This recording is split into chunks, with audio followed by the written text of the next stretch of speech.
so it's up to you.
everybody. Hello. Is it good?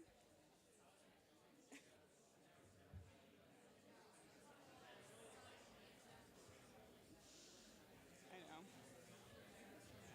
They're gonna get. Hello. Okay. Good morning, everybody. We're gonna get started. Apologies for the little bit of a delay. What's a conference without some technical difficulties, right?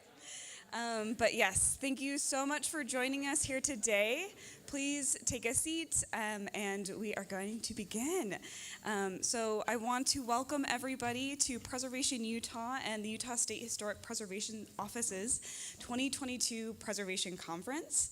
My name is Kelsey Moss, and I'm the Associate Director here at Preservation Utah.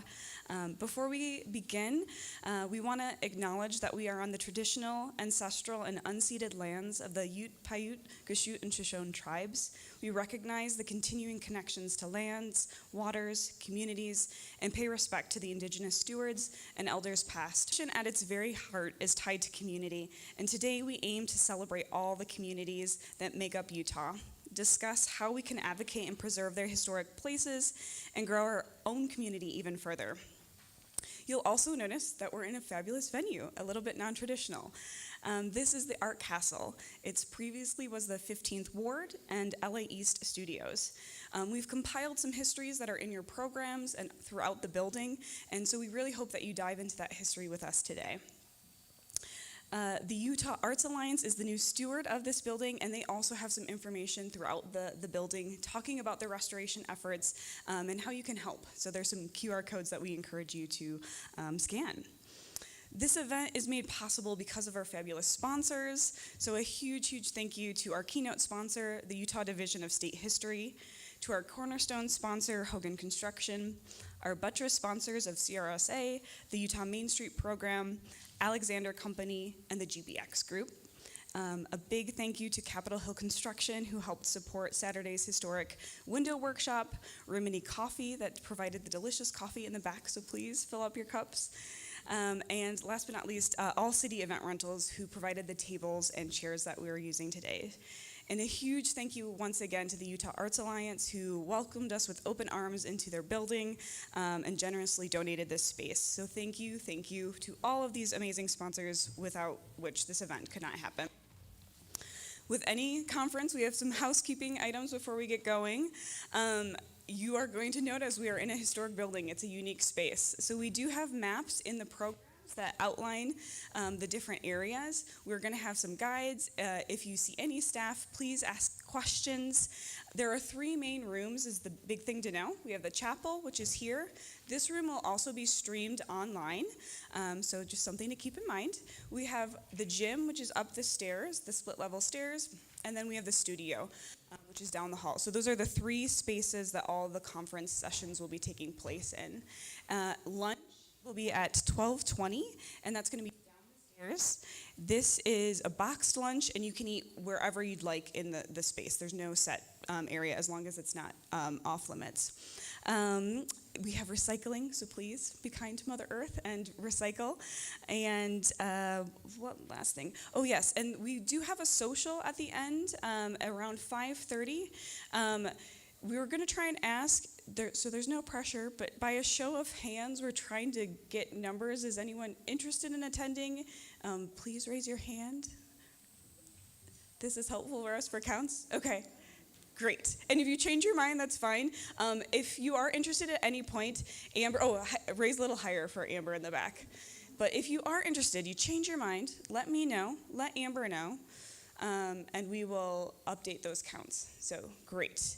Any announcements that happen in the day, we have room monitors in each space, so they will provide, because this is the only time we're all together, so they'll provide updates in the room spaces. So that is all the fun housekeeping items. So now we can get started. And I have the great honor and privilege of introducing our keynote speaker today, Claudia Liza. Claudia is passionate about the intersections of opportunity, place, and justice. City planning became her conduit for this drive, and she believes that the state of a community depends on how accessible it is for the public to work, play, navigate, and thrive in their environments, especially for historically marginalized groups. She's a second-year master's student in the University of Utah's City and Metropolitan Planning program to better address disparities in city planning, community engagement, and access to critical services from a systemic approach. In 2021, she was named a Utah Business 20 in their 20s honoree for her work in state government to push the boundaries of engagement and meeting people where they are. In her role as Communications and Community Engagement Coordinator with the Utah Division of Multicultural Affairs, she continues to advance opportunities for underrepresented groups at the state level and encourages trust building and collaboration with communities to address localized concerns through policy impact, youth empowerment, equity-centered communications, and capacity building for organization. Claudia encourages questions, so please feel free to ask your questions after her talk. But let's all welcome Claudia as she discusses power of community memory, preserving and creating resonating places. Welcome, Claudia.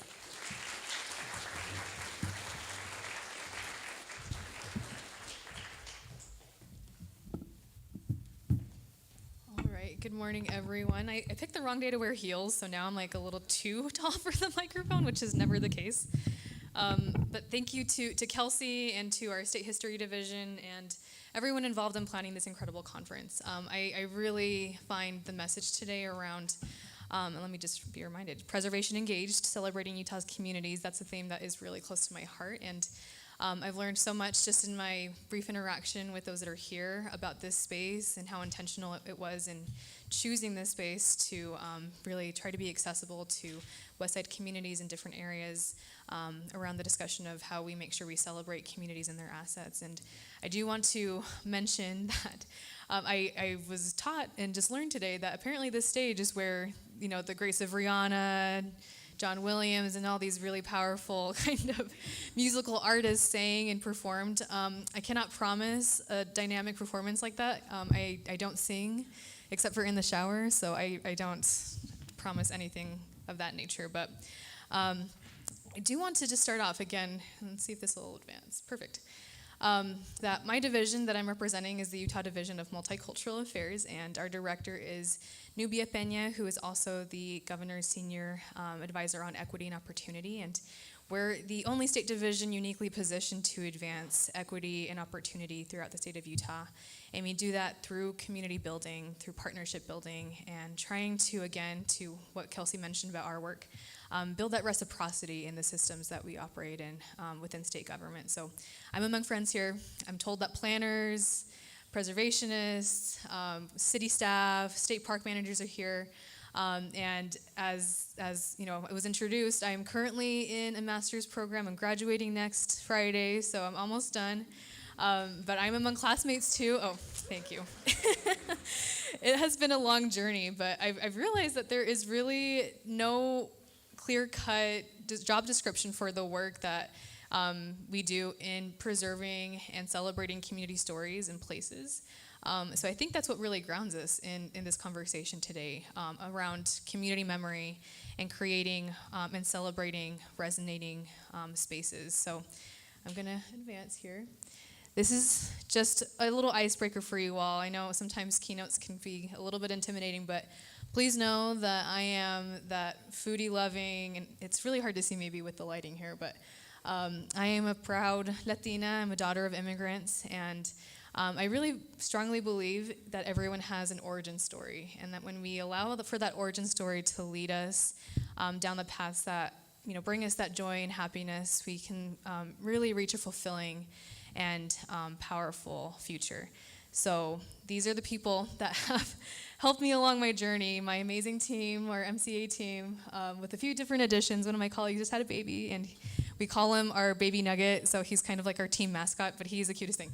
And again, I mentioned that my family, I come from a family of immigrants. My mom is from Puebla, Mexico, and my love of place, my love of public art and mural and just public expression really came from the stories and the different experiences I had in visiting my mother's hometown, and just being and wanting to be more involved and connected to what communities find valuable. So I'm gonna skip on ahead here. And here's my husband and I just eating a gigantic donut, in case you didn't know what that was.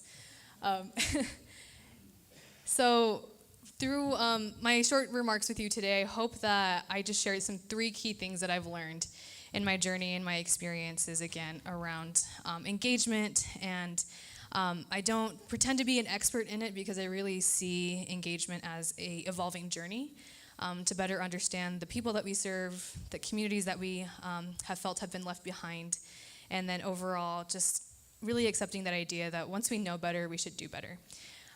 So with this, community memory, as I mentioned, is kind of where I'm going to frame this conversation. And the reason that I'm leading with this is because I think all 3 of these points connect to the idea that every place, all this infrastructure kind of discussion that we tend to have as built environment professionals, really doesn't have much value unless we talk about the people behind who created that space and made it special. So to the first point, I feel that community memory encapsulates, again, these 3 things. Number 1, the story is present. And again, this is what brings value and meaning to the places that we inhabit, that we work around, that we work in, that we work with. And this is a process of learning to appreciate and explore the full stories of a place and a people.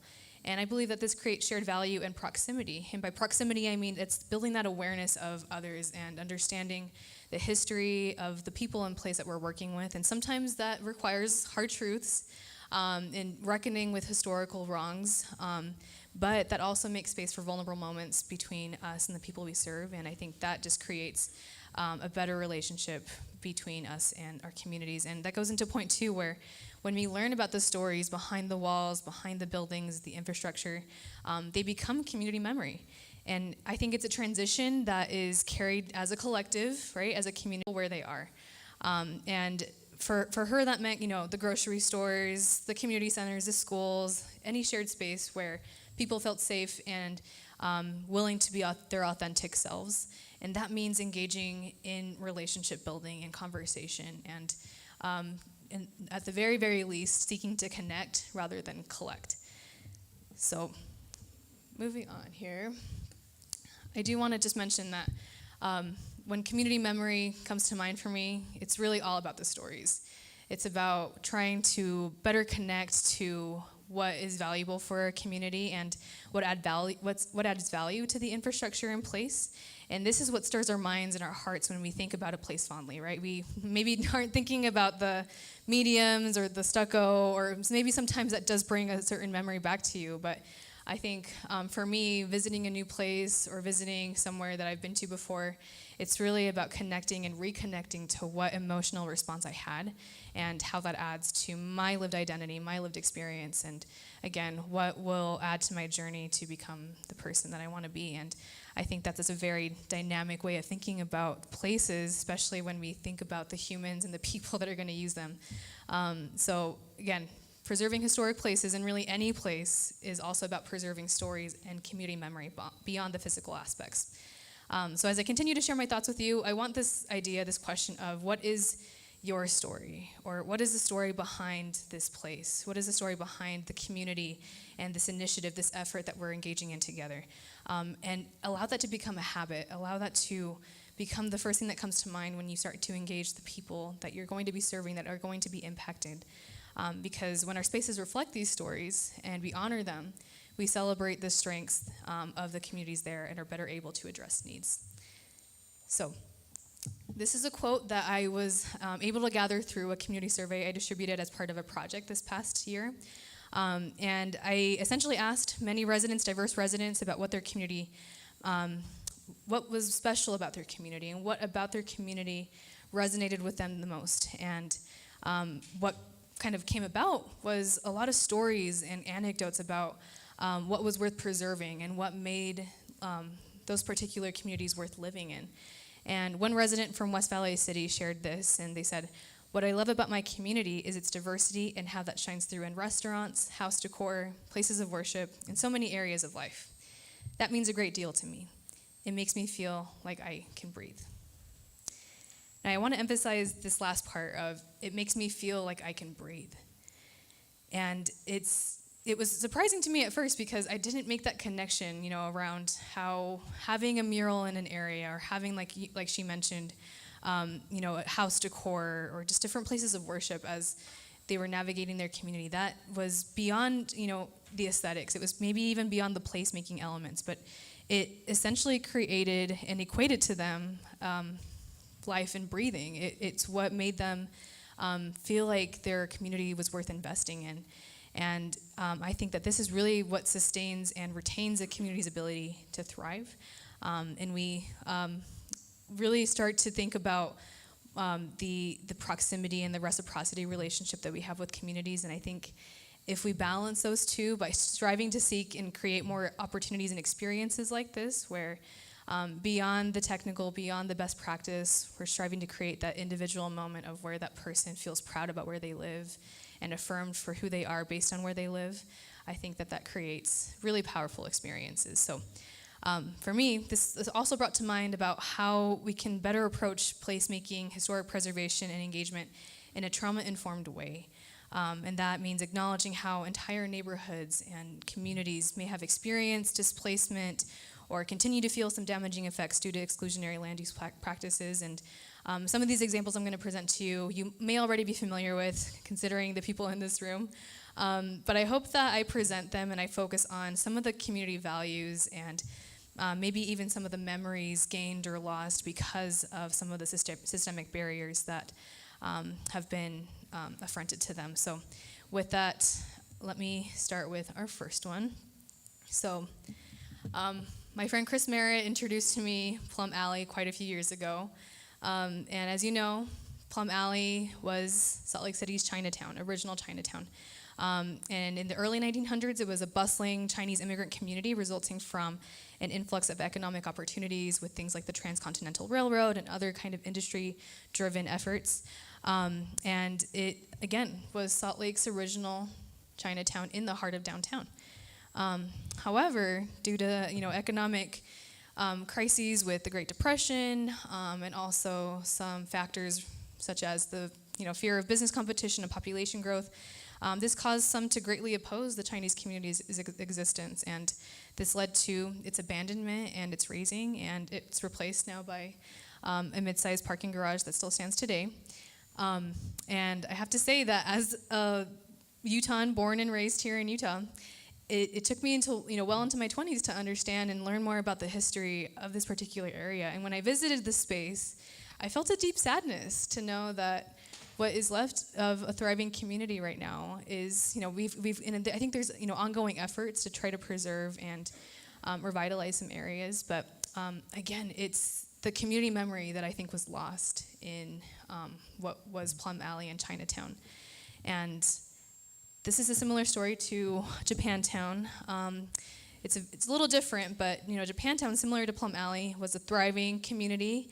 It was built on resilience and paving new paths and opportunities for Japanese immigrants. And from 1942 to 1946, thousands of Japanese Americans, as we know, were forcibly relocated to Topaz, which is an internment camp in Utah's desert.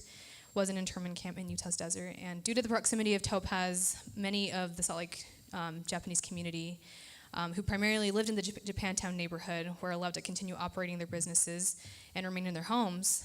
But once they returned, they faced a lot of scrutiny even before and after the war. And nonetheless, in the face of all this, they strived to prosper until the Salt Palace essentially demolished the area and displaced most of the community. And what was left were two stalwart religious institutions, which we now know as the Japanese Church of Christ and the Salt Lake Buddhist Temple. And they strived to maintain that sense of place of what remained of Japantown. And today, literally today, I believe, they are unveiling a new Japantown design and block that is scheduled this evening, I believe, to celebrate the collaborative design strategy that will bring back elements of Japantown and start new conversations about how to preserve and create new memories around what is the Japantown community and the Japanese community story. So this, for me, this design, obviously it's not, I need to advance the slide. Sorry, I need to be better at multitasking here. There we go. So this idea that a community-informed design is a healing strategy, I think really rings true for this example, especially because it was a process. There were many, I think, bumps and roads along the way to better understand what the community needed and what they expected and what they required to maintain that sense of place. but it has shifted to a more community-informed priority approach. And I think that is a strong example of how we can continue to move towards progress and resilience and keeping that community memory alive. And I want to share one more example here. So another journey that's not exactly like Japantown's revitalization, but an example, I think, of organizations becoming more proximate to communities, includes our shared history of redlining in the Salt Lake Valley and beyond.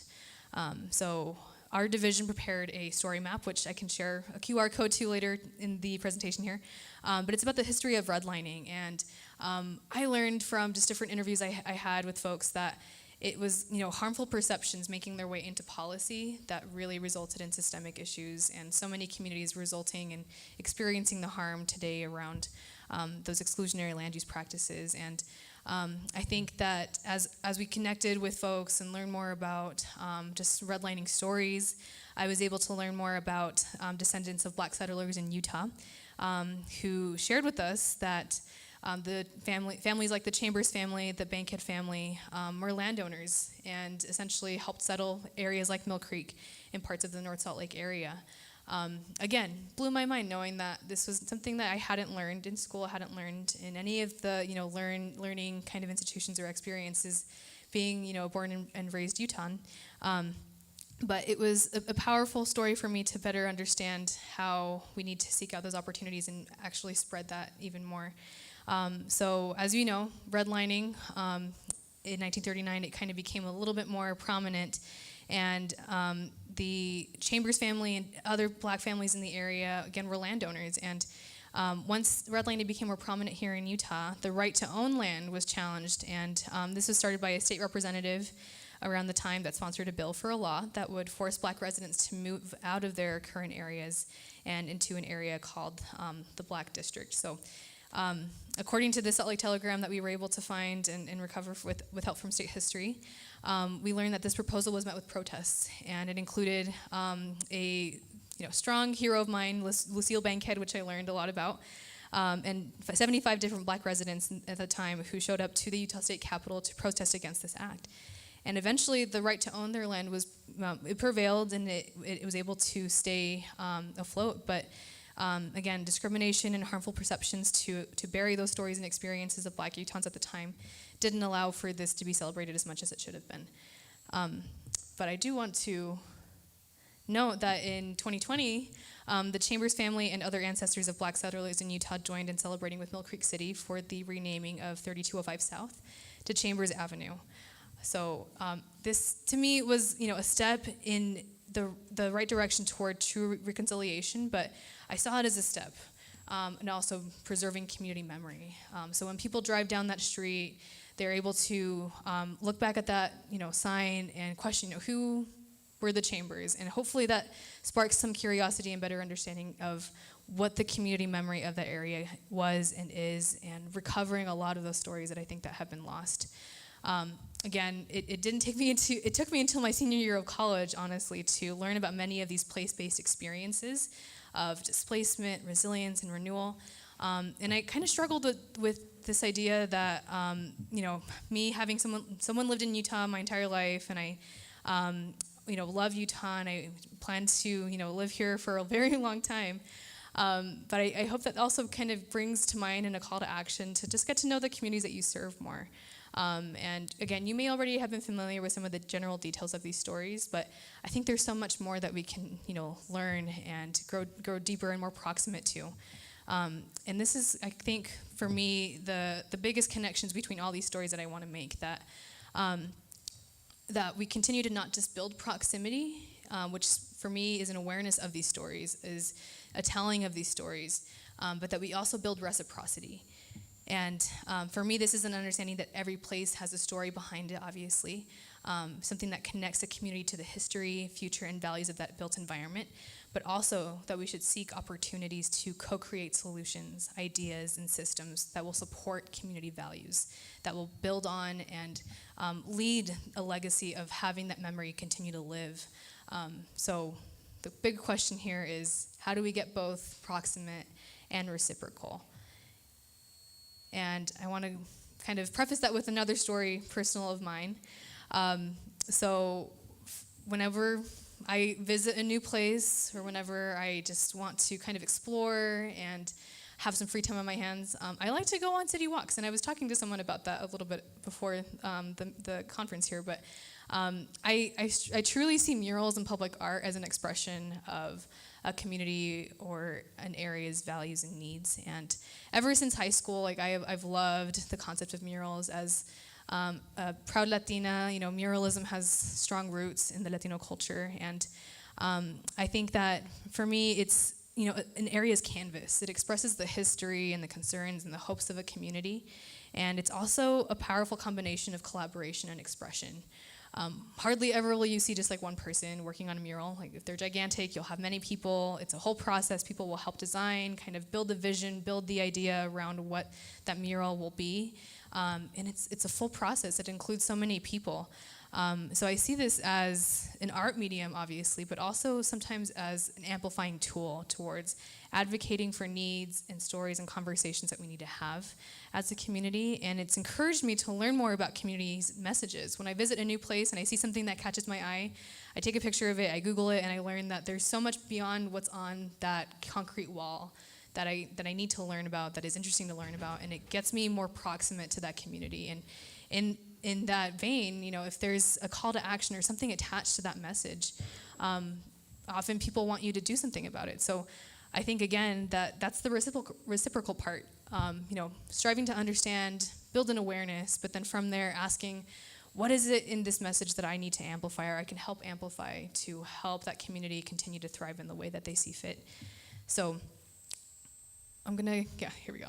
Sorry, the clicker kind of delays a little bit, but a mural that is very close and near to my heart is one that I was able to help curate and work as part of my experience with the Utah Division of Multicultural Affairs. So this idea of mural as an expression, this idea of building reciprocity and proximity through public expression came about because I got connected with a local graffiti artist whose name is Tracy Williams. And my director, Nubia Benya, she is still an attorney, and she had worked for many years as a juvenile defender. So youth in the system are very close to her heart as well. So as we connected more with folks from the Juvenile Justice Services Division, we realized that there was a very big need to help empower the youth in custody and helping them better feel motivated and empowered to see a life outside of detention. So Youth at the Center here, which was the Salt Lake Valley Youth Center, we worked with them and Tracy to build ideas and visions and messages that they wanted to see surrounding themselves with in the detention center. And before you see these colorful pictures, so many different aspects of the mural here, walking into that basketball gym was not hopeful, not motivating, not empowering. So what we wanted to do is, find ways to remind them that their spaces should reflect their stories and their resilience. So with mentorship from my team, my director, we were able to turn this idea into a reality, and it became the Motivated Healing Mural, which is painted here in the basketball gym. It was primarily drawn by Tracy, traced out, but the youth did have a very big role in painting it and in talking about their stories as they were painting it. It became an opportunity to not just do a project, but to connect with them deeply. And I learned so much from them, and the goal was for the youth to see themselves in a light where they could have positive impact. And again, this brought the idea of that your spaces affect you and that your stories ground you. And their built environment now better reflected a more collective community memory and an aspiration to envision those possibilities for an empowered life outside of detention. So, in short, if you don't get anything else from what I shared today, I just want you to know that it's so important to get to know the community that you serve. And knowing them by name, knowing them by their strengths, their hopes and challenges, and having that idea to strive to lead in your work with building proximity with them and shared power and ownership, I think really allows for that proximity, reciprocity relationship to thrive. So working with them in partnership again, rather than in isolation, means co-creating solutions and working with them and seeing them as experts in their needs. And for me, this quote by Leela Watson, who is a Māori Indigenous Australian visual artist, activist and academic, she once said this. She said, "If you have come to help me, you are wasting your time. But if you have come because your liberation is bound up with mine, then let us work together. I love this quote because it connects again to so many experiences that I've had within community engagement and reciprocity building within state government. And I hope that we see again this idea of maybe not always liberation bound up with ours, but our futures are bound up with each other's. And I think we are obviously better together. I see so many people here, and it really kind of fills my heart to see all of us here together in person and online. I know we're all building community together right now and throughout the rest of this day. But as we go out and start to work in our organizations, work in our communities, I hope that this idea comes to mind more often of how are we able to create shared value and shared experiences throughout this process, so that way we all leave the conversation or the experience or the project with mutual opportunities and mutual experiences where we are better for it together. Because often it does come off sometimes as a little bit more transactional.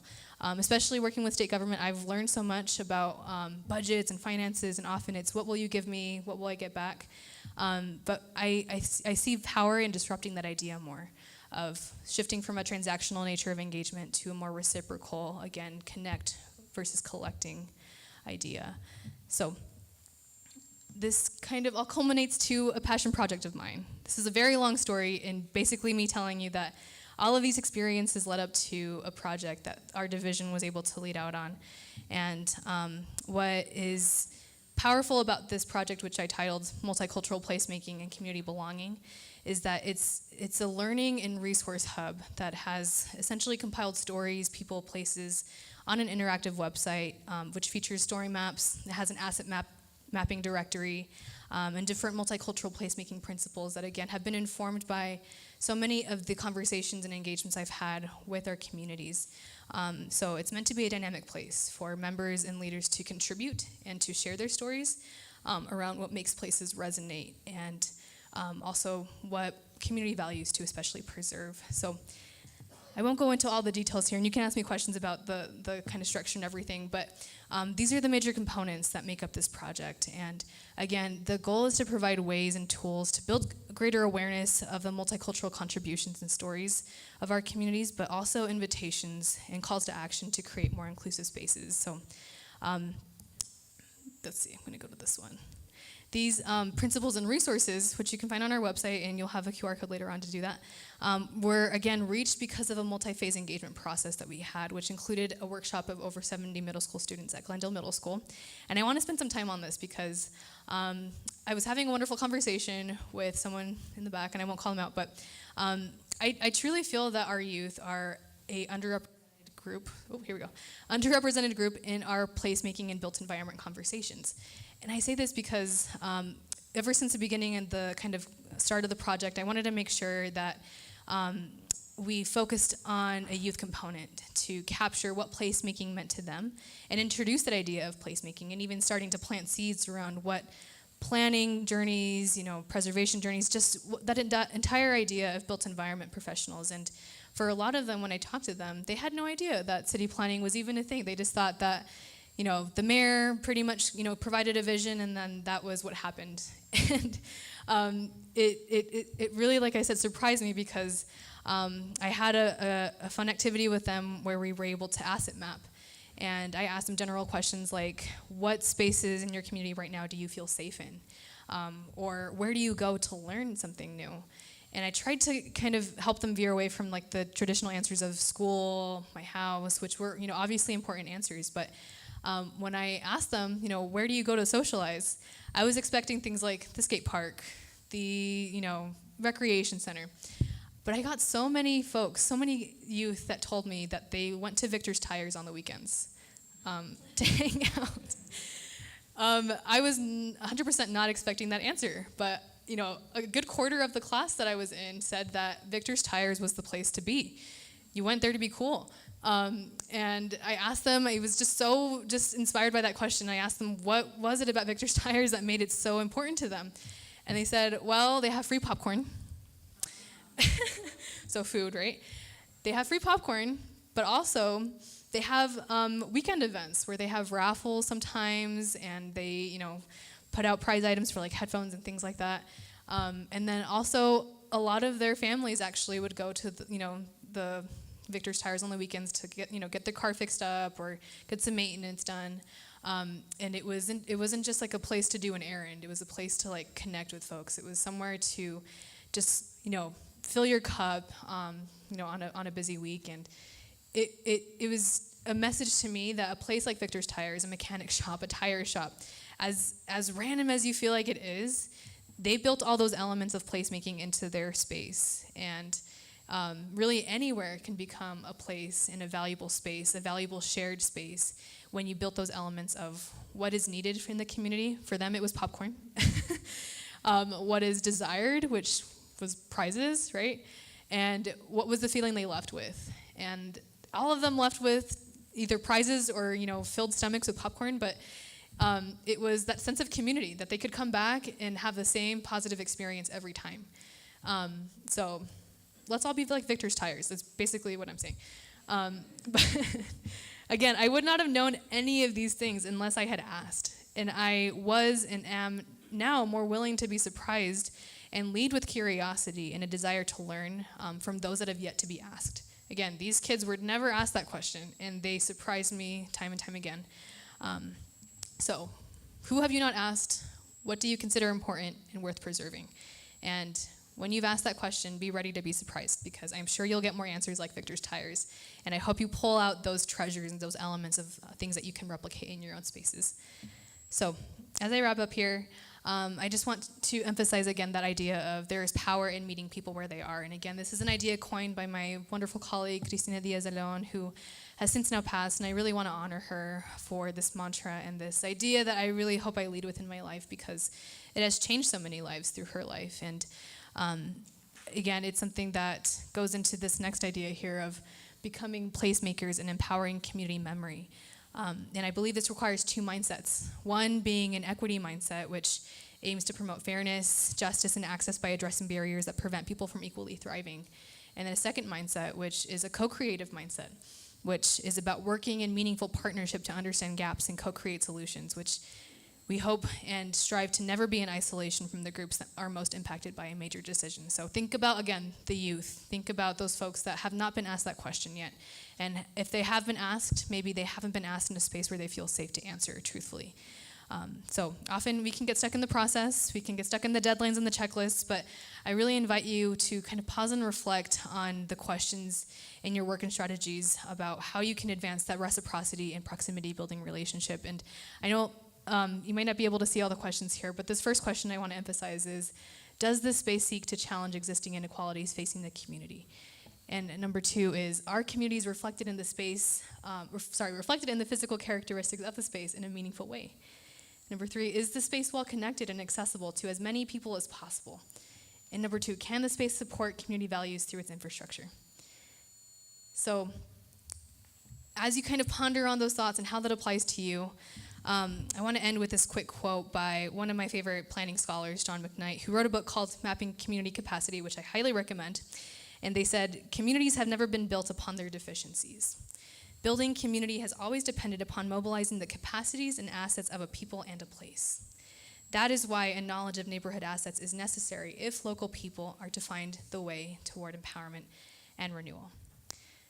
So, in closing, we cannot truly know what a community needs without getting to know them and inviting them to share stories, memories, and places that truly show the character of their community and what they need to thrive and preserve what they value. And this means having a willingness to invest the time, invest the resources, and the emotional capacity, especially to creating engagement mechanisms that cater to multiple processes and include those maybe, again, that have not been asked the question or don't typically hold the positions that we feel like would have the answers. But I promise you that if we see our community members and the folks that are on the front line using and experiencing the built environments and the places that we're hoping to preserve, we will be surprised. And I think that, again, if we bring those human-centered ideas and collective memories to the forefront, we can create and preserve places that the entire community can resonate with. So with that, I want to thank you for your time, and I'm going to skip to this slide. So in case you want to scan this with your phone, this will take you to a couple different links where you can kind of review a little bit more about what I shared, both through our website and also a short report. But I really feel like I've talked too much at you at this point, so if there are any questions, I am happy to answer them, and I will give it to Kelsey to help moderate those. But again, thank you for your attention, and I saw a lot of folks kind of shaking their heads yes and kind of giving me questioning looks at the same time, so I am happy to answer any questions. I hope that we just all leave with a better sense of meeting people where they are and leading with preserving community memory. So thank you for your time again.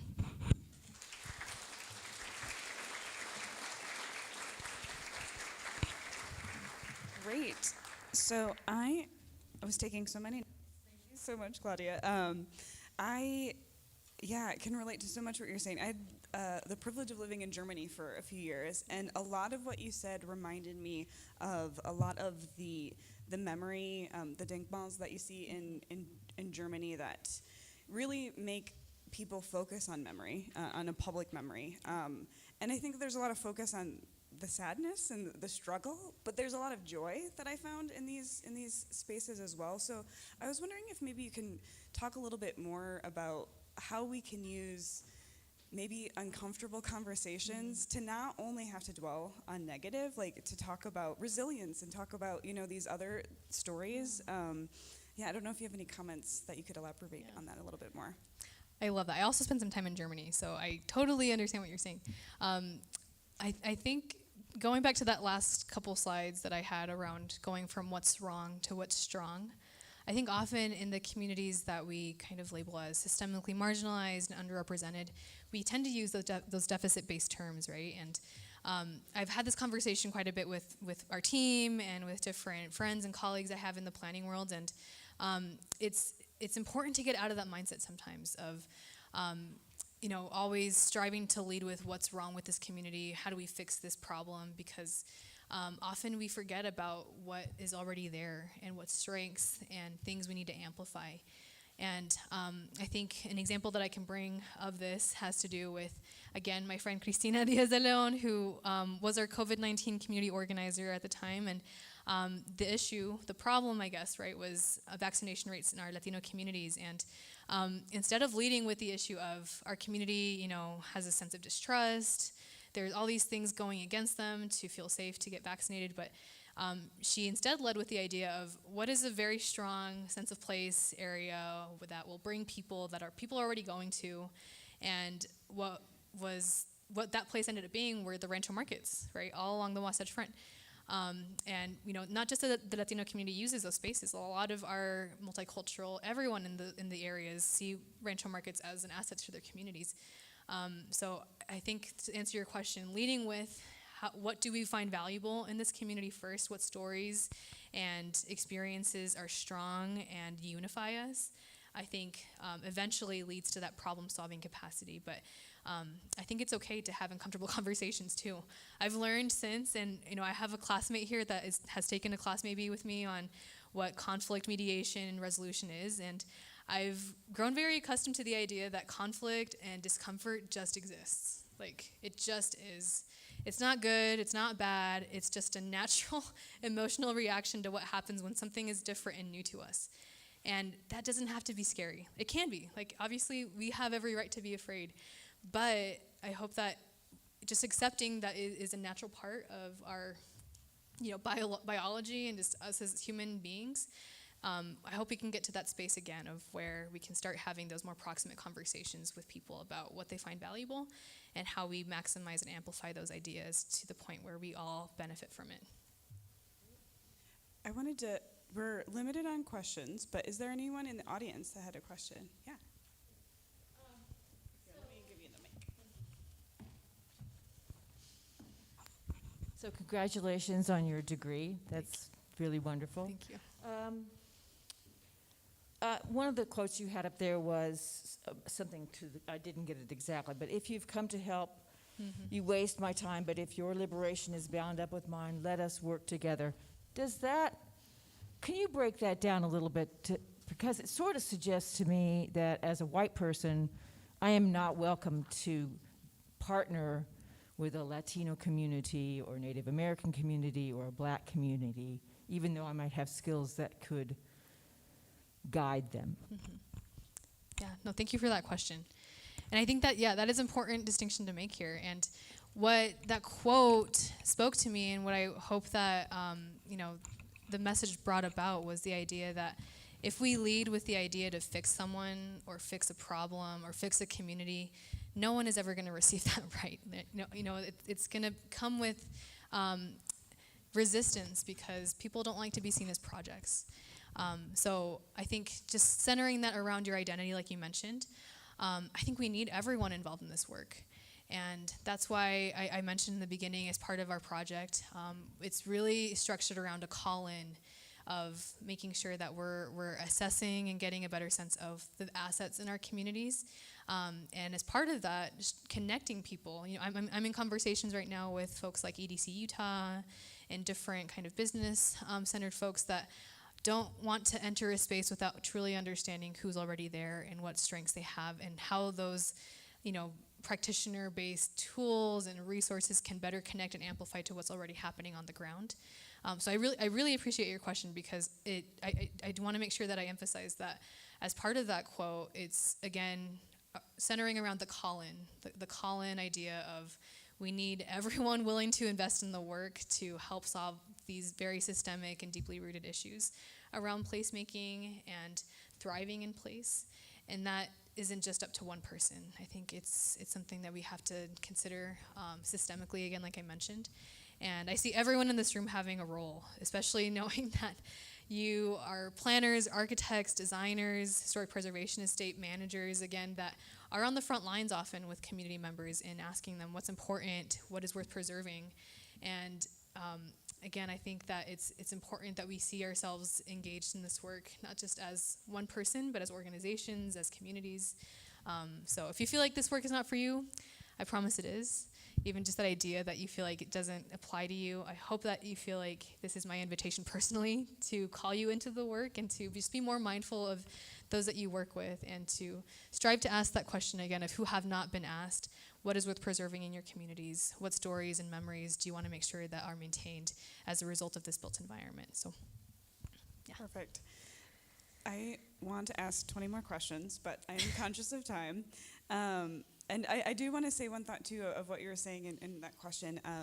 The Main Street America program, which there's a session today, there's a wonderful woman who's a part of it who always says, we're not working for a community, we're working with a community. And I think that's the mindset, right? We're not there to fix, we're there to be together. Mm-hmm. And so I just love that of, always keeping the door open and always inviting people in. And hopefully that's what we can do today, right, is expand our networks, improve our skills, learn a little bit more, maybe get a little uncomfortable with some questions, and take this forward to the next day. So to just sum up, you talked so much about, memory, working with communities that are there. And Utah's changing, right? The demographics are going to be vastly different. We have people coming from out of state, out of the country. So if there's a way, quickly that you can summarize that up, how do you think organizations could, prepare? Like, what's something that they can do to be prepared for this huge demographic change in the work that you're talking about today? Thank you. That's a very big question. I will try to sum it up into just one or two sentences here, but I think my invitation to you all is to just keep learning, and to see equity engaged practices in your work as not necessarily a destination, although there should be milestones along the road, but more of a journey to better understand the people you work with, both within your organization and outside of your organization, and striving to provide opportunities to those that have historically lacked those opportunities to thrive. Something that my director, Nubia Peña, really leads with, which I love and appreciate, is that this work requires your head and your heart, which, again, goes back to that question of resources, tools, budget, time, investment, but also that heart component. And she calls it a heart posture, which I think is a very good visual to me, again, of where is my heart positioned? Is it positioned to preserving, my self-interest right now, my organization's self-interests, and how can we posture that just slightly differently, so that way when we are talking about what is worth investing in, we're inviting and widening that decision-making table, opening the doors, asking ourselves the question of who is missing from this space, who is missing from these conversations, so that way when we provide opportunities, solutions, and recommendations, that those ideas and those end-all solutions are not done in isolation of the people that are going to be most impacted. So that was way longer than I thought it was going to be, but thank you. That was a good question. Can we thank Claudia one more time?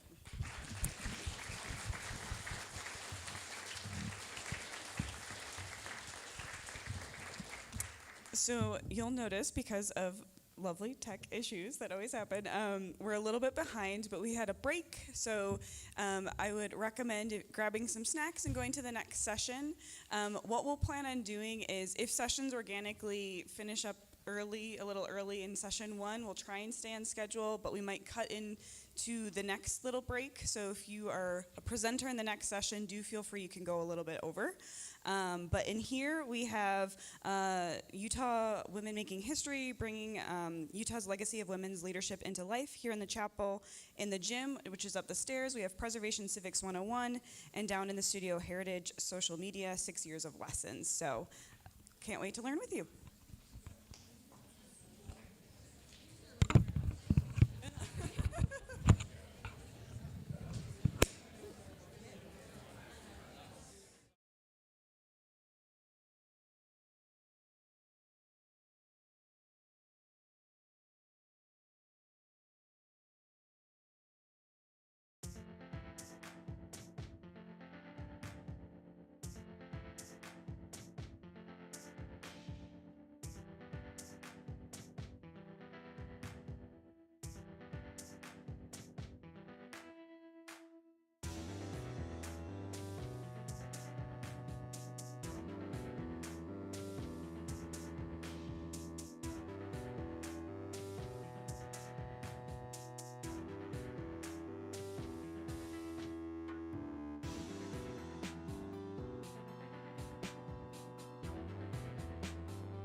without you.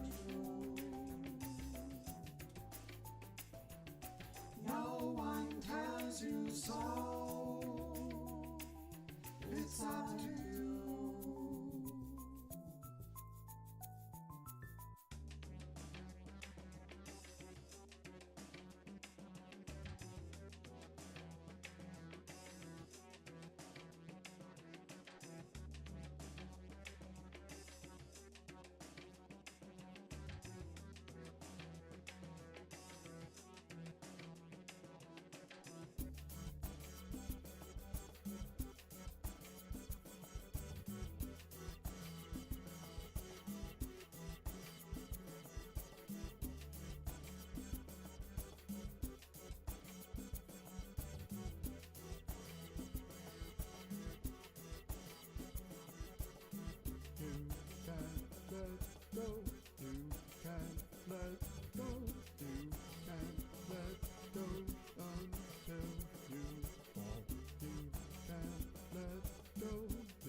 Women's Leadership to Life.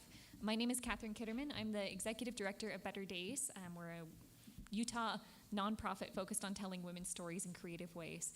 And I'm joined today by Naomi Watkins, who was our former Director of Education and is now at the State Board of Education, as well as Brooke Smart, an illustrator. And we're going to be talking about a fun project that we worked on for a couple of years leading up to 2020 to bring Utah women's stories to life and help engage different communities in telling their stories to a broader audience. I'm hoping that this will work to advance the slides. Well, maybe I should be pointing it somewhere else. There we go. Okay, our mission at Better Days is to share Utah women's history in creative and communal ways through education and art. We formed in 2017 as a nonprofit, and we've been working ever since to try to add women back into the memorial landscape in Utah and to the stories we tell about ourselves.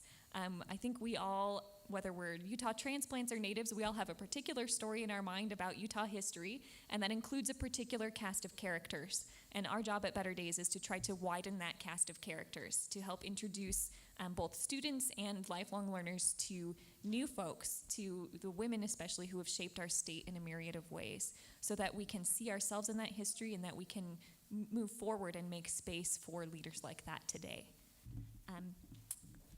There's a little delay here, so I'll just hang on for a second. So by exploring the legacy of our past, we hope to make Utah a better place for women in the future. We have worked over the last couple of years on several different stories. The impetus for our organization's founding was the Suffrage Anniversaries, so women's voting rights anniversaries that coincided in 2020. So you probably saw a little kerfluffle during the pandemic about the 19th Amendment centennial that took place in 2020. I hope that you also heard that it was Utah's 150th anniversary of women's votes here. That's an interesting story. There's a lot that goes into that history that we could talk about. But that's the story that we were founded to tell, to talk about how Utah women voted first in 1870 and then worked to expand voting rights to women across the country and to protect their own rights and advance their communities and make change happen in positive ways. We also realized that telling that story, again, there's a certain character or type of person that is often featured in that story. And in Utah, we have Black suffragists, there are Indigenous women who worked for voting rights, there are Hawaiian women who worked for voting rights. That cast of characters is actually broader than you might think here, but we also wanted to focus on a broader story, not just women's work to gain the right to vote or participate in the public sphere, but then what they did with that. So our series of illustrations that we'll be talking about featured not only women who worked for each of these milestones to advance voting rights, but women who have improved their communities and advanced women's rights in other ways. So that's really important to note, that this is not just a story of dead white ladies in black silk dresses wearing buns. And that's because of Naomi. So I am an educator by trade and an English teacher by training. So when I was asked by the founders of Better Days to do the educational projects, my first thought was this, when I saw this photo, and I thought, that is so boring. Because we want to engage kids in these stories. And to me, not being a historian, I looked at this photo and I was like, all these women look the same. Like, I recognize Susan B. Anthony there in the center because that's a photo of a woman who we usually talk about in public schools in history, right? We know about Susan B. Anthony, we know about Betsy Ross, we know about some key women, I should say, from history that we all learn about. And I remember being a kid and going to the school library and checking out this biography series of American women. I can still picture it. They were red, white, and blue covers with stars and patriotic symbols. And it really was those like main players. And I remember getting to the end of the series and being like, that's it? Okay. What we're looking at now with these illustrations that we're going to talk about, I mean, you can see a ton of books like this now where there's a lot of different biographies of women with art featured. But at the time, this was kind of a newer thing. And so my vision was finding 50 women advocates from Utah, from a variety of communities like Catherine was talking about, and using illustration as the avenue, the tool to help kids remember these stories and the different things that these women did, so they didn't just blend into the background of black silk dresses. We came up with a couple of parameters for the project. 50 seemed like kind of a big number, but not that big of a number at the time. But we also had a list of things like we wanted to find a disability activist. We wanted to find these different types of women, not knowing who they would be at that point, or even if we would be able to find them in the historical record or through different communities. We decided that the women had to be dead. We had to place some parameters on that. And then we started looking for an illustrator and came to Brooke Smart. We talked to a lot of different illustrators, but Brooke really caught the vision right away of what we were looking for. And I think I'm going to hand it to Brooke to talk about that piece. Really quickly before Brooke goes, we're going to see if the video works. We have a short there's a video. video. About her, I forgot. but if it works, then great. And if it doesn't, then we'll have her tell us. It does not work, which is fine. Oh, no. Is there sound? It works, but there's no sound, which is fine as well, because Brooke can tell you about it herself. But this project actually took, almost 2.5 years, I would say, overall. So this is a long-term engagement, and so we were really lucky to work with Brooke, who has fantastically brought that vision to life. Oh, and I should say, like, what was the vision? So outside of the 50 women, it would be having an illustration, and they were really started as trading cards. So a way to quickly learn information about each woman, and there's little facts on the back. So you could quickly look at the illustration, look at the text, see how they work together, and it became much more than just these trading cards. But that was the initial thought of what this would be. So when I first met with Better Days, or when I first was contacted by them, they described the project to me, and it immediately rang true as something that I could be really excited about, that I could be something that was, one of my passions, which was to teach children about strong women role models, and to find these women in Utah was extra special, since that's, my heritage, where I grew up and where my children are growing up. So it just rang true as something that I really wanted to be a part of. And so I did a little research before I met with the team, and I went to the Daughters of the Utah Pioneers Museum, learned a little bit about Emmeline B Wells. I had read a book about her, but it was cool to kind of see some artifacts and to get excited about the project before I met with them. And so that's kind of where we began. And we wanted to tell their stories in a unique way. Like Naomi said, we didn't want to just recreate these kind of old black and white photographs. We wanted to bring these women to life. We wanted to use their portrait to tell more of as much of their story as we could. And so we didn't want them to just be kind of stagnant,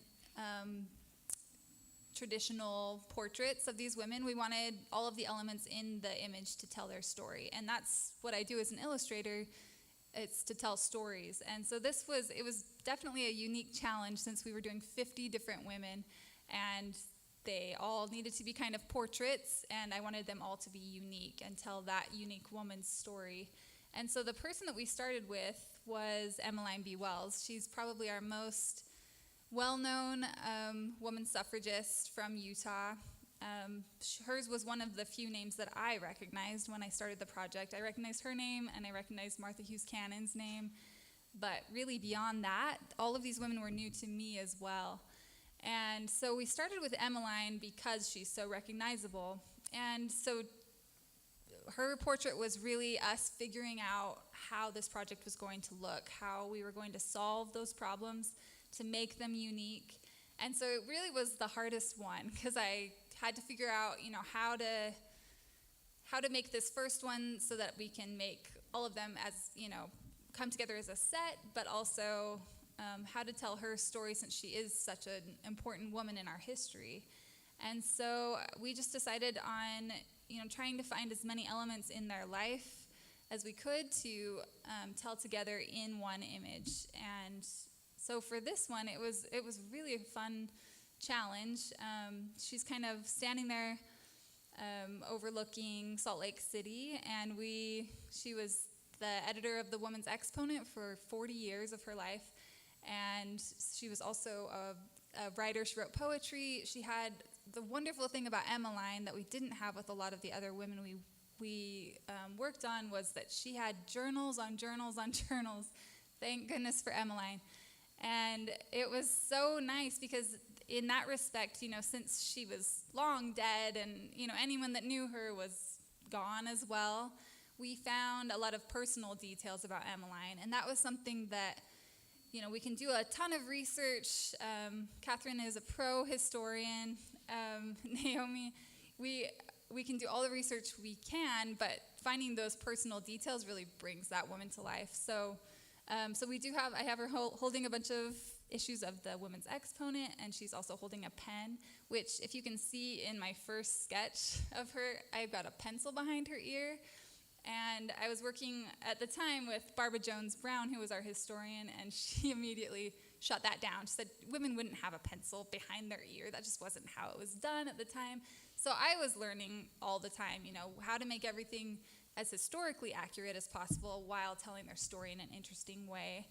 And so took that pencil away. Emmeline had these earrings that she wore, these purple earrings. What is the stone? Amethyst. Yeah. She really actually hated the color purple, and we learned this from her journals, but she loved these amethyst earrings, and she wore them all the time. And as a younger woman, she did actually have to wear kind of muted colors because that was what was acceptable at the time for clothing. And that was something else. We had to decide on all of the women, what point of their life do we want to portray them at? And so we really thought about what was the point of their life where they were doing the memorable work that we know them for. And so for Emmeline, her whole life, she was just working hard as a suffragist. She was working hard in all aspects of her life, but we portrayed her as a younger woman. And so we do have her in those kind of muted colors. But as an older woman, she was very outspoken in even what she wore, and she would wear really flowy pastel colors, and which was not socially acceptable. So it was kind of cool in Emmeline's life to see that progression. She just became more and more herself as she got older. But she was the Relief Society president for the Church of Jesus Christ of Latter-day Saints for, I think she was the 5th Relief Society president, and she was president during World War I, and kind of headed up the grain saving project, and ended up selling 200,000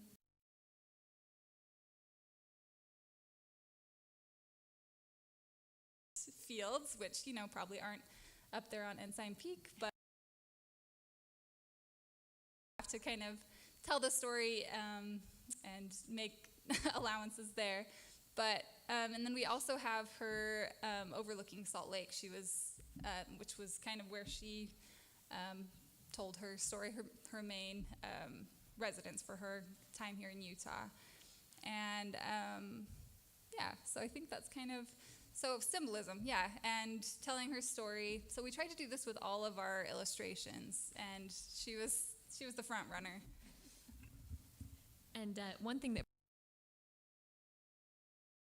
we complicated this by talking with historians who had studied these women, or leaders of those communities today, or descendants of the women that we were featuring. So there was a lot of back and forth in terms of both who the communities wanted to pick to choose to highlight. Brooke would do these sketches in the black and white that you're seeing here, and we'd share them and get feedback, and then she'd change things. And that's, I think, a little bit different than the way an artist usually would like to operate. But she was really gracious to work with and incorporate that feedback. One of the challenges that we faced, we're going to talk about just a couple of the difficulties of this kind of project, was finding information about women, even if we had, like Naomi said, almost kind of a category that we knew we'd like to feature someone who did X or someone who was Y. It was difficult sometimes to find. As you well know, there's not a lot of women in our history textbooks already anyway, and then when you narrow that down to looking at Utah, there's only a few specific names that come up over and over again. But one of the communities that we wanted to try to excavate a story from was the Chinese American community, people who were here working on the railroad and other things. And we actually worked with Chris. It's great that he's here on this one. So one of the things that was a difficulty in trying to feature a woman from this community is finding a named woman at all in the records. As Chris notes in his biography that he did with us, for the woman we did feature, so many people just show up in the census as China Mary, right? Which is this, we're not even going to learn your name. We're just going to write down some kind of term for you. But Chris was able to excavate the story of Ah Yuen, who was living in different places in Utah and then ended up in Wyoming later on in her life. And that's where we have some of these photographs from.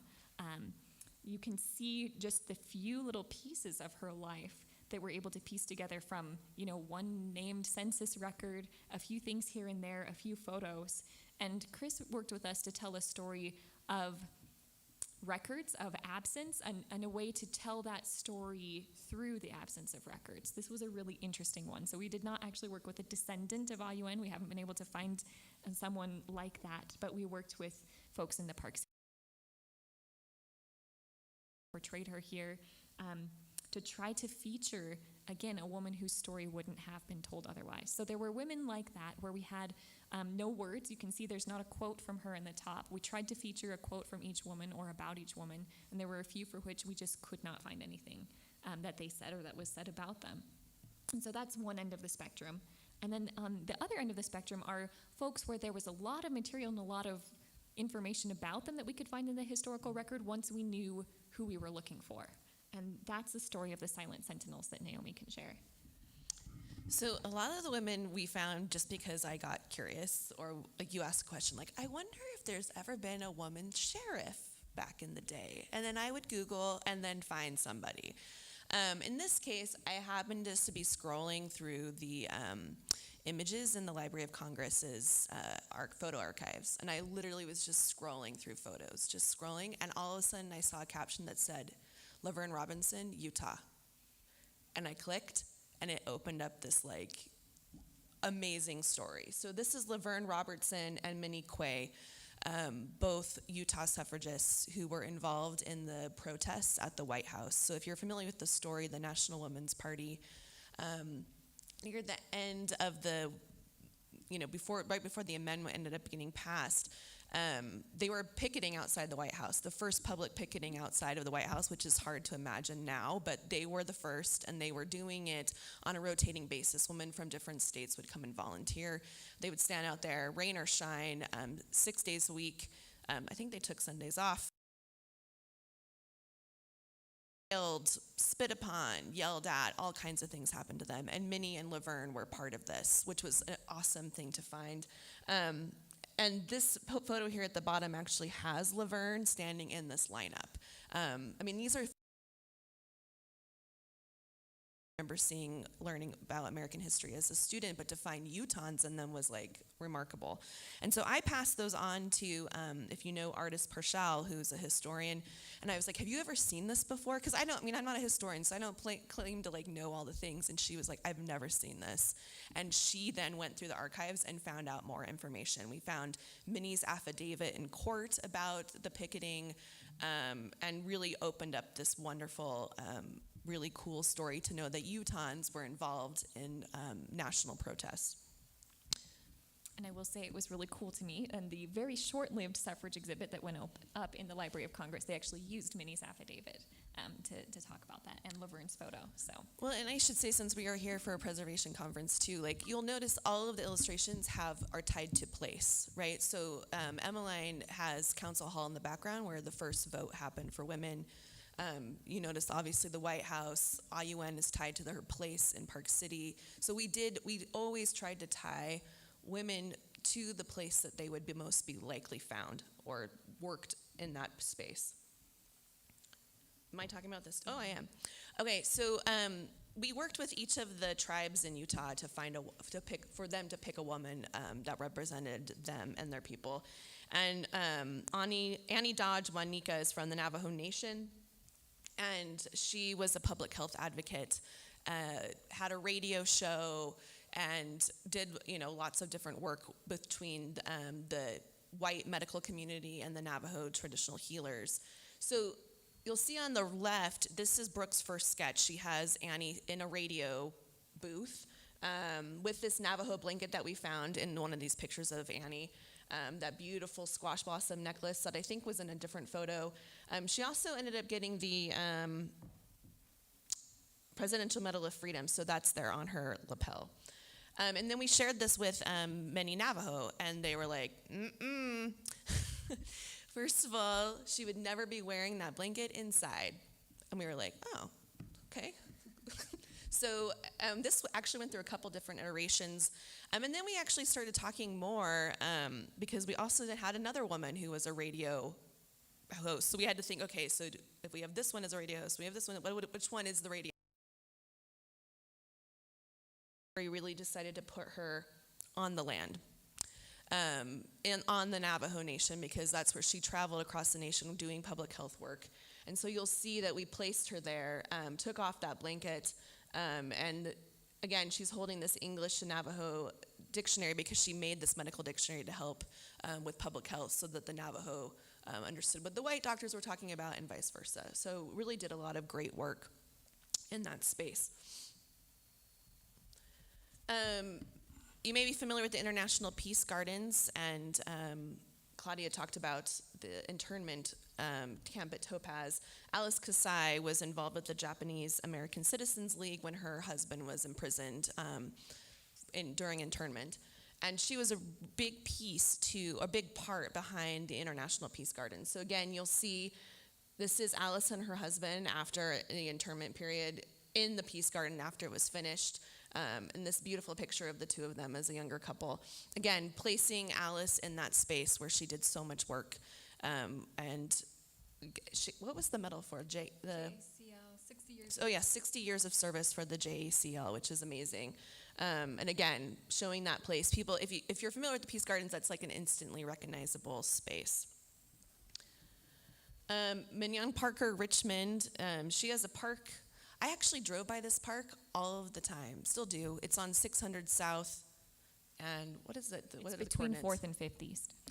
There's a park there. I drove by it all the time, had no idea. It was called Richmond Park. I thought it was named after a man. It's not. It's actually named after Mignon Parker Richmond. And Brooke, in this particular illustration, essentially mapped the different places where she did profound work. So she was the founder of the Nettie Gregory Center, which is not standing anymore. She was the first African-American graduate of a college in Utah, and that happened to be at what is now Utah State. She was very involved with the NAACP, and again, I talked about the park, very involved with the Calvary Baptist Church, and again, showing those places to help kids remember, right, what was Mignon Parker Richmond about. She also started the first school lunch program here in Utah. So the other thing that's interesting is, and perhaps not interesting or even surprising, but these women were working on issues that are still very relevant now. We are still fighting about free and reduced lunch in schools. And a lot of this was also to spark conversation for kids too. Like, why is that in that illustration? What is that about? What did she work on? And making those connections to today in their own lives is really important. Violet Bear Allen is from the Skull Valley of Goshute band. And Catherine and I actually went out to the Skull Valley Reservation to meet with Violet's family. And they showed us around the reservation, and they actually pulled out. Violet was a beadwork maker. She beaded. It's wild to me. She never repeated a design, and she was always making beads, beaded work, beaded moccasins, beaded gloves, beaded keychains, beaded all kinds of things. And they pulled out her beadwork for us to see. It was amazing. Like, it was so beautiful to see this in person. And we took these pictures for Brooke. You'll see that incorporated into the illustration. And Brooke happened to add a cat to the illustration. And we showed it to the family, and they were like, she loved cats. We had no idea.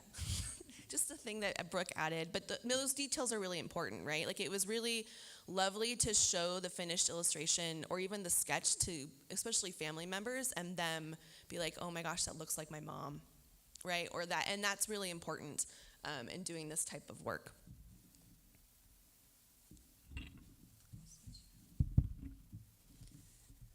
So incorporating community input was very important. We wanted, again, to have those personal details. If we could talk with their family, if we could talk with someone that knew them, then it just elevated the illustration so much and told their story in a much more unique and authentic way.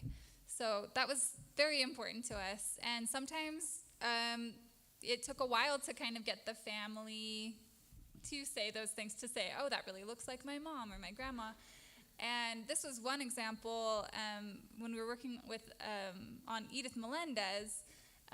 We had only a couple of photos of her, and so I did my initial sketch. We showed it to the family, and they said, well, that's not her nose. And we only had these photos where kind of she was facing forward, and this is sort of just a problem when I'm doing any kind of portraiture. I do stylize my work quite a bit, but we still want to create that likeness, and especially for these, we wanted them to look like the woman that we're portraying.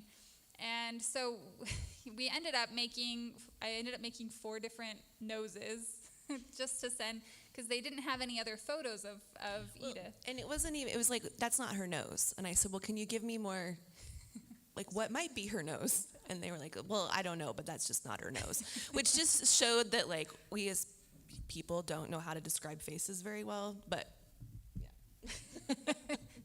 So this ended up being the best solution, and each illustration was a unique project in its own, just because we had different information, or we had living family members, or we didn't, or we had historians that had studied them for years and years, and each one was it had its own set of difficulties and challenges, but they all ended up being something that we were really proud of in the end because of all of the work that went into it. So we ended up showing her family those 4 different noses, and they chose one, and we went with that, and they ended up being really happy about the final illustration. So I think there were tears. Were there even, tears? Yeah. See, I wasn't the one that usually spoke with the family. I have since the illustrations came out, but I think Catherine and Naomi saw a lot of that behind the scenes, and then they would tell me about it. And that's such a rewarding, it's such a reward for all of the work that went into these illustrations, because sometimes people would say, how long do they take you? And like, each one is so different. Sometimes I'll be working on one for a month, or sometimes I can get through them pretty quickly. But all in all, yeah, it took us about 2.5 years to get 50 illustrations finished, and that wasn't just because that's how long it takes me to paint, but it was because we wanted to make everything as authentic and personal to that person as we possibly could. So this was a different challenge. Fanny Brooks was the first her family was the first Jewish family to come to Utah, and as you know, it was mostly the Mormon pioneers that came at that time, and so they were out of place, but she felt at home here, and she had been moving her family around so much that they really wanted to stay here. They felt like it was the place for them, and they really wanted to settle here. And so I wanted to portray her as a really strong woman, because it was actually her that wore the pants in the family. Her husband would do the things that were required of men at that time. They owned a boarding house that was very successful, and it was successful because of her. And then they owned what was the hat shop called? Millinery shop. And her husband would do all of the ordering. He would order the hats, but she took care of the rest. She did all of the books. She made it happen. And so there was a point at that time where Brigham Young actually said, we as members of the church, we're not going to do business. We're not going to associate with anyone. And this was eventually overturned, but we're not going to associate with anyone that is outside of the church. And because her business was all about bringing in people to stay at her boarding house, that was a big problem for her. So she marched right up to Brigham Young and told him, this is unacceptable. Our family has, done no wrong here. This is where we belong, and I need you to make an exception for us. And so he did. He made an exception for her family, and she was able to stay and conduct business here in Utah. So I initially, I think we have a little video. I wanted her to be this really strong, resolute person. And here's kind of a little video. I usually draw, I guess it's a little about my process. I draw all of my sketches digitally in Procreate on my iPad, and then print them out, transfer them, and then all of the final illustrations were painted in watercolor. So here's kind of a little process video. So I have her arms crossed in front of her, and that was my initial sketch. And we wanted her to still be, we went back and forth quite a bit on her. We can't have her arms crossed in front of her. It looks like she's not, accepting people. It looks like she's really putting up this barrier. And so I changed her arm movement, and she's more kind of open and accepting, but still kind of has a strong stance. I kept one hand on her hip. Also, I think it just wasn't how women were portrayed at that time. So again, putting these women in historical context is very important, but also telling their story. So so she's still kind of this strong, powerful woman. I wanted her to look straight forward, because she was not afraid to go up to Brigham Young, who at the time, was a very notable figure in the community. She wasn't afraid to march right up to him and tell him how she felt about things and stand up for her family and for their rights. And I think he ended up dedicating part of the cemetery in Salt Lake as a Jewish portion of the cemetery, and he did it because of her. He respected her. So she was a respected person in the community, so I really wanted to portray that. What am I talking about? Okay. Yeah, we can just go quickly. So here's kind of another process of kind of incorporating what we are taking from the family, from the different things that we study about these women, and putting them into the illustration. So we have here, so I think Naomi talked about, we had another radio host, and so we didn't want to have two radio hosts in this group of 50 women. Ellen Selu, also known as Mama Selu, was known for her show on KRCL about, what was it called? The Polynesian Voice or something? Voice of Polynesia, there we go. So that was kind of the setting that we wanted to put her in, because that's kind of how she was well known in the community, by her voice. And she also, in the background, you're kind of seeing, in each one I had to kind of solve that problem, like how do I tell their story? For her, I used kind of photographs and documents and put them in frames behind her in the studio to create her entire story. So we have her, all of these photos that we had of her, where she was in this same dress, and so I really wanted to portray her, and it's a Polynesian style dress, and so that was really kind of a fun, important part to include. We put the flower behind her ear because I think that was something that her family said she often. Well, I remember talking to the family and saying, okay, so what color of flower would it be? Which side of her head would it be on? What would be the lay that is around her, right? And they were very specific, like it would be this, and that was then information that we had passed to Brooke. So, yeah. So every little detail you're seeing here, there was a lot of discussion about it. You just think, oh, she's got a flower behind her ear. But yes, I remember there was a lot of back and forth on that. And also what kind of flowers or leaves kind of go around her neck as well. That was a big discussion too, and they sent me a lot of photos that I didn't include here. But she ended up she was the founder and board member of the Yosepa Historical Association, and so I thought that was cool to include that little bust from Yosepa, which I've been out there, and it's kind of a nice little cemetery with that bust. So all of the things you're seeing behind her really help tell her story, and this was a really fun one to do.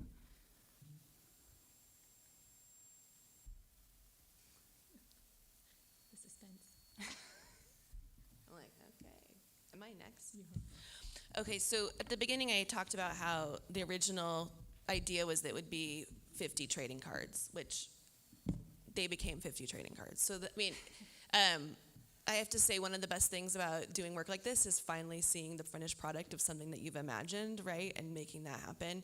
And I never imagined I'm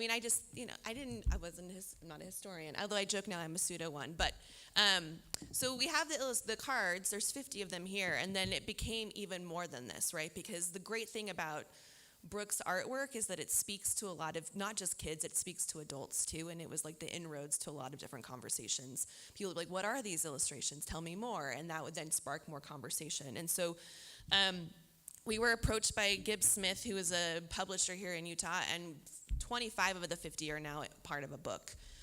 Because it's a nice to have it as a book form and just not trading cards. So we had to rewrite the biographies. So I'll say biographies live on the website, full-blown biographies with footnotes and all kinds of things, usually written by a family member or a historian.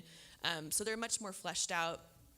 I don't know why it's not moving. Anyway, and then we have the trading cards, and then they're also in book form. So I think we've written now the biographies 3 or 4 different ways, but they live this way.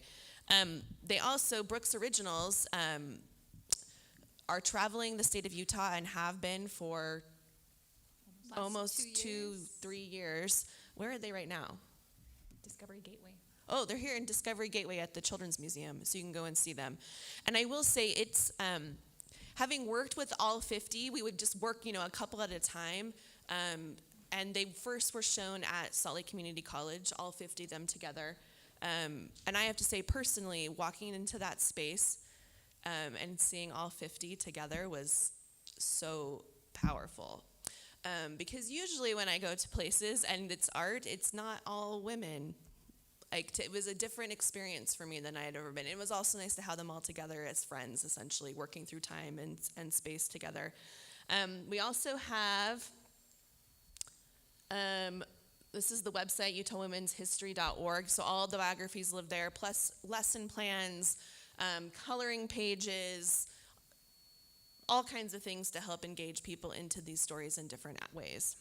There are also a lot more biographies too. As we were making all of these, maybe you already said this, but as we were making these illustrations, there were so many more women that came to life and are included on the website. Than the 50. Than the 50, yeah.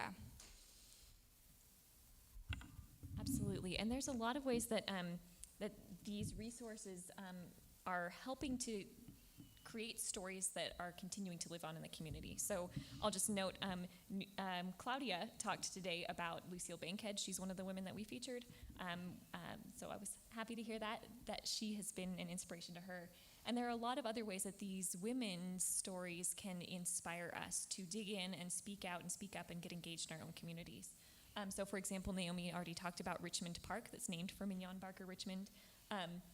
So there's just that little stone thing in front of it right now that says her name and humanitarian, community leader, something. There's actually a whole Deseret News article written once by a reporter who thought that the park was named for a man, and he wrote about all the things that this man, Mignon Richmond, had done, and then issued a really embarrassing retraction afterward.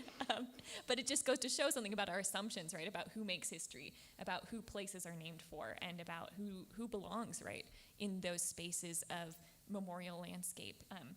So this park that is named for Mignon Richmond happens to have one of the newest Wasatch community gardens, which I think is great since that's tied to her legacy of food and feeding people. And we're working with Brooke right now on a mural project to feature Mignon and 3 other Black women who worked and lived in that Central City neighborhood. That will open on June 27th. So if you show up at the park between 6 and 9 p.m., you can see that. There will be a community event. It's part of the Juneteenth celebrations this year. So I'm really excited for that. Are you painting it now? Yes. Oh. Not actually painting yet, right? Yeah. Oh. Sketch, yes, I have a sketch. So we're working on the sketches. We're working with community folks and organizations who gave the input on who else they wanted to feature. And Brooke is, again, graciously allowing the artistic process to be a collaborative process with a lot of non-artist folks as well. Yeah, we will have we'll have some more community engagement on that. We're going to have a couple options for different backdrops and color schemes. So it's always nice to have that community engagement so that we are representing the people that we are painting. Yes, and if you follow us on social media at Better Days 2020, you can also vote for what you want Brooke to do, although we reserve the right to have the community leaders make the final say. Something that is also important, and here, this is also Mignon's family pictured here. A lot of these women who worked for voting rights, specifically in civil rights, were influential in that story that Utahns are starting to tell about ourselves, that in 1870 we're the place where a first woman cast a ballot under an equal suffrage law. That's a big deal, but it's not just that first woman to vote, Seraph Young, and her story that matters. It's all of the people who pushed for expanding voting access after that. And this memorial, A Path Forward, was opened in 2020 on the grounds of Council Hall. So that building that Brooke talked about where the first vote happened, it's been moved from its original location, but thank goodness the DUP saved it from destruction a lot of years ago, and it's now just south of the state capitol, right? And so if you go there now, you'll see this memorial by local artists Jason Manley and Kelsey Harrison.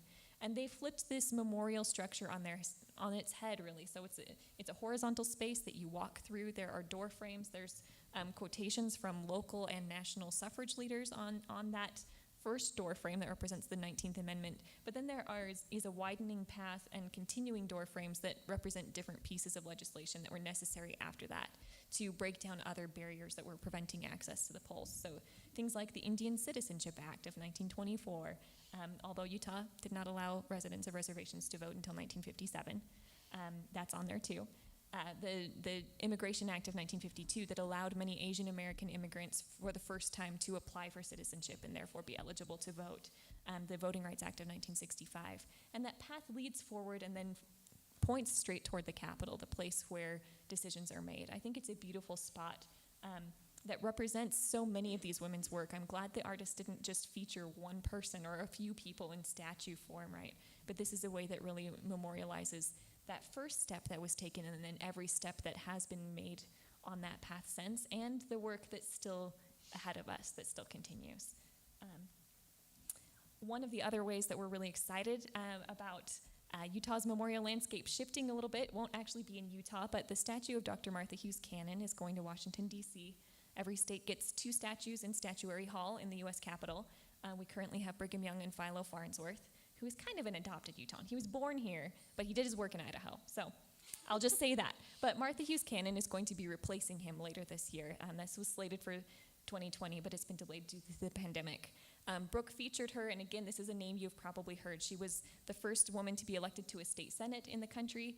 So she was elected in 1896 here in Salt Lake City to represent a district that her husband was also on the ballot for. So they could both have won seats in the legislature, but she won and he did not.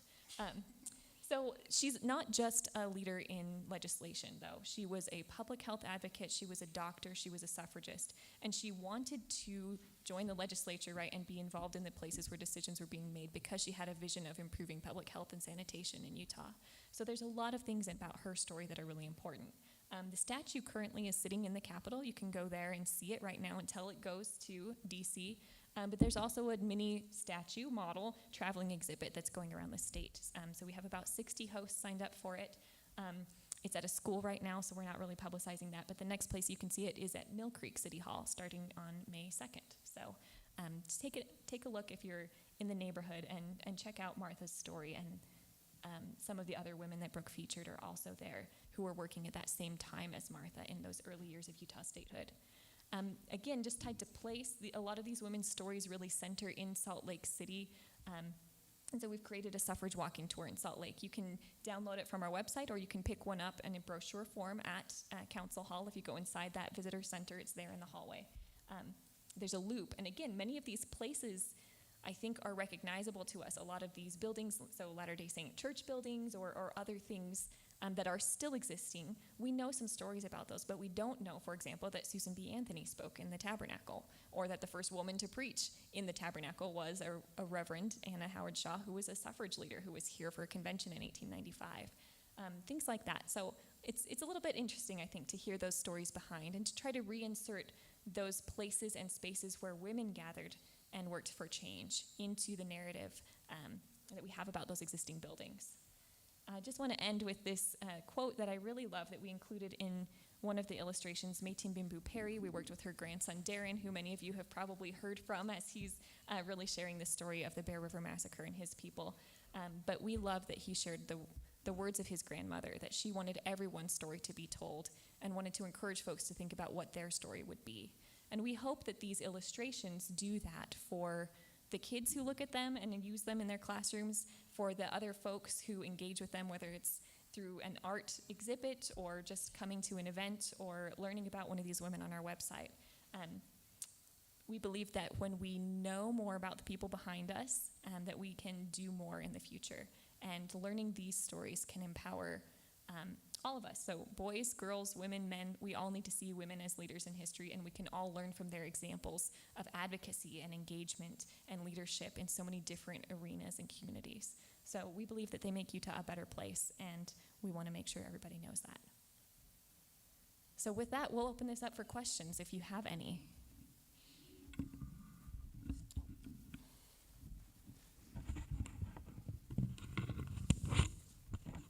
Come on, somebody's got a question.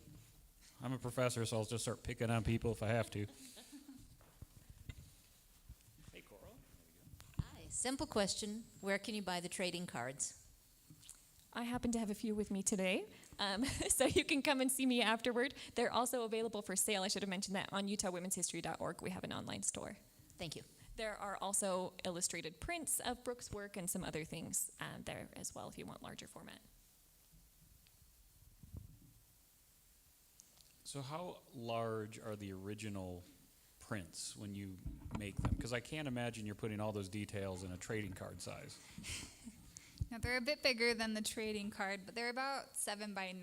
I do paint pretty small usually, except for when I paint murals, obviously. But yeah, I painted them small, and then we also have an exhibit that's been in the state capitol and a few other places where they've blown up the prints too, so you can see the details even better. They're, I think, more like 11 by 17, but yeah, they're pretty small. They would be about that size, I guess.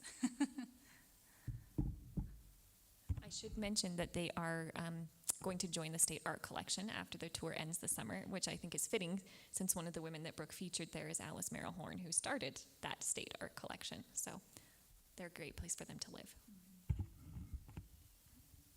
More questions? All right, keep going, Coral. So what steps do you take to actually get them into the schools and part of the curriculum? Well, I now work at the state school board. So we worked a lot with the Utah State Board of Education, with the social studies specialist there and the English language arts specialist who was there at the time. We did a lot of teacher trainings because a lot of educators don't even know the stories of these women, right? So, and tried to make the lesson plans and all of the materials as easily usable as possible. And this was pre-pandemic too, so it was a little things. Thankfully, it was pre-pandemic when we were trying to do this. So we trained, I think, about like 1,500 teachers across the state. We worked with the Tanner Humanities Center at the University of Utah, who does educator trainings in the summer. We brought in world-renowned historians to talk about not just the Utah suffrage story, but the national suffrage story. What else am I missing? The picture of the walking tour that Catherine shown were educators who we would take them on the tours. A big piece to it with anything is building relationships with educators, getting them excited about the stories and showing them how they can use them. I know there's a yearly art contest now. We also did, right before the pandemic hit, so it was February 12th, 2020, we had about, how many kids did we have? About 2,000 kids came to the Capitol that day. February 12th was the day that the Utah Territorial Legislature signed the law for equal suffrage, and so we had a big event at the Capitol. Brooke's illustrations were up on the 4th floor. We had a scavenger hunt with those. We had storytellers.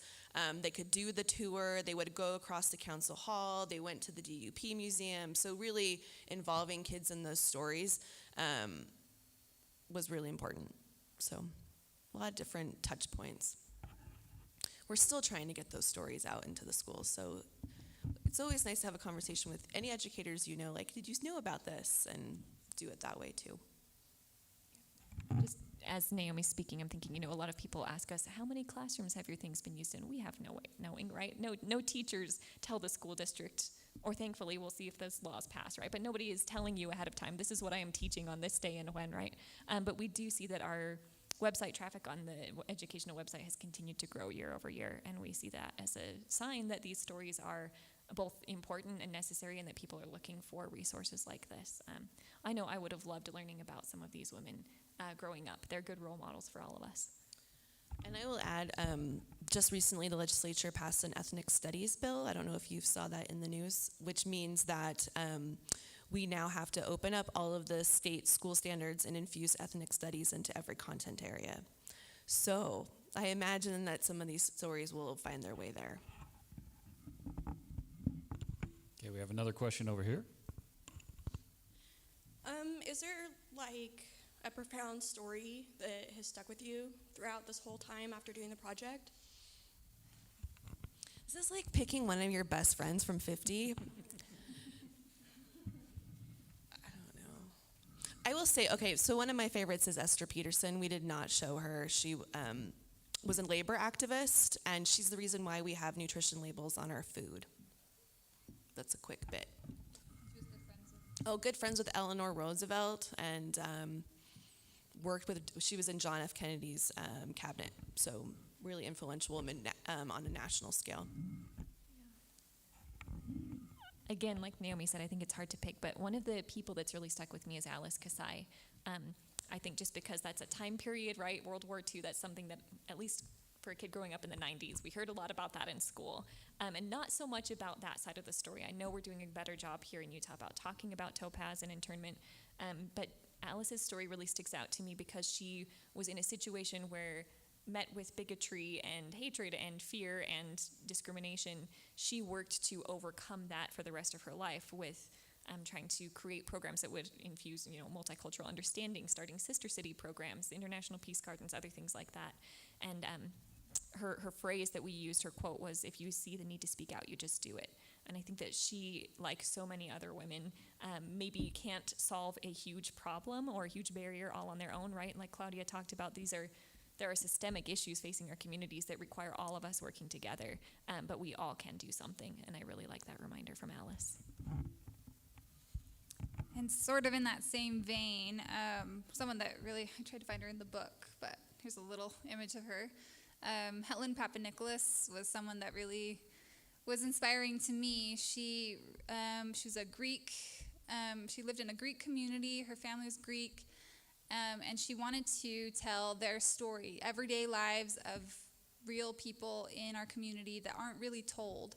And she wrote an article about her community, and then it kind of inspired her to learn about all of the other communities that really weren't talked about at the time, and to give those people voices, people that weren't best friends with Eleanor Roosevelt, or weren't give regular everyday voices the chance to speak. And so she was the one, she edited the book called The Peoples of Utah, and each chapter focuses on some of the different communities in Utah at the time. And Alice Kasai actually wrote the chapter on the Japanese American community here in Utah. And her work really inspired me. She did something that really wasn't done at that time, which was talk about regular people, regular life, and but really kind of gave them a voice, gave them the power to tell their own stories, which are absolutely beautiful and interesting. And I know that there's a new edition that's being worked on of the Peoples of Utah, where they're even pulling more from the stories from people that actually live in those communities, and they're going to make it even, I just learned about this yesterday, but they're going to make it an even more interesting and beautiful book that kind of focuses on our history here. And something really great about that book, it's out of print, but I found it when I was working on this illustration because I became really interested and I read a lot of the book.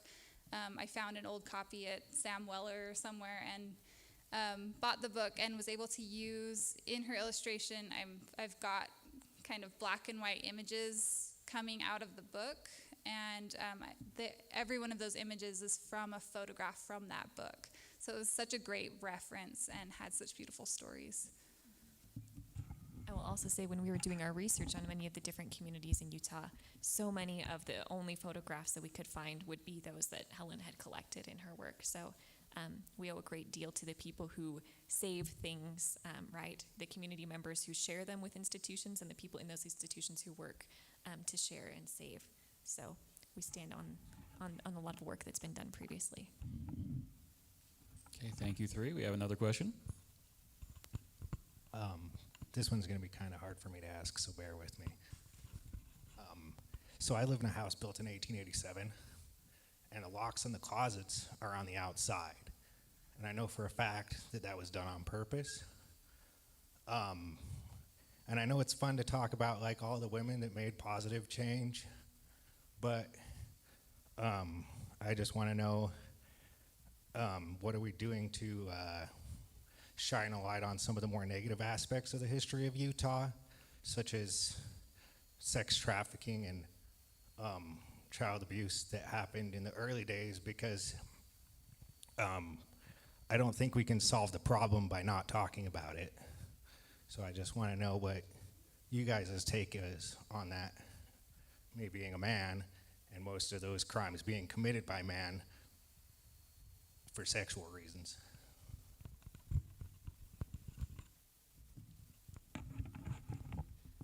I think it depends on the audience. So when I am working with fourth graders, right, like you have to consider the developmentally appropriate piece to this. But yes, women's history is not all happy. Definitely not. I see this work as a starting place and not the end. So we do need to have these conversations. These women were working on issues that you're talking about. Right, like Edith Melendez was working on police brutality. We have women who are working with the YWCA, which works with women who have been abused. Right, so it's a way that you can have these conversations with using the women, but when I'm writing curriculum for the masses, right, I have to be mindful of those pieces and the development. That's from me as an educator. Just say, I think that, again, there's a starting point of getting these women's stories to be told and known first, and we're working on some of those second pieces as you speak. So, for example, Emmeline Wells, as soon as women regained voting rights with statehood in 1896, she leads women to the legislature to lobby to raise the age of consent. That was very important to her, and that's somewhat related to the issues that you're talking about here, right? So I think there are appropriate ways to talk about ways that people have solved problems. Sometimes or worked to solve problems. Sometimes it can be difficult. Again, those community conversations, we've referenced those earlier, Claudia did as well. But I think when we can point to examples of people who have spoken out and stood up against things that they saw happening that they wanted to change, those can be useful tools for educators to use with their audiences, right, with their kids. So. Okay, we have one more. Well, thank you so much for your talk. I personally really appreciated all the different aspects and, the spaces that people have created before us. And so with that being said, have you all thought about doing a series of podcasts on those 50 and going into much more detail of them? You guys have researched quite a bit, and I think it's important for, you all to document that as well for people, even once you all are gone. So. Well, the reason why we aren't talking about the podcast is because it's not a Better Days project. But a spin-off of all of this, I was involved with we created a podcast called This Is Her Place, which is a play off of This Is the Place, obviously, where I was the co-host and I had a male co-host, and we pair essentially a historical woman with a contemporary woman. So, for example, when I mentioned, I wonder if there was a female sheriff back in the day, there was. Her name was Claire Ferguson. So we did an episode, for example, about Claire Ferguson, and then interviewed Rosie Rivera. So we're telling their stories in tandem because, like I said, a lot of the things from the past are still very contemporary to today. And that is more of an adult audience. So we are talking about more complicated issues, I guess, or the harsher realities of women's history. We did about 16 episodes. The thing about any type of this work, as you know, it takes money, and it's a highly produced show because it's a narrative podcast. We just need money to do more. So, but if you go on to wherever you listen to your podcast, This Is Your Place. There's 16 episodes. That's kind of where the project is at this point. So. Okay, well, thank you all. We are getting the shepherd's hook, so we are out of time. But could we give it up to Better Days 2020, please? Thank you all.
panel. So they're going to present at first, and then we'll open it up for questions at the end. So please write down those questions as they come along. So we have three wonderful individuals on this panel with us.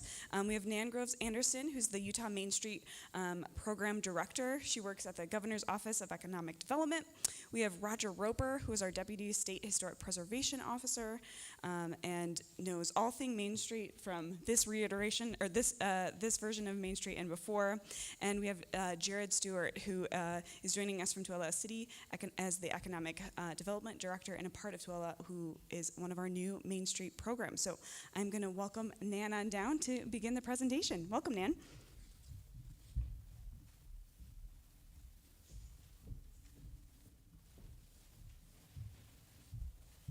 Thank you, Kelsey. It's wonderful to be here. Thank you all for coming here to learn about the Utah Main Street program. I gotta say, my background's in tourism. I am not from the history side. I'm not from community development. I do work at Go Utah, now known as the Governor's Office of Economic Opportunity. We were asked about 2 years ago to develop a pilot program reflecting the Main Street program process.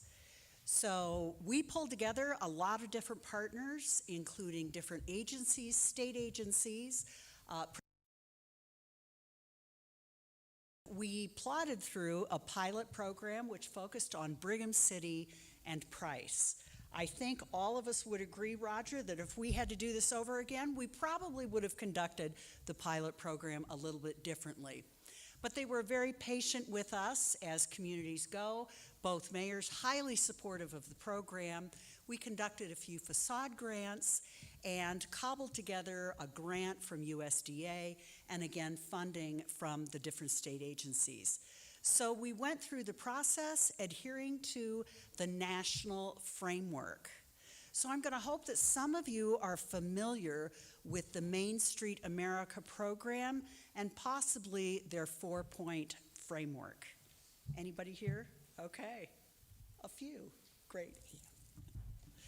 So we did work with Brigham City and Price to adhere to that 4-point approach, which you'll hear a little bit more about later. We were very pleased to conduct those 4 facade redos, and they were very successful. Some of you might have seen the new facade on the Idle Aisle up in Brigham City. It looks fantastic. We were very excited. So we worked our way through this pilot program, and much to our surprise, there was a huge amount of support for a statewide renewal of a Utah Main Street program.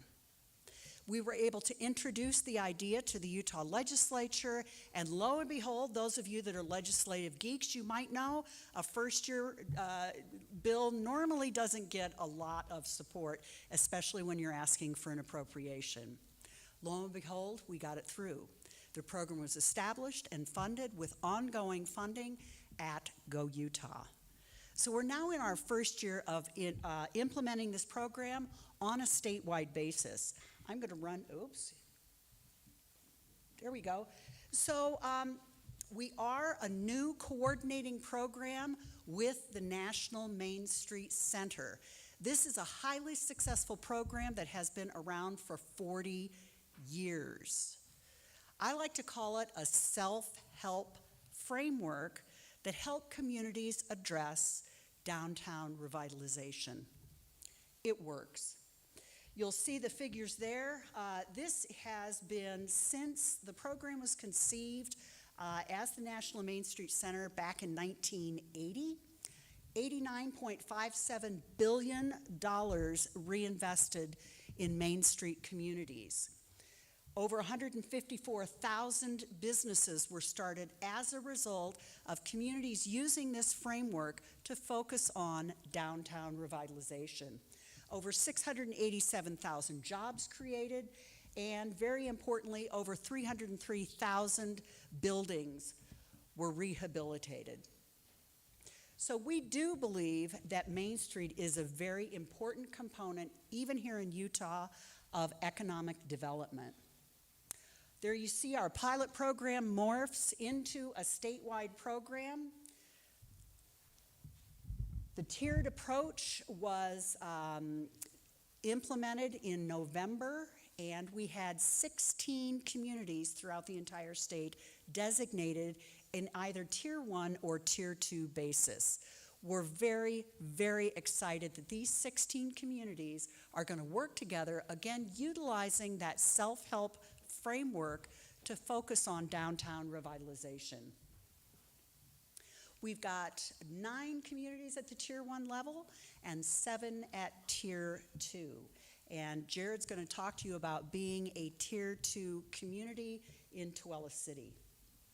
You see a few of the aspects of our work. Very excited to work with SHPO. They also were able to work with the National Park Service to gain additional funds to support the program, and Roger will talk a little bit about that as well. So we did come with a bit of funding, candidly, for a statewide program, not a lot, at $355,000, but we're doing everything we can to make sure that that funding gets to the community level. So this year we were able to award $190,000 in community downtown enhancement grants for those 9 Tier 2s. So what is this 4-point approach? This is really the essence of the Main Street program. It is led by local communities that develop into these 4 different aspects. Design, many of you will be familiar with because that does focus on building improvements as well as streetscape. The organizational aspect focuses on forwarding the work of the entire group. How is it funded? Promotion, and this is my background, particularly coming from the tourism space, and I'm so pleased to see that the bulk of our communities that are involved in the Utah Main Street program really do want to start looking at what they have as assets that could further develop their tourism economies. And then the economics, the economic vitality. How does Main Street function as an economic activity for your community? All of those 4 points are basically focused on what's called a community transformation strategy.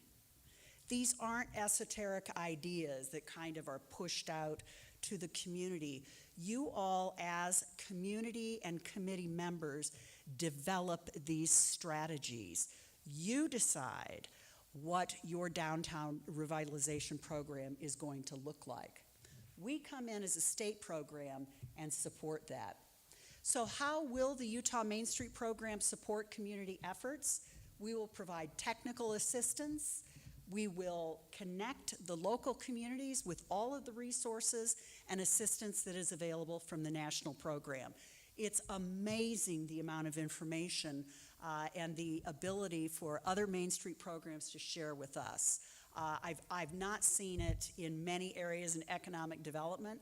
Anyone connected with Main Street is happy to share what they've been through, best practices. It's been an amazing process. We will support your community economic development efforts. Again, a bit of funding assistance.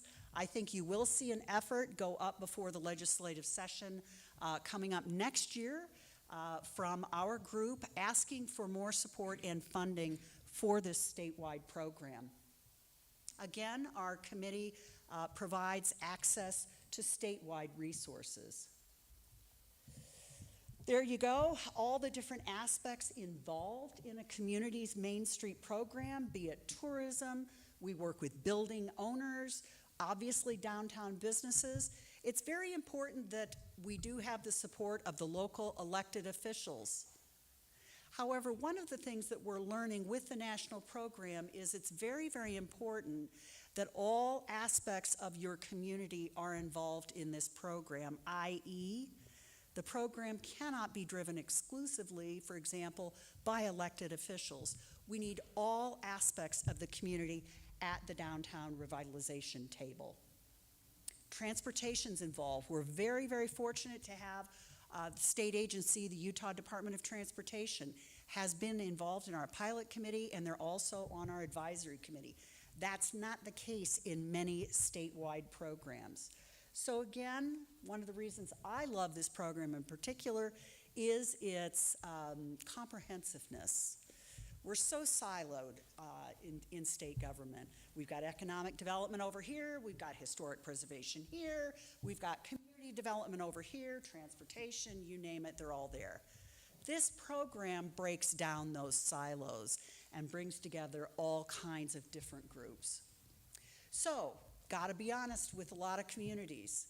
I get calls at least once a week from another community that wants to be involved and follow this path. I actually live in Torrey, Utah. Anybody been to Torrey? Yay! So you'll know that it's a very, very tiny community of about 300 folks. Is the Main Street program an idea that Torrey could actually look at? Gotta be honest, probably not. Doesn't have a defined downtown area. We don't even have sidewalks. So I do try to be direct and honest with the different communities because it's important that they focus on programs that are going to further the community's goals. And Torrey probably isn't a good candidate for this program. It doesn't have a walkable environment. Candidly, very little attractive architecture. So we do want to provide some level of support and resources for any community in Utah that wants to address downtown revitalization. Community designations, there you go. We had, again, great interest. I've got about 10 communities in the pipeline that want to get involved. So we're very excited to see the progress of all these different communities. Distinctiveness is uber important. Whether you're looking at residents or, in my background, especially for the tourism industry. Tourists don't want to go to areas that look like anywhere else. They love distinctive downtowns. And what we're trying to do is to support all of those communities' ability to maximize their current level of visitation in terms of economic impact. Today's economy, place really does matter. I love that graphic. Anybody know where I took that picture? Park City. They've done an amazing job with their Main Street, but I also got to tell you, from our perspective as a committee, Ogden City has an amazing effort. It has been so fantastic to watch what they've done in the last 20 years.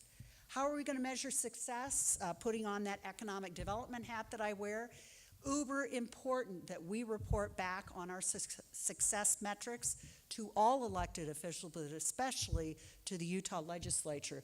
So you see what we're going to be reporting on there as required by the national group, but also in our enabling legislation, we're going a step above that and including businesses retained and or expanded. We're going to look at a decrease in vacancies in our participating communities. We're also going to look at the number of events and participants, again, looking at that tourism space. So that's a really, really quick overview of our program. Again, this is a reiteration of a program that was started by some fantastic people. You might know Bim Oliver. He's speaking here later on today. He was involved in the first iteration of the program in the mid-90s to the early 2000s. So we're building on some great work that has been done before, and it's been really a lot of fun to introduce this program again. So with that, I think, Roger, it's up to you. This is Roger Roper with the State Historic Preservation Office. Try to figure this out. So historic preservation is a key component of the Main Street program. In fact, when it started in 1980, the Main Street program was started by the National Trust for Historic Preservation, a national nonprofit group. And they realized at the time that downtowns were dying. The historic downtowns were dying. They'd been bypassed by freeways, there were strip malls, all sorts of things. And they also realized you can't just put a plaque on a building and save it and have it be viable in the community. You need a broader strategy. So they came up with this plan, and as Nan said, it's been going for 40 years. So it's been refined, it's been very successful. But I'll be talking about the historic preservation component, which is really that design component. So those are the 4 points that all need to happen in a local Main Street program. But I'm just going to talk mostly about the design part, because that's where we're talking about buildings and the streetscape, and that's what we deal with on the historic preservation side. Our office, the State Historic Preservation Office, the SHPO, I'll be referring to it as SHPO, so get used to that. And I do want to say too that I was involved early on with the state program that was in Utah in the 90s and early 2000s. Then I moved to Oregon and worked for the Oregon SHPO, and we got a Main Street program going there. So I got to see Main Street in action in another part of the country and in a different state. So part of what I'm talking about is based on those two experiences. But the programs we have, I'm not going to go through all of them. We have an archaeologist, of course, but the historic building team deals with these things. National Register. We have technical assistance. So we have a preservation architect on our staff.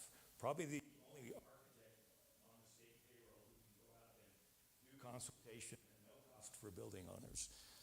We have tax credits and other financial incentives that are enticements to building owners to revitalize their buildings. And the main grant program we have is the CLG, or Certified Local Government Grant Program, where we can give grants to partner communities around the state to promote their priorities in historic preservation. And it turns out a lot of them end up focusing, if not eventually they focus on their downtowns, because that's the core of their community. So CLG grants can be a part of the Main Street effort as well. And we're not the only game in town when it comes to historic preservation in the state. Of course, Preservation Utah is a key partner, and they've been around for 55 plus years, and they're the nonprofit side. So we're state government, they're nonprofit. We can each do different things, and so it's a great partnership, and we work very closely together.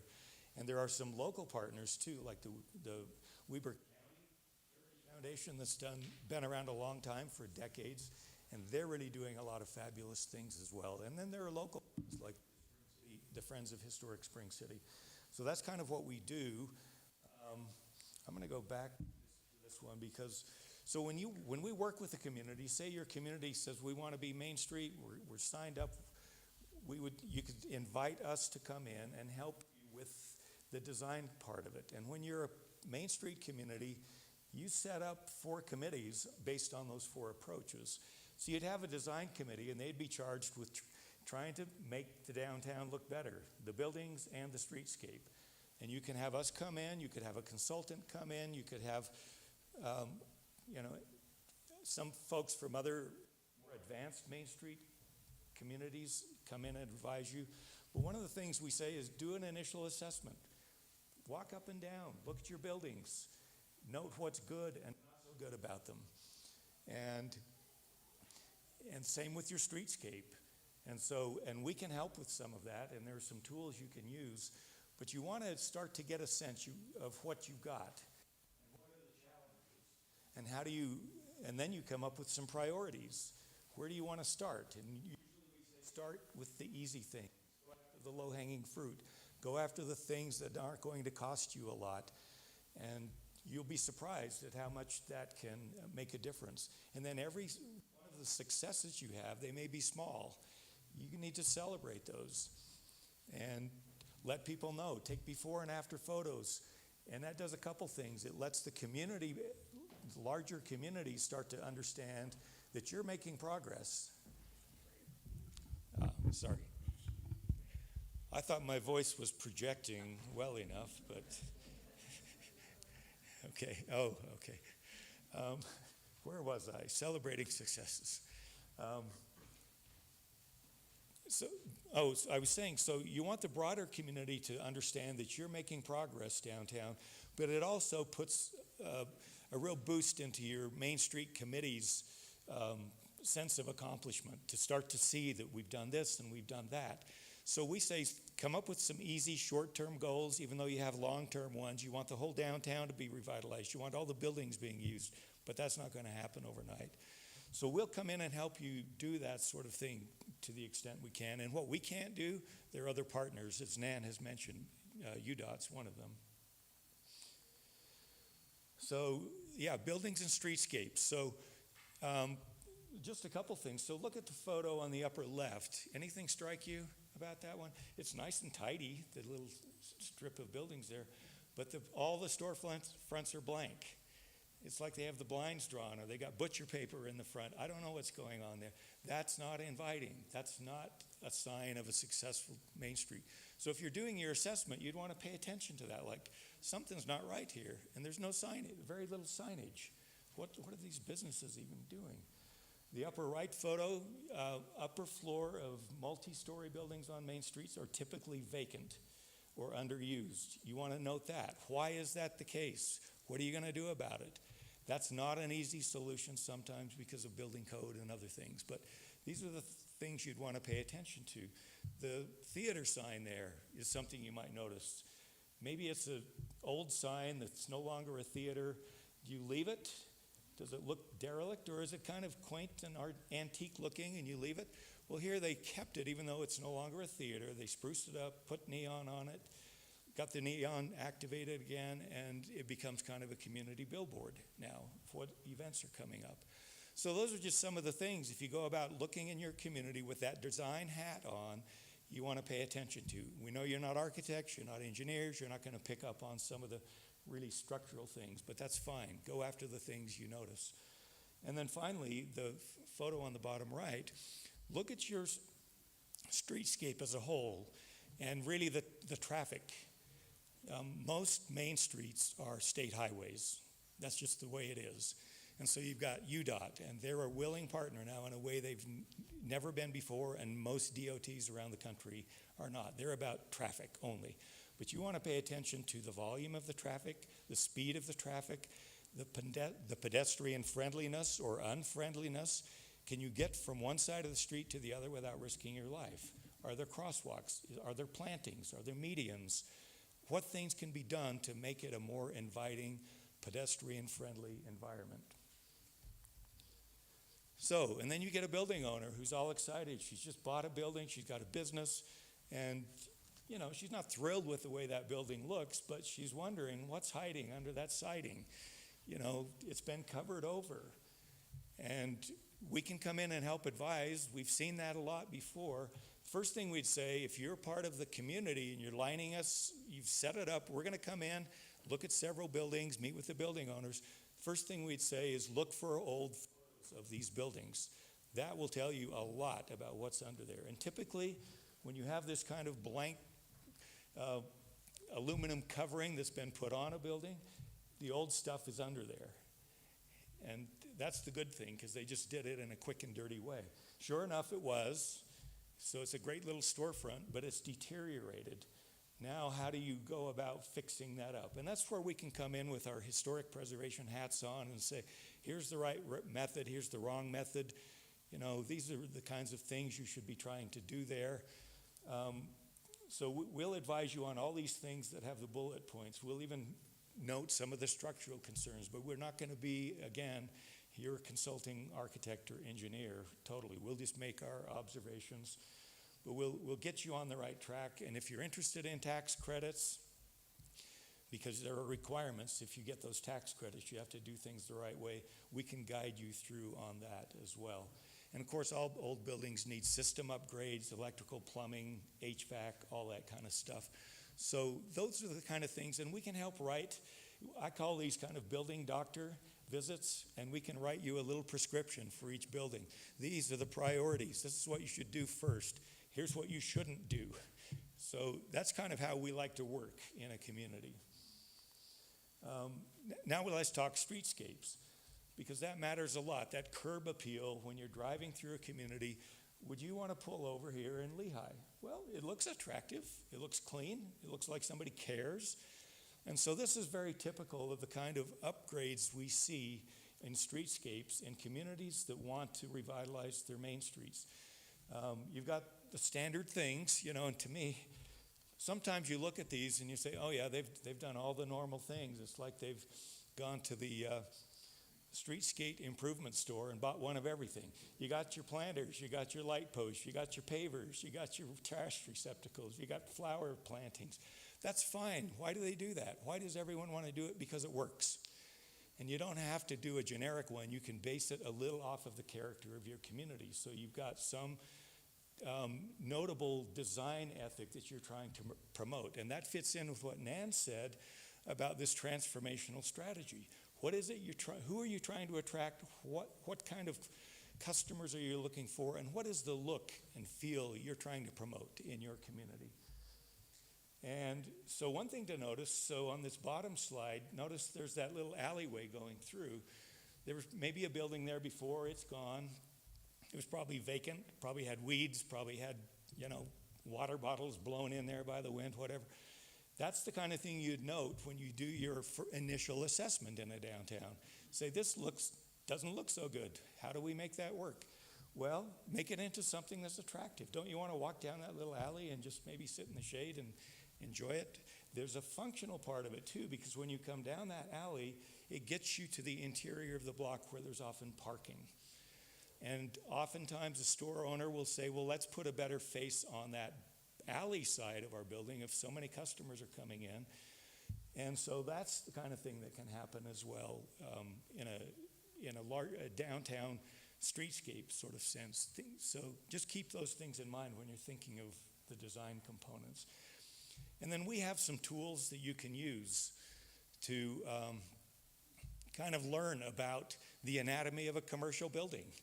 You need to know the building parts. You need to know what those traditional components are so you can start to enhance those and make the best of the architectural character that you have. So these are online. These are on our website. We have some of these. There's this one on just basic commercial buildings.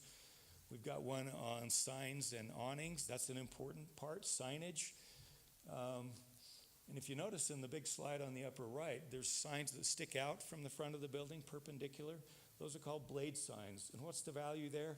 Because people who are walking down the sidewalk can see what the business is. Most signs are on the front of the building and they're meant for people in a car. So you've got to think about it. What's going to work? What's missing here for somebody who gets out of their car and just wants to walk up and down and see what's going on?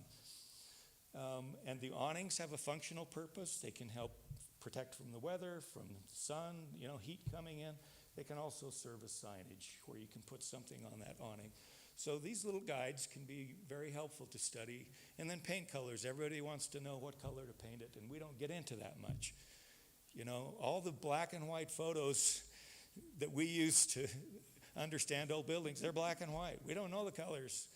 And it doesn't matter that much. Just don't do anything goofy or radical. And there's some basic guidelines. You've got your base color. That's your brick building maybe.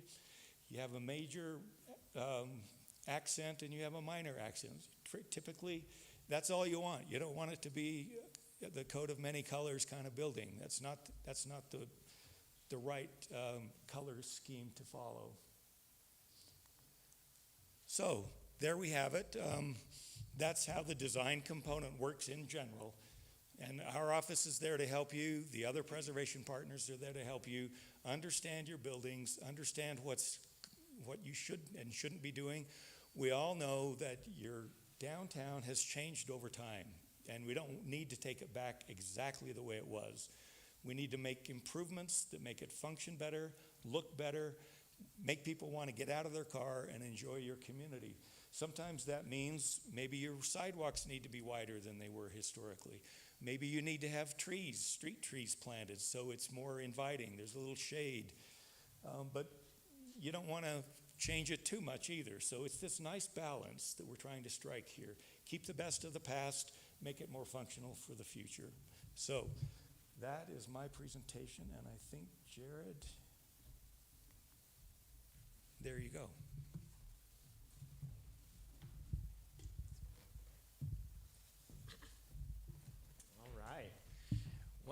thank you everyone for being here.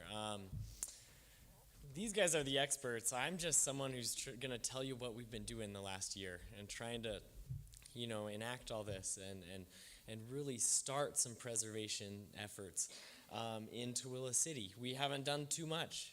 We've just really at the beginning of our efforts, and I'm really excited to get into what that means for us, and hopefully that will be of benefit to you as you try to start, as I assume many of us are aspiring preservationists, as you try to start your efforts. Hopefully this is some benefit to you. So I want to talk about partnerships, right? One thing they say a lot, and that I heard a couple weeks ago in a visit from Main Street America, is that it's not with you, we're with you, not for you, right? We're working together on this. Partnerships are huge. Could include business owners, museum directors, civic leaders, real estate, universities. These are all partners that I have in Tooele City, but especially the business owners. They're invested. They really want to see a profit on their business, right? So that's kind of one of our big partners in our commercial Main Street area. Talk to each other, understand needs, and offer solutions, right? As I've started to build partnerships, you just can't ask and ask. You just got to be offering solutions, right? Helping each other, actually finding what their needs are and matching those with, be it a grant or some grit and hard work, just something you can do to make a connection that will benefit them. And then really, this is a flyer. 1 year ago, in April 2021, I took this flyer around to every property owner and business in our Main Street district in Tooele. And we started a focus group, right? And that was all to actually start and create an economic development strategic plan, which we did. So that was our first focus group in April 2021. It's only been a year. It kind of amazed me, like, oh my gosh, it's been a year. And part of that was it's been a whole year, and then it's like, oh, it's only been a year. So, and then in August we did a second group, and we started the Downtown Alliance for Tooele City. In October, we kind of saw that coming, and in August we started our Downtown Alliance. In October, the Main Street program launched with Nan, and then by November we had a chair and a vice chair and subcommittees. And that's a big deal, right? I think those subcommittees, it all starts to, kind of come together. At first, you have this organization, and it's a little messy, right? We've got one of our Downtown Alliance members here, right? I think he'd probably agree, like, didn't function perfect at first, right? But you give it some time, you give it some structure, you start to delegate, you build trust, you build those partnerships, and now we have functioning committees. Grant funding, right? You gotta have some money to back up any programs, initiatives, things that you want to start in your community or whatever your lens is, right? We've been able to secure $370,000 in the last year for our downtown Tooele City, and I'm so excited about that, right? That's a huge new investment in our downtown, and that comes from the Utah Main Street program, from Roger and Nan here, both of their organizations, and also from the county, Tooele County, and that's kind of where our funds are coming from. Very exciting.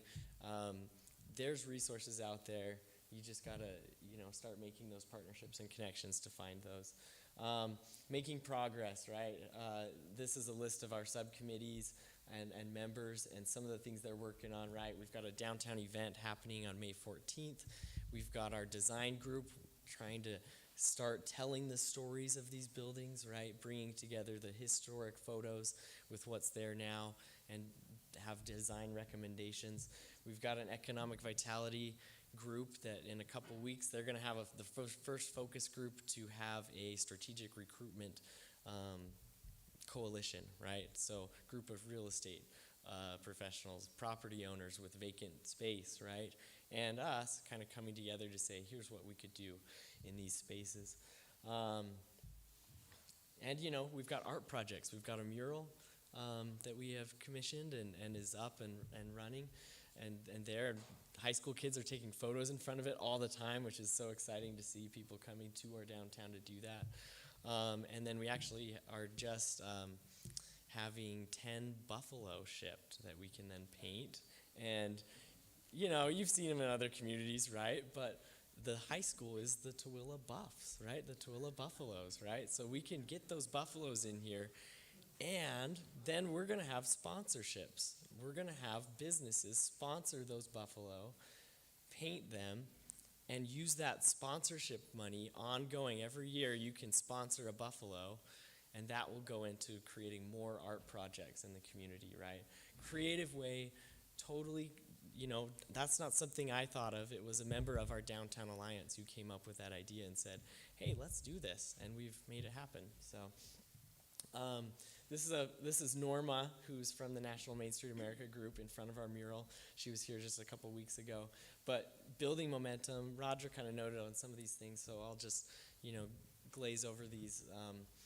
But celebrating those wins, thanking your partners, right? Everybody's volunteering on our Downtown Alliance, so it's really important just to make sure that they know that how much I appreciate them and that the city appreciates their work. Keeping the perspective, right? It takes a long time to get things done, so just remembering that we're doing these small things. Here's our longer vision. We'll get there, right? And over a year, we've accomplished some stuff. And then communicating. The more I can send out, especially now that we've got these subcommittees, I'm noticing, you know, some people that are on this subcommittee are still interested in what this other committee's doing, right? So having clear communication, talking to each other, letting everybody know what's going on in these subcommittees so it doesn't kind of separate, and hopefully that applies in whatever projects you are hoping to accomplish, that you can communicate with your partners and be more effective. You know, where is this, right? That's a question, right? Is this Tooele? Is this Tooele, right? This is anywhere in America, right? And 2 weeks ago when Norma came to town, she asked, she told us, okay, I came here, this is the first time I've ever been to Tooele. I wanted to drive through town and see when I felt like I had arrived. When am I in Tooele, right? Her hotel was near kind of Walmart, this, you know, and she's, in her words, this is anywhere in America, right? Doesn't make you distinct. And as I think about it from the economic development perspective, and my job is to kind of create new investment in the community, this isn't unique, it's anywhere in America, right? So, to Norma's point, let's see if this will keep going. Maybe. There we go. Another example, just strip centers, right? What's Tooele? What's Utah County? What's Salt Lake County? It's also similar. But when and I asked her then, okay, Norma, tell me then, when did you feel like you arrived? When did you get here? This is it, in the historic downtown. And the point today is that, as Nan mentioned, uniqueness, distinctiveness is important. The Walmart-style developments, those empower the uniqueness of our main streets and our downtowns and our historic areas. This is where true value exists, right? This is where there's a sense of place and a uniqueness that your community and your neighborhood can grasp at. So, you know, we did this whole thing. Don't read all these words, right? We did this exercise with Norma to talk about what our unique assets are, and then what are our non-unique challenges, right? So many communities and neighborhoods have the same challenges. So questions for you are, what makes you unique? What is your unique population? What is your demographic in a commercial Main Street going to come to visit, right? What can you put in those vacant storefronts that people would be interested in? And you know, there's tools out there from Esri and other tools where we can actually analyze what is our demographic. And it's interesting how on the spot those can be. Okay, so this is just an example, a pet project of mine, right? I looked at Walmart in Tooele. I looked at the assessed value on the county's tax rolls, and then I divided it by the acreage of the parcel that it sits on. That's Walmart, right, in Tooele. Dairy Delight, your classic local diner, is more valuable per acre than Walmart. How about that, right? This 60 South Main is a vacant building under remodel right now. It's more valuable per acre than Walmart. Another, recent jeweler and mattress store that are kind of on one parcel. Parking. The storefront, more valuable than Walmart per acre. Another man's treasure, an antique store, phenomenal place, really fun, right on the intersection of our downtown. $1.7 million per acre is the value of that. Premier Athletics, 100 years ago, that was a movie theater. Before our historic theater even existed, this was a movie theater, right? More valuable than Walmart per acre. And this is a little Hispanic market that's open 24/7 every day, not 24/7, I guess. It's open 365 days a year in our community. $1.9 million per acre. This is where true value is.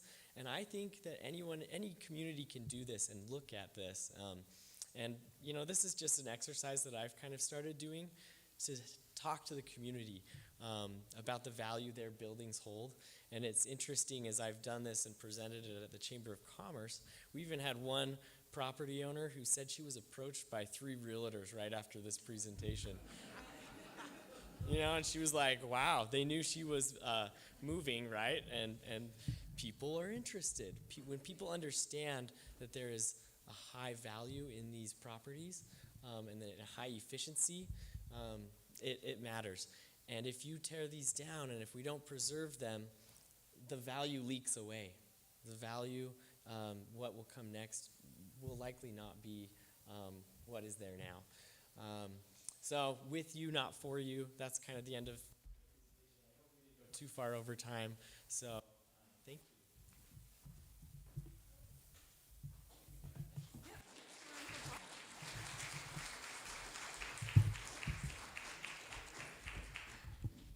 So I'm a little shorter than our friend Roger. So I'm going to open it up for questions. So if there's any from the audience, I would love to take your questions. If not, I've prepared my own.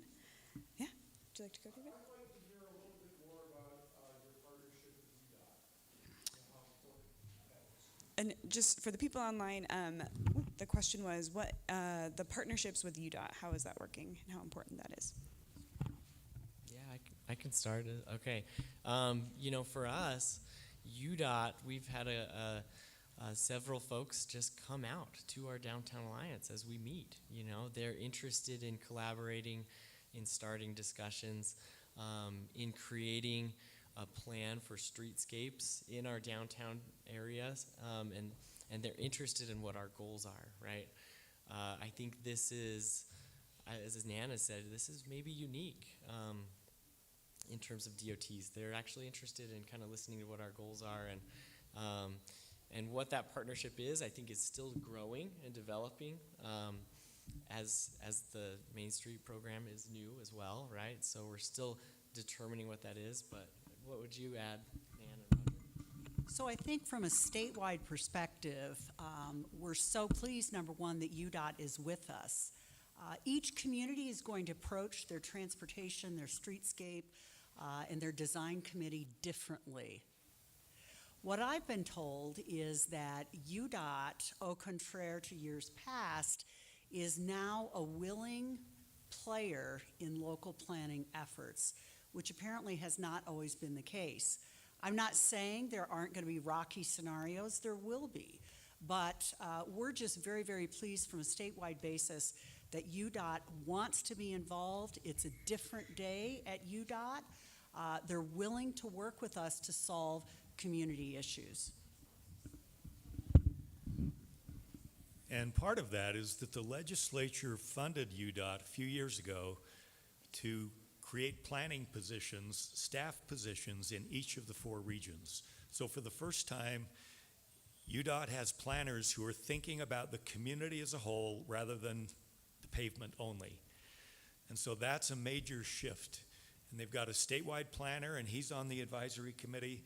So they've really stepped up to realize that they've got to be a more integrated community partner with where their roads are passing through. So, And they've put out a report. It should be coming out, the final version, called State and Maine. And you could probably find it online. Great. Did I see? Yeah, Ronnie.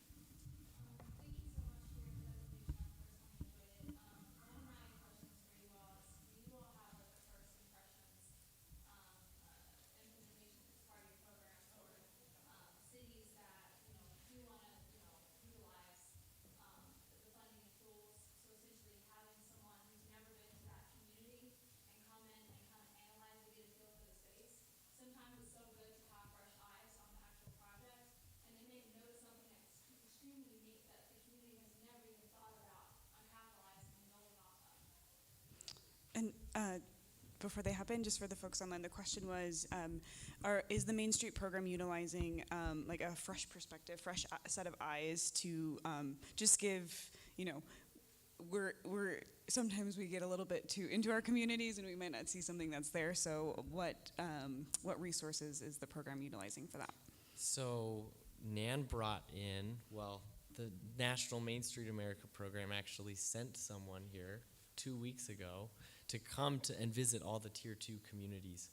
And that was a treat. It really was. It was awesome to have Norma, that was her name, come and visit the community, walk around. It gave me all kinds of ideas, right? And that was just wonderful. So yes, I would say, and Nan can add anything, they're bringing in people from outside the community to kind of give that fresh perspective. Right, so again, one of the beauties of this program is its inclusivity. So I think through the different committee structure, you do have an opportunity to bring in fresh voices, new voices. However, I want to bring up, in the tourism space, through the State Office of Tourism, who is a Main Street partner, they actually have a program called a Secret Shopper. And they do provide grant funding and support to communities who want to address that very issue. It's been done in the past by a gentleman by the name of Roger Brooks, who has been extensively involved in Utah's tourism resources for like the past 10 years or so. So it's a great idea. Thank you. Just one other thought is sometimes it's good to do cross-pollinating with other communities, especially with a community that's been at it for a while. They could come in, they kind of understand things better, they can provide that fresh-eyed approach, and then you do the same for them. So we're really trying to get these communities to work together and share information. You're not in competition. And so all these things can work for you. And I'll also add on to that the Main Street program is national. So the conference is later this month. It's an amazing network. So we're doing it here in Utah, but we're also connecting our Utah communities to people in Maine or people in California and everywhere in between that might be facing similar issues, and really trying to creatively solve problems and inspire the community. I think I saw a hand over there. Yeah.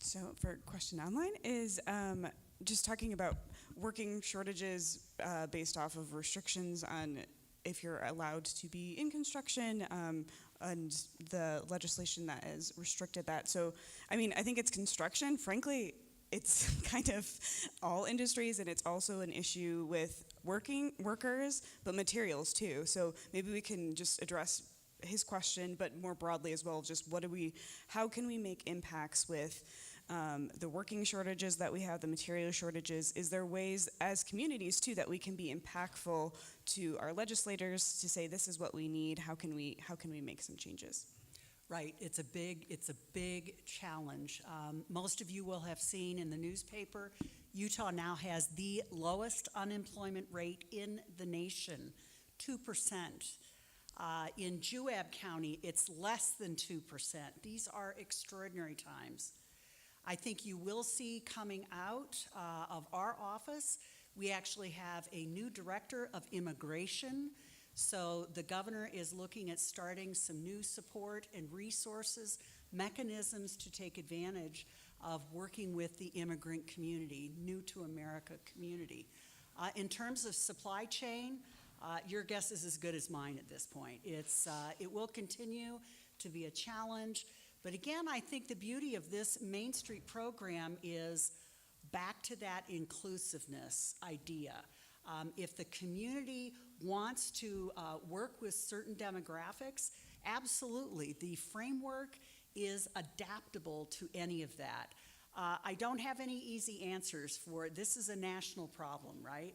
So, but one thing again, the governor's taking steps to work with, again, the immigrant community. That's out of our office.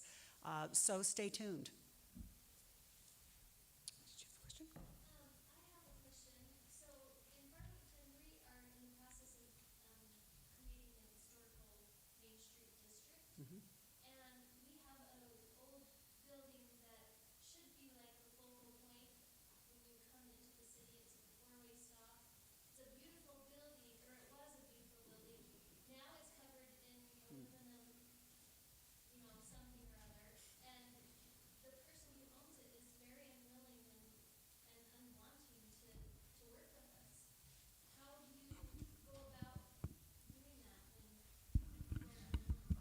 Well, that's a tough one. And Can I just sure, repeat sure. the question? Sorry. Sure. So the question was, this person's from Farmington and speaking about a building in the downtown that was once maybe a gem of the downtown and now has been covered up. So I think speaking to this particular building, but also the tensions and the conflicts that may happen when we have property owners or stakeholders that aren't maybe so willing or interested in participating.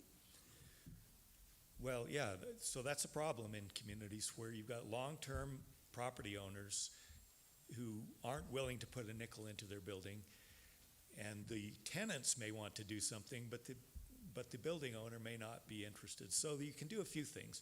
Historic photos can be very stimulating for what potential, again, what's hiding under that siding.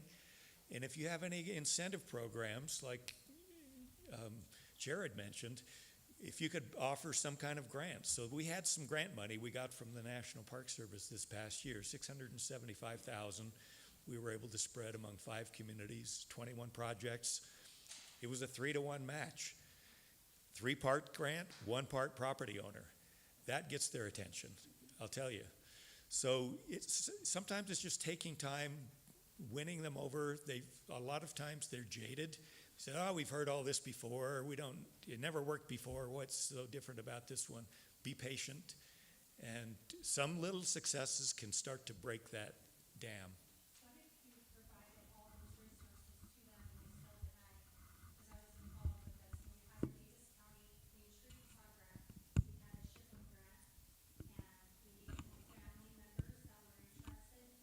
The property owner just was not. So after you throw everything at them, is it just a broader community interest to try to push them to do it? Or? In a way, time will solve it, right? You'll see small wins, and you can celebrate those small wins on some properties. But then, I see this in Tooele too. There's other property owners who just don't want to be involved yet, right? But you just have to accomplish what you can and do what you can right now and work with the people who are willing to work with you. And as you have resources, hopefully they'll understand that it's with you, not for you. We want to do this with you and break that down. And in the end of it, eventually the property owner will change, I suppose, if they really never come around. That's like, oh, guys, it's a long game, but.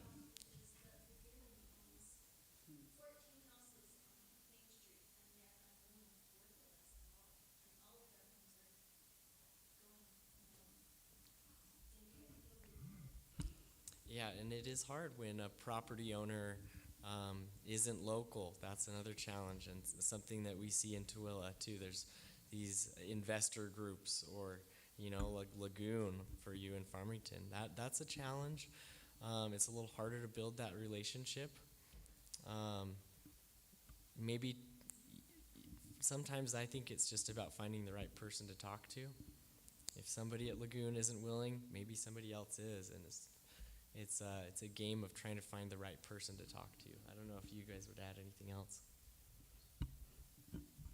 I think Jared hit the nail on the head, and that is, this is a long-term process. It's a long commitment. It took a long time for these buildings to get in terrible shape, so it's not going to happen overnight.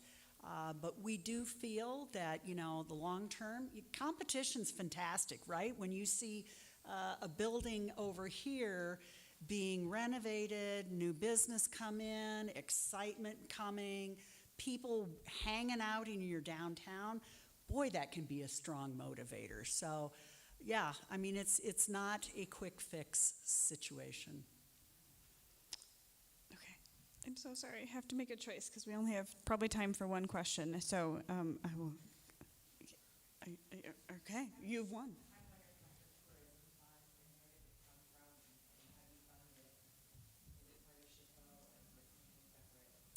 The question was just about tourism funds and how are they funded? So really quickly, not to get too far out into the weeds, and I'm happy to chat with you later about it, but the major funding for the state effort comes from the legislature. This year, the Office of Tourism has, I believe, $25 million to market and promote the entire state of Utah as a tourism destination. At the local level, most tourism travel councils are at the county level. Those are primarily funded by transient room tax, which is a lodger's tax that anyone pays who stays in a hotel room in the area.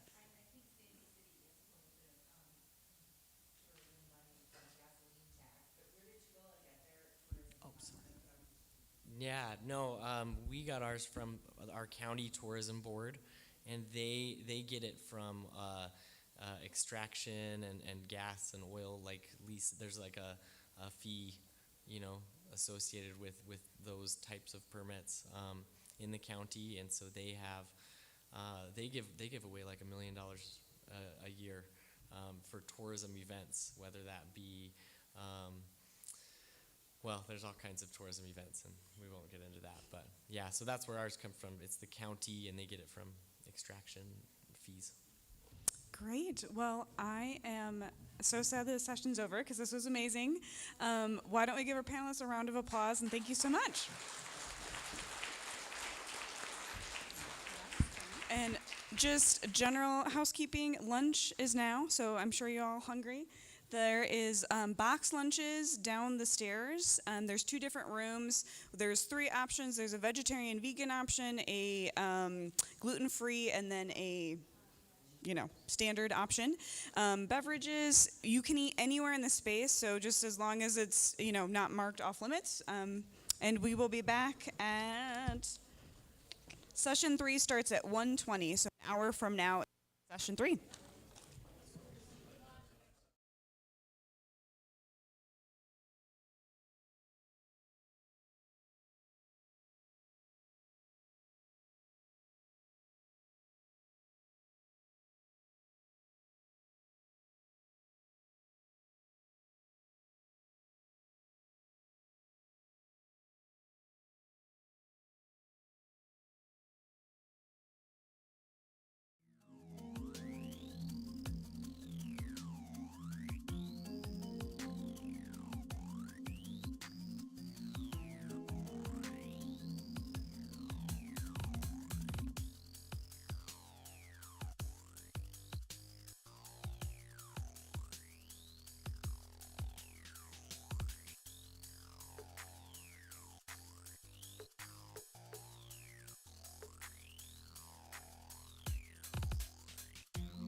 So it's up to you.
Well, welcome to this afternoon's session. What is wrong with the Utah Jazz, and will they ever win an NBA championship? Oh, that could take up the rest of the day. Welcome to our session, Researching the History of a Place. My name is Bim Oliver. I am the moderator, and I would like to welcome you to our conversation this afternoon. In this session, we're going to learn how to research the history of a place. Could be a building, could be a site, it could even be a community. Even if, and I would say especially if you're not a professional historian. It's geared to those of you who would like to do the research but don't know where to start.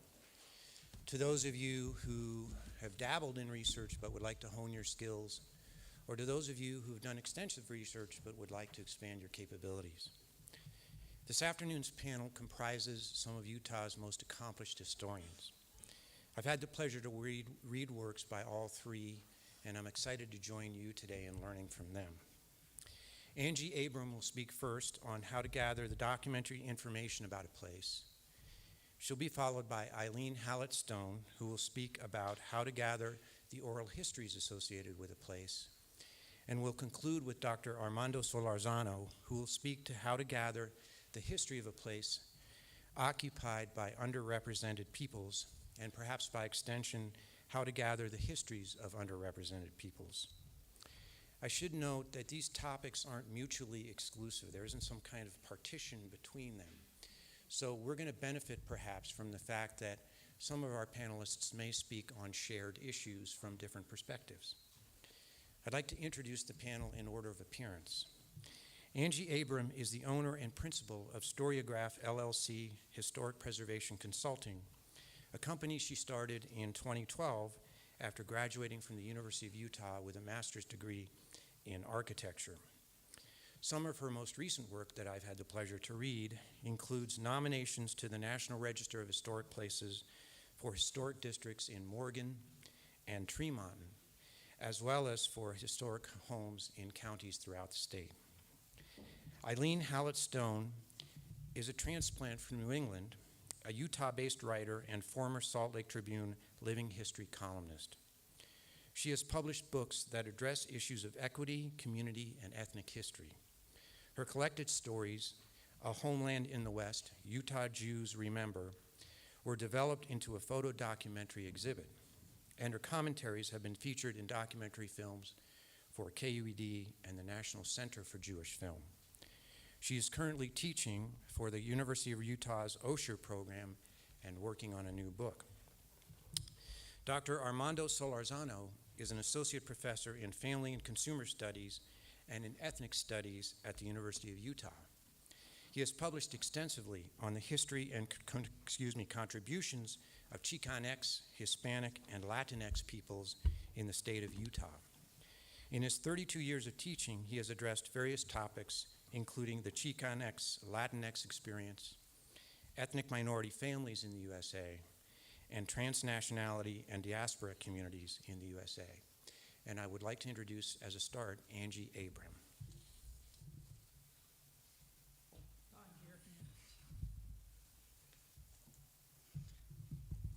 Hello, I feel a little out of practice here speaking in front of audiences. As well, it's very odd to be doing a presentation on researching history at a history conference, okay? So I'm hoping that I'm the concrete step, and then these guys are the ones that go into deeper things, because let me just say, every property history is a history of people. You know, it doesn't have any meaning at all without the people who lived there and walked by and associated with any building or piece of land or anything, object. So without further ado, I will, oh dear, this isn't my presentation. We're gonna. Oh, sweet. I'm gonna be really good at it too. There is no back.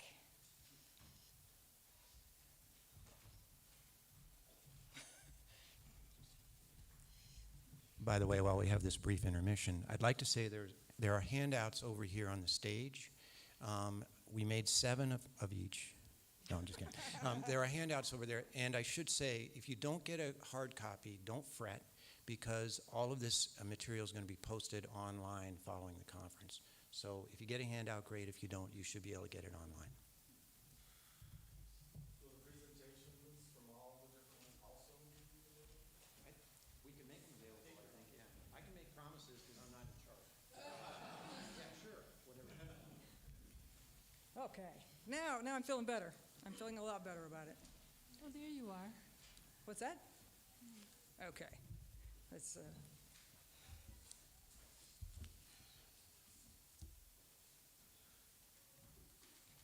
am I,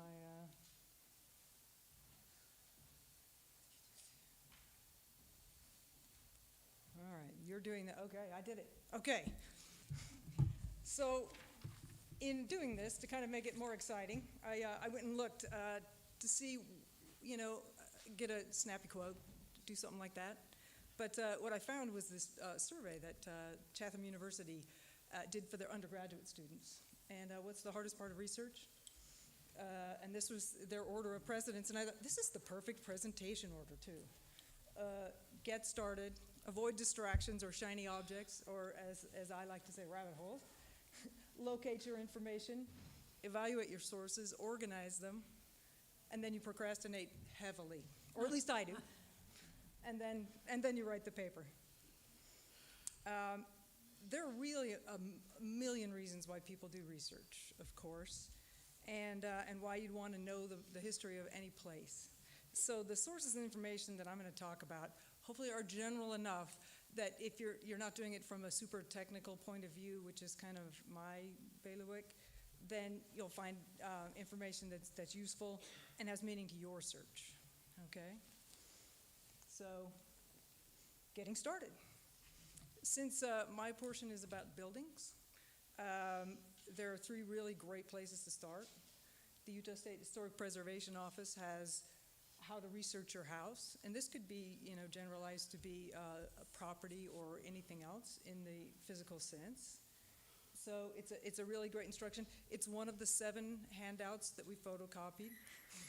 So, and it's a really great one. It explains, what tax records include, what you'd look for in those.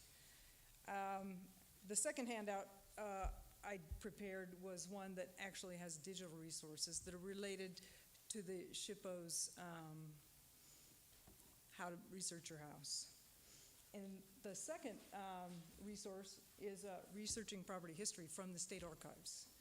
I don't think these guys get enough credit for that particular post. It's awesome because they look at it from a records, what does the county recorder, what records do they preserve? And so theirs are exactly what they are and how they categorize them, but they also have one of the best meets and bounds explanations I've probably ever read, which is very difficult in researching property, is trying to figure out how many rods and chains and links from this point to that point to that point. And they're a really good explanation. So I start there if you're researching property that isn't lots and blocks in a town. So the third one is when you get there, you can procrastinate. So avoiding distractions. In property history, there's an endless amount of information out there, endless. So it really helps to have an idea of your goal when you start. And I'm doing it in terms of significance and integrity just because those are the kind of words that historic preservationists use. But I don't really mean it in the technical sense. So don't get all, if it's not the significance that the National Park Service thinks is important, it's not important. That's not. Importance is the meaning that you have for it, and it's if that's important, if it's the first owner, if it's their experiences, if it's anything. So, but it's nice to frame it in this way so that you can make sure you don't end up in rabbit holes. So significance. I'm going to start with the definition of significance. And it can lean towards all four of these for me. The first two blend together, but backwards. So significance is something that is conveyed as a meaning often obscurely or indirectly, and then or conveying or implying. Well, in history, in my experience, those terms happen the same way. So if you're sitting at an event, the significance is directly conveyed. If you're looking at 100 years later, it's probably obscure. My funny example is 1960s carports. Okay? So they're awesome, right? And if you had one, and if you grew up and you go, oh, carport, yep. But if you were 50 years before, you'd have a garage, and if you were 20 years after, you'd have a garage, maybe attached to the house now. But in 100 years, explaining why you have a shed roof attached to your nice brick house is going to be obscure. So the third one, the quality of being important at the moment. And in building research, it's often when the house is built or when it's substantially remodeled. And then the statistical definition, which is, my favorite part of research, is 1 of X. It's 1 hall parlor out of 5 in Tremont. So, or is it unique? I include this just because it covered every single thing I could think of about significance in a nicely organized way. So don't think of the National Register part of it. Think of it as a really concise way to look at all of the different parts of significance and integrity. So they say the quality of significance in history, architecture, archaeology, engineering, and culture, right, is present in groups of buildings, single sites, buildings, structures, objects that possess integrity. And their definition of integrity, of course, is location, design, what it was meant to be, the setting around it, the materials, the workmanship, the feeling, which is people, right? Association. And they're all associated with, and then they just, sum up everything else. Events, people, buildings, architecture, and archaeology. So to me, it's everything. But I like the way they do it because thinking of the 7 factors of integrity really help you identify what's important in a building. What is it? Or a site or any of your research. And the reason why I keep doing on significance and integrity is that it's important to have an idea of what you're looking for so that you can find it. If you go blindly looking at research, So I'm going to move on to integrity. And Corey back there is the one who I think finally said this to me back when I was a puppy researcher. If the original owner or the most significant person in the history of the building strolled up to the front of the building, would they recognize their house? Would they recognize their business? Would they recognize the place? Would the plants be the same? Would the landscape, be relatable? Depending on what you're looking at. And that's integrity to me. And it always, and that's what, in building research is understanding when and whom and how the building was constructed, when it was modified, and researching the significance of people who designed, built, or used the building. So when you look at historic building integrity, tax records are really great to look at, photographs, family photographs, Sanborn maps. Those guys were amazing at documenting buildings and how they looked, what they used. If you read tax cards, those guys, there's 100 or 150 different data points on there. You have to look at each little column because they checked them all. Was it a furnace? Was it a boiler? Was the roof shake? Was it shingles? Was it, it's all there. So locating the information. We're moving along. Doing okay, everybody's after lunch? Nobody's asleep yet? Okay, I'm glad I got first. So check to see if the property's been researched. Okay, and I recommend the Historic Utah Building Database, even though they don't feature it on their website very prominently. I do have the link to it on the in the handout, okay? It's awesome. They've managed over the past several years to digitize almost their entire collection of research and district nominations and everything else. And so if you have a house, you can look for it. Essentially, you can zoom in on a web map and look at it and click on the thing. And if you follow the links down far enough, you can look at their scanned folder that they used to have in file cabinets at the Rio Grande building. It's excellent. Really good research. A lot of billions of hours from people researching since the 70s. And if your house is in a district, you know, the early district nominations have the history of every single house that's now digitized. Awesome. Ownership, original materials, major reconstructions. They did a great job. So lots of data out there. And then I recommend county recorders, assessors, archives, city and county planning, you know, the building permits, the alterations, the things like that. The Utah State History Library, Utah State Archives, a lot of digital stuff. Sometimes you have to go there, you know. University libraries and others. So the University of Utah Marriott Library hosts the Utah State History's collection, as well as the SHPO collection, the State Historic Preservation Office collection. So, organizing information. Most of the time in history, you know, one source doesn't count. You know, it's information, not intelligence. So corroborating information is a best practice if you're going to do it. You know, so a tax assessor document with a date combined with you know, maybe a newspaper article. You know, all the newspapers in the state are online. Essentially, the Tribune just went online all the way up to like 2004. Very cool. So, you know, so you can look at, or a large change in the valuation in tax records. All those can be proof of changes. So I also recommend city directories, historic plat maps. You know, the people in the assessor's office wrote down the owners of all of those. And so you can look at periodic plat maps and see who lived there.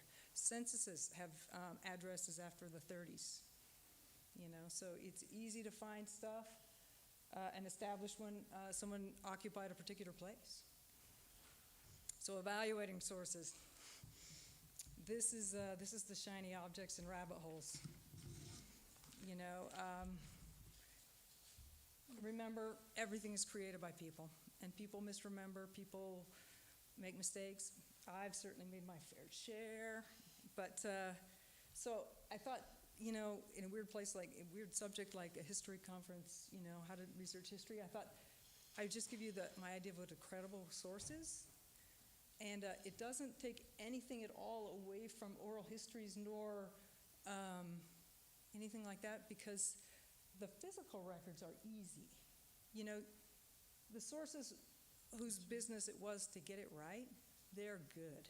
You know, censuses, city directories, the Sanborn maps, they were very good.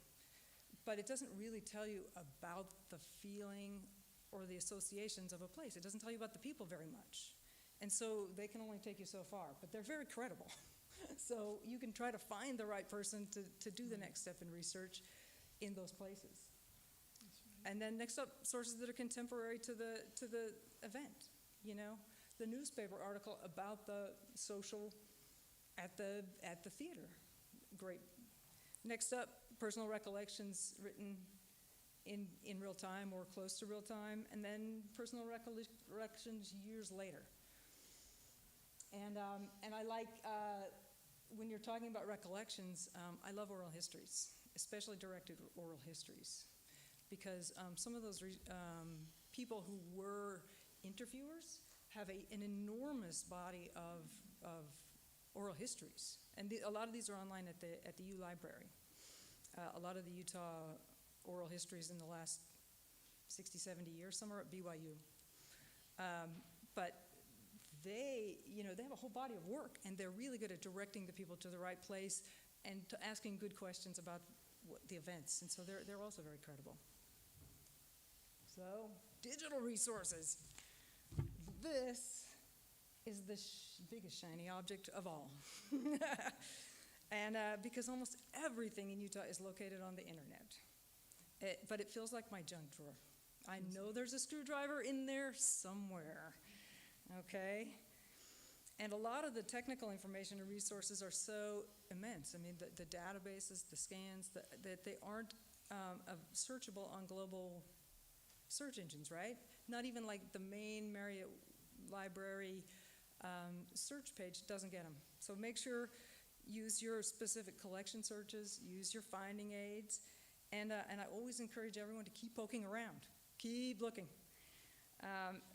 I do have a 20-minute diatribe on the quality of search engine algorithms, but suffice it to say, sometimes when you pay for better search engines, you get better search engines. And I'm not really shilling for something like Ancestry, but oftentimes, or newspapers.com.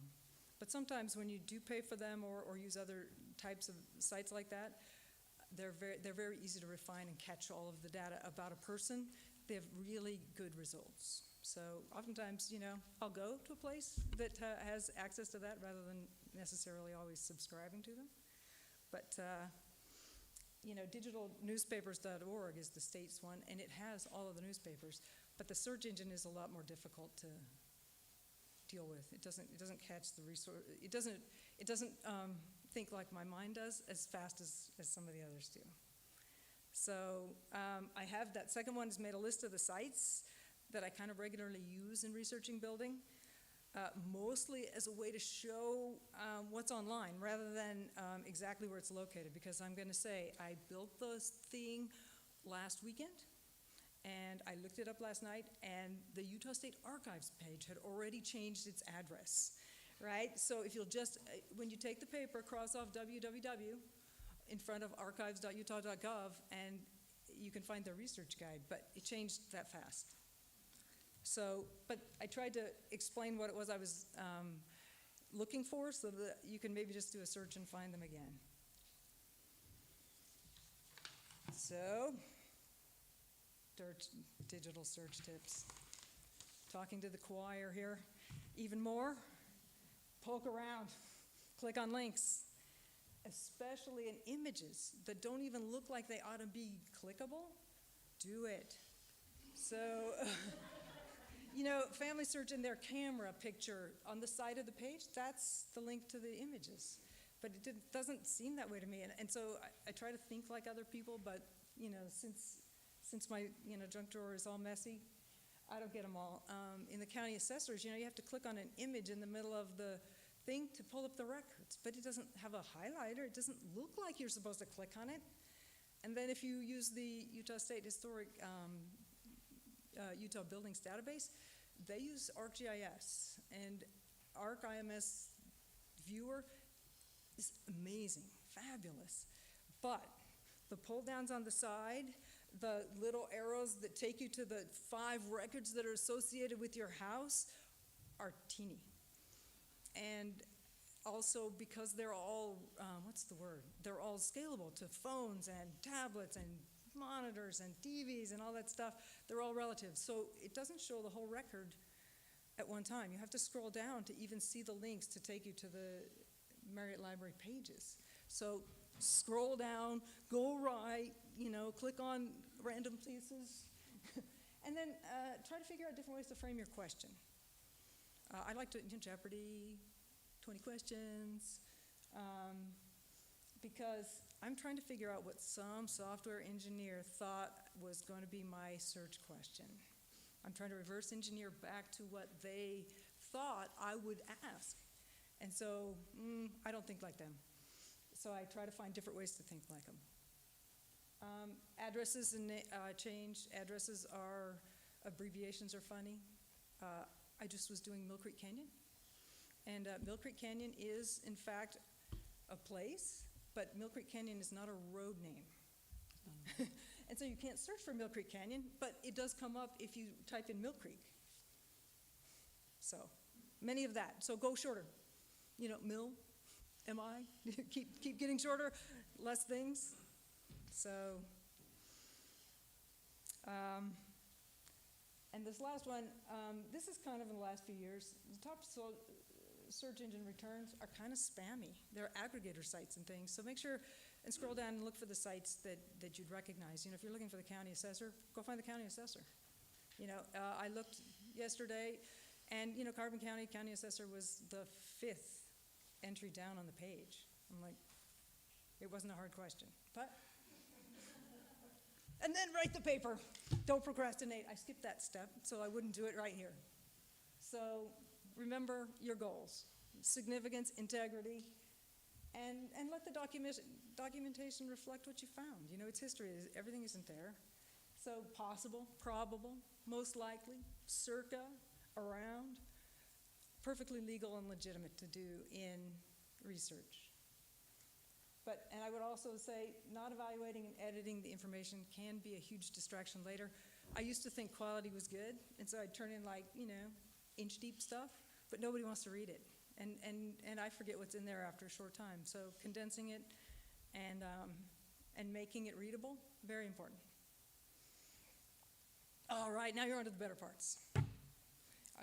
Any questions at the end? Yes. So I'm going to take off. Thank you for your time. That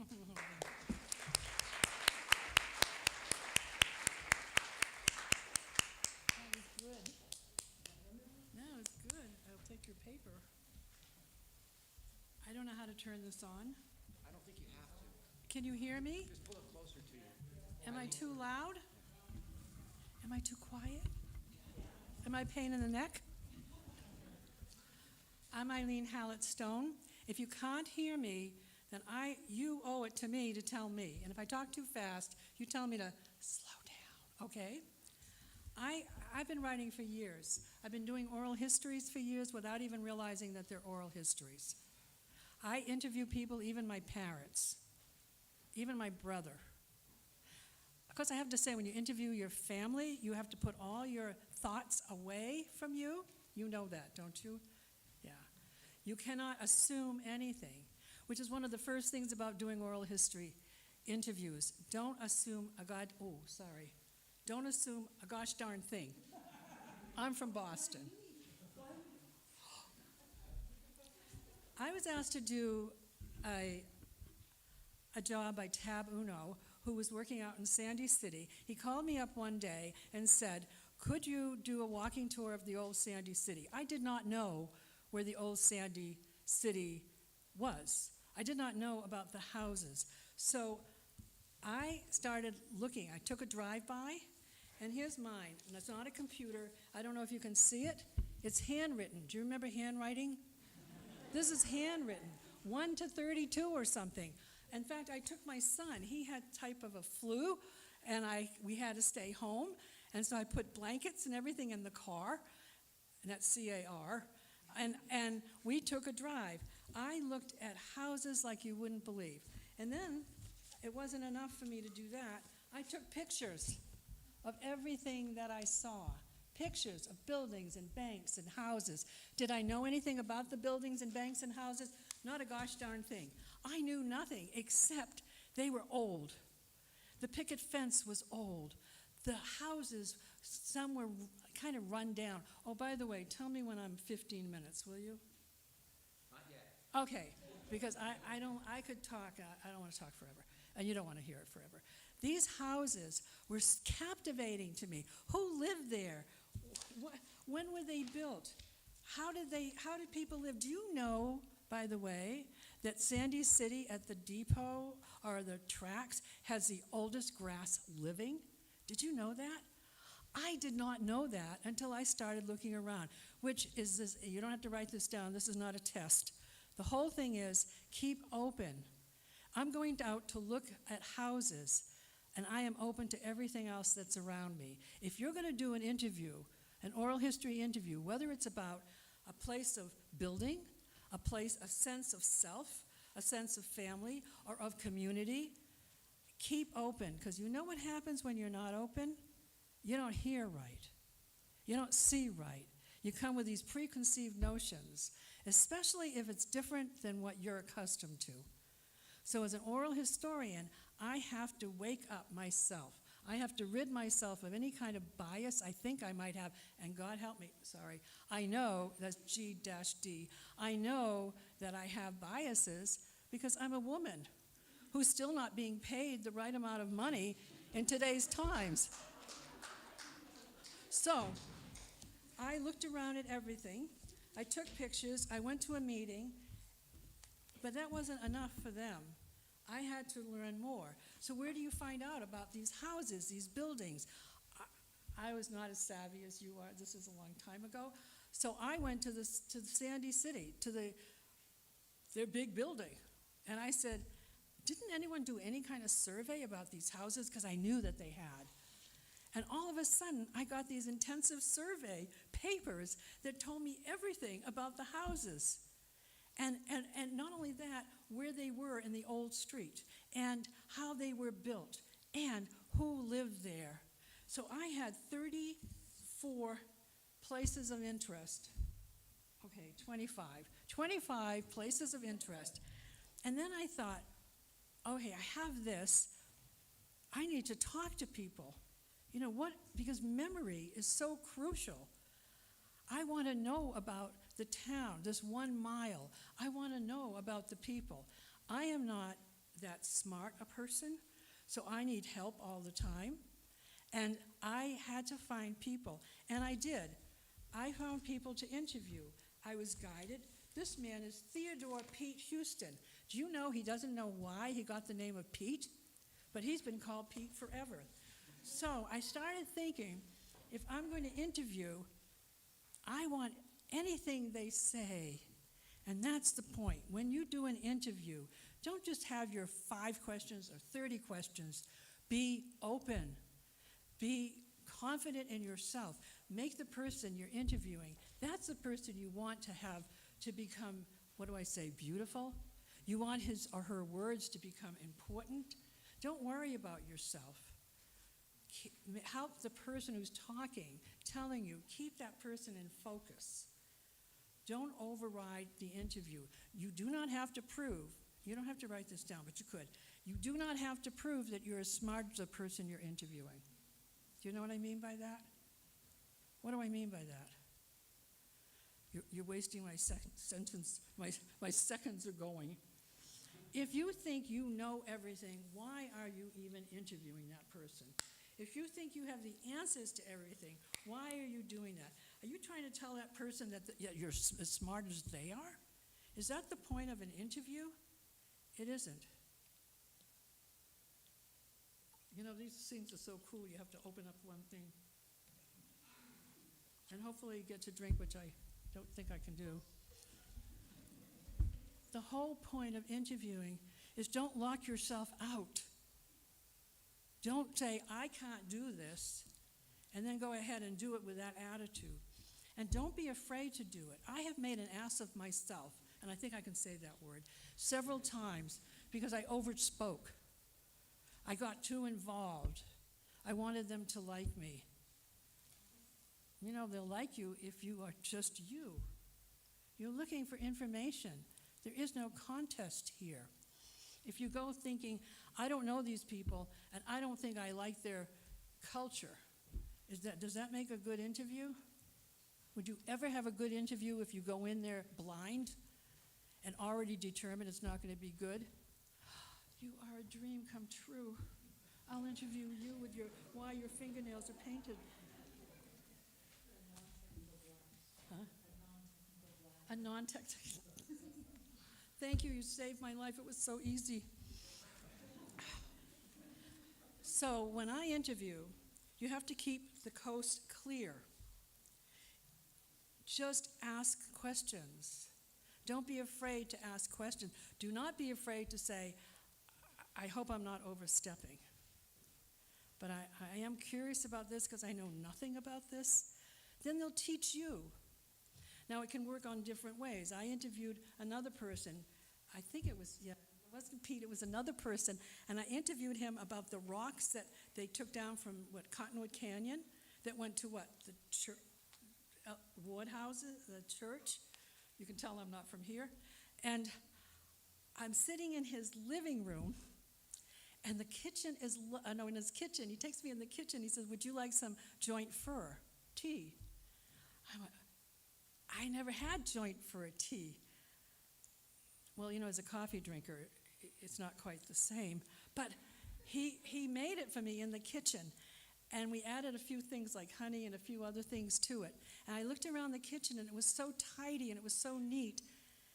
It didn't feel like a man's, I shouldn't say that because you'll say I'm biased. But this was a person who really, really kept a kitchen. And he looked at me out of the blue, and we had been talking for a half an hour, and he said, I didn't kill my wife.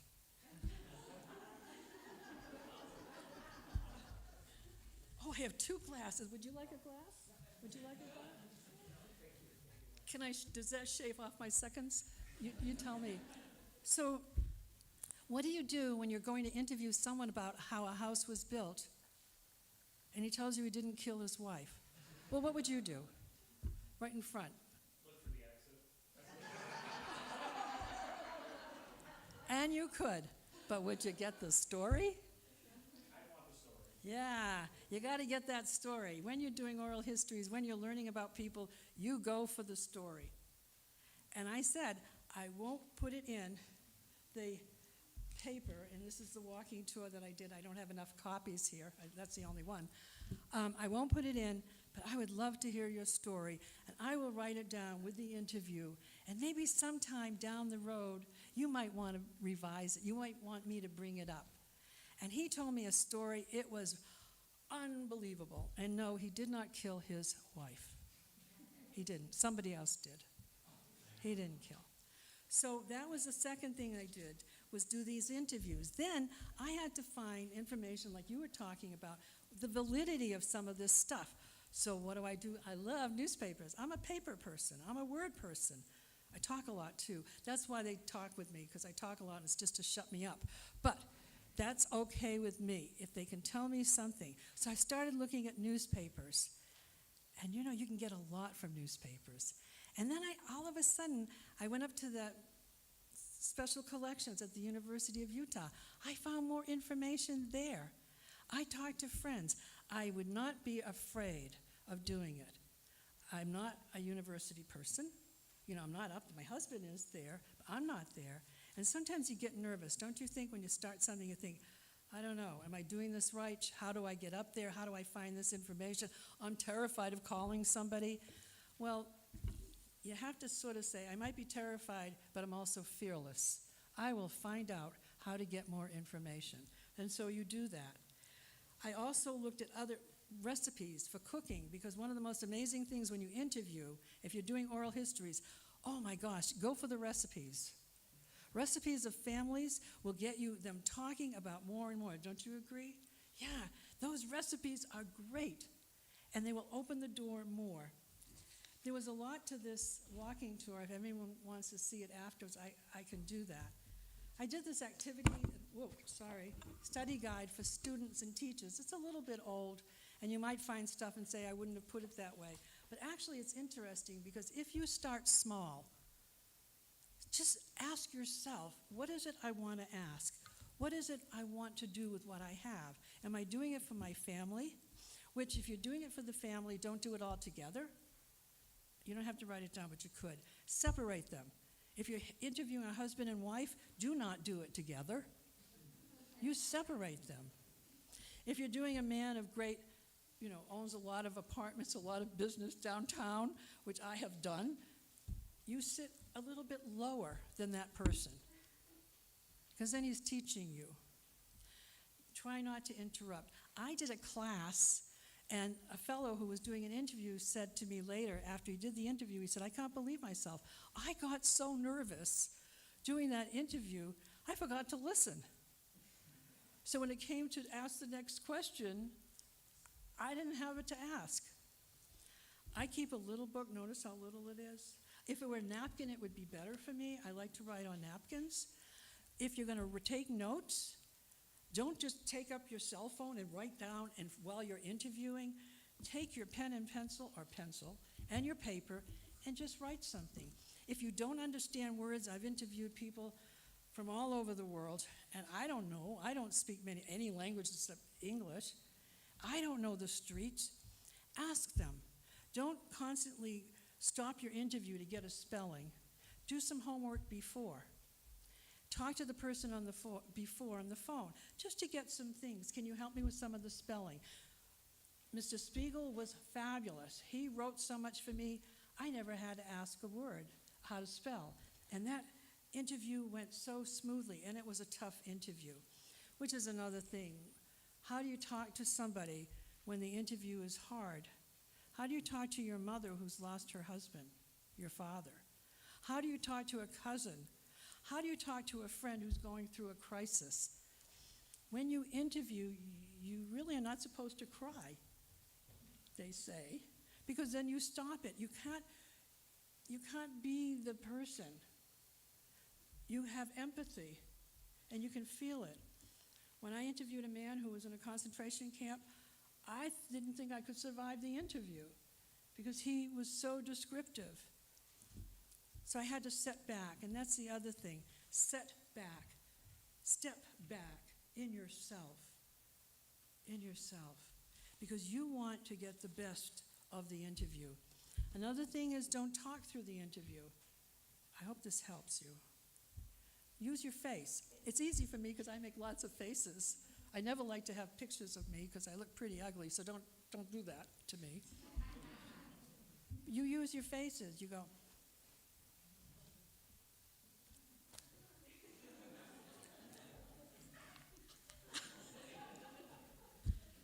use your faces. Because if you keep saying, whatever you're speaking into for that interview, if you're taking a tape or any kind of recording, that's what you'll hear. And you go, oh my God, why the heck did I do that? The other thing is that you don't, and I hate to keep saying don't do's, but you got to know not to do them. So, don't moralize. Don't judge. Don't criticize. Don't lecture. Don't dominate. Don't interrupt, which is really hard because you want to sometimes kind of want to interrupt. Don't interrupt. Let the persons talk. Don't be sarcastic. Don't be glib. Don't be the smart person you really are. I go in dumb every time. Not stupid. Dumb. Quiet. You see me here, when you see me, if you're with me when I interview, I'm not the same person. You can't be the same person. I try not to take my personal problems into the interview. Don't you either. Don't get caught up. If someone shows you lots of pictures, wants to show you a lot of photographs, that's fine. Pick 5. Because what happens if they show you 125? What happens to that interview? You go nowhere. And what do you hear on if you're doing it by tape? Oh, this is when I went somewhere with my cousin, we went down here, and we did that. You don't even know where they're going. Pick 5. If you're going to interview someone, maybe you could even ask their family if they have questions. That's really nice, because if they have questions to ask, you can ask those questions. It's about getting information. You're not out to embarrass anybody. You just want to get them. You want to be timely when you interview. If you say they're going to be there at 1:20, have I passed my 18 minutes? Yeah. Well, that's it. I'm done. Was it okay? Do you want me to what do you want? I'm going to wrap it up by saying, be who you are. Do not be afraid. This is not an intellectual contest. This is about learning. You talk to a person who lived in a house that you want to know about the house, you learn more. I learned more about these houses by talking to these people who told me. I also learned about the Depression. I learned there's a bar in Sandy that was called Damn If I Know. That was a great story. I learned so much, and I learned it from people who were struggling with their own mind, some of them had forms of dementia. If you talk to someone, and it's on my paper, you can ask them the question 3 times over. It's okay. You're not on a race to get information. You're on a journey to get information. Become part of that journey and make the person you're interviewing feel pretty damn good that he's interviewing or she's interviewing with you. Otherwise, you won't get the story. So that's it in a nutshell.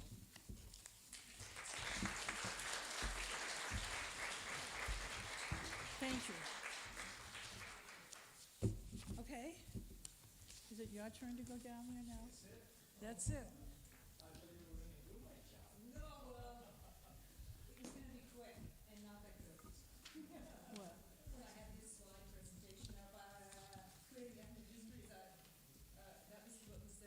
Oh, yeah.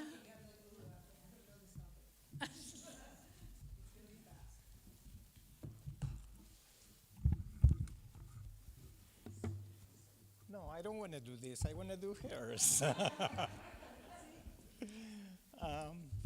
It's really an honor to be with you and to be invited to these conversations.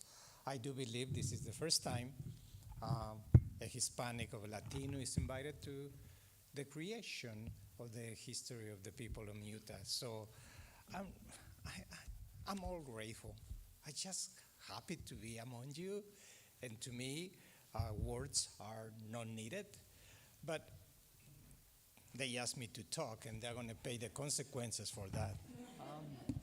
Yes, I'm about the places, but about the people who live in those places. And I really sympathize and empathize with both of you, because you talk deep to what a person is. In oral history, you get into the sanctity of the person, and you carry those interviews with you. So you are the container of all people's life, and people's life are sacred, and we need to respect that. So what I'm trying to do again is probably put together something that it will be meaningful to, again, recreate your interest in doing oral histories and looking at the history of the places and how all together are just one. Again, for me, pictures are very important because they say a picture talk more than words. And that's what I'm trying to do here. You can see that first picture of a Mexican-American woman that completely dressed in the American flag. And I said that because when I came to Utah, or when Utah came to me, again, because we never come to this continent, we have always been here, probably 6,000 years before the pioneers came. And I said that again because my background, okay? I don't know how you classify me, and probably I'm not interested also in listening to you because your classifications are wrong. But again, my father is a native Mexican, Native American, whatever you want to call it. My mother is French. I'm married to an Italian woman, and my daughter was born in Utah and said, "What are we?" I said, "What do you mean, what are we? We are everything, we are everybody, we are people. It's not that enough." But again, I said that because it's projected in my research. So what I'm trying to do here, again, for me, pictures, and we need to talk a lot about this, because again, you were saying, before you go to the interview, you prepare yourself, and people said, but the pictures are more objective representations of reality. That is not true. We took up a picture before you take the picture, isn't it true? When pictures are intentional, you say, I'm going to go to this place, and I know what I want to get, right? So what do? You take the picture on your mind, and when you have the camera are so biased. And if not, look at that little things that you carry, and then you put in your, right? I think they're called cellular phones, especially the last version. It's not a commercial, but it's the Apple thing that has 3 cameras on it. Why do they put 3 cameras? Because you select what you want. Isn't it true? It's not objective. You say, I want to get a zoom. I'm not going to get into that because but that's part of the methodology. So again, what I'm trying to do here again is create it in ethnic histories. How do you go about it? And which one you press here?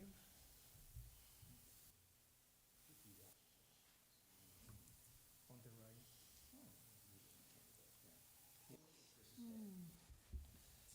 Are you sure it's not a gun? So, yeah, what I have done is putting together the history of Latinos, Mexican American, Hispanic, Chicanos. Again, we don't have a word for them. And I did it, again, because personal reasons. When I came to Utah, I was told that the history of Utah started in 1947.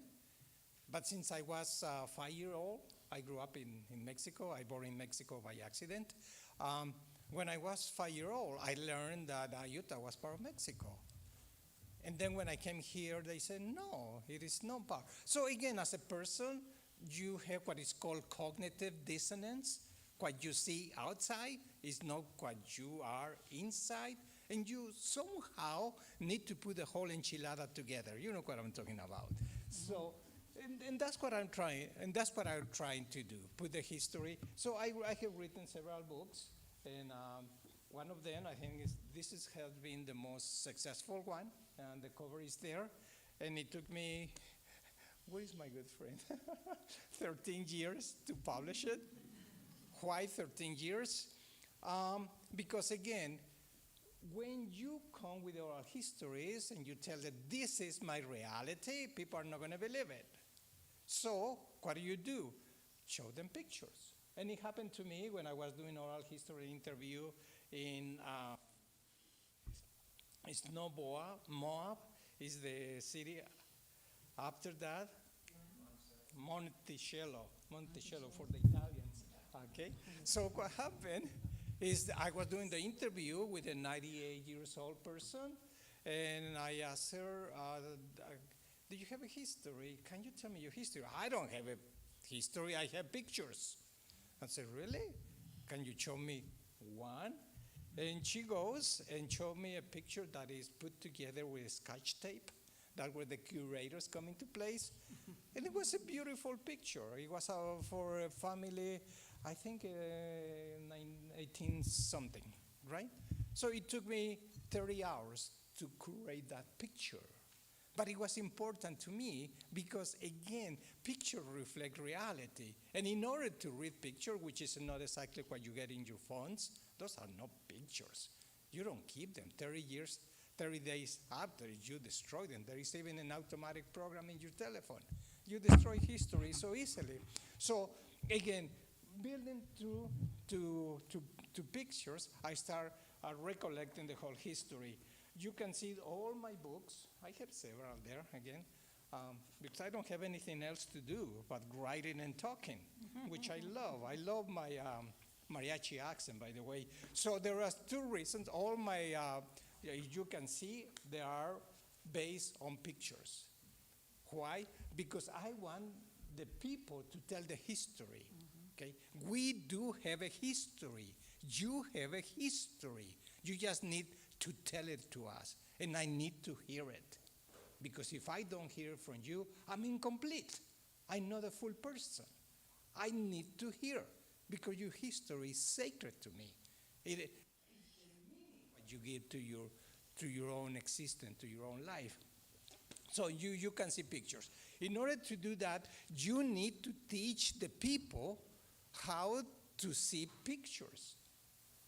Right? Because some people just see the foreground, but they never see the background. It's called photo literacy. So before I go and publish my books, I teach people how to read a picture, because pictures are historical documents. Again, not the new ones, but so we start with that. So all my books are bilingual. Okay, nobody's perfect. And they are bilingual because they are written for people who don't believe and don't have a history. Okay? And why do I do that? Because these are the people who don't have access to formal education. These are the people who will never meet this place, but I'm going to bring them here to see how beautiful this is, right? So again, they need to be represented, and again, I use their language. And I use, again, the language because it's part of our identity, who we are. I'm plurilingual, and it's not my mistake. I have to. It's not a choice. If I don't speak the native language of my dad, who's going to understand me? If I don't speak French, when I go to France, nobody's going to believe that my mother is French and is white, beautiful blue eyes, blonde hair. And you know, the questions are, how are you look like that? And my mama will say, oh, that guy, he just spent more time in the oven. I mean, she's not going to go to all this, oh, he is a little bit brown and look like this because his father, she doesn't believe in that. So she makes jokes out of that.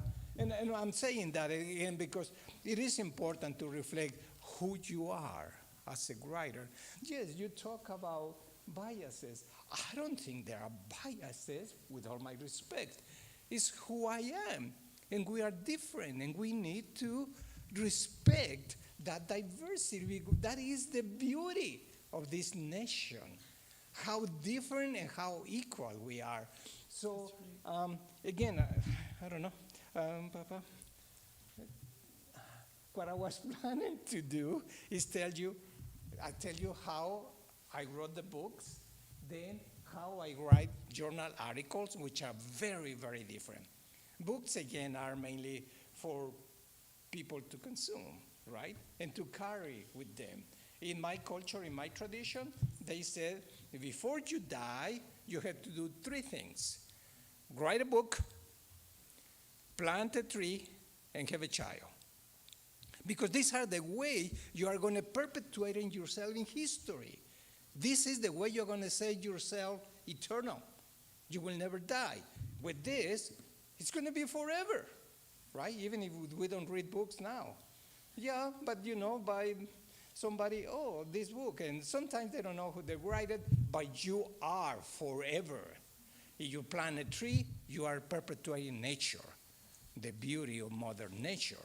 If you have a child, your blood historically is there. So based on that, again, when I said journal articles, they are very different. You are going to be writing for a very selected group of people, is what you say. You have to support everything. You need to tell a story that is convincing, that is, quote unquote, rational, right?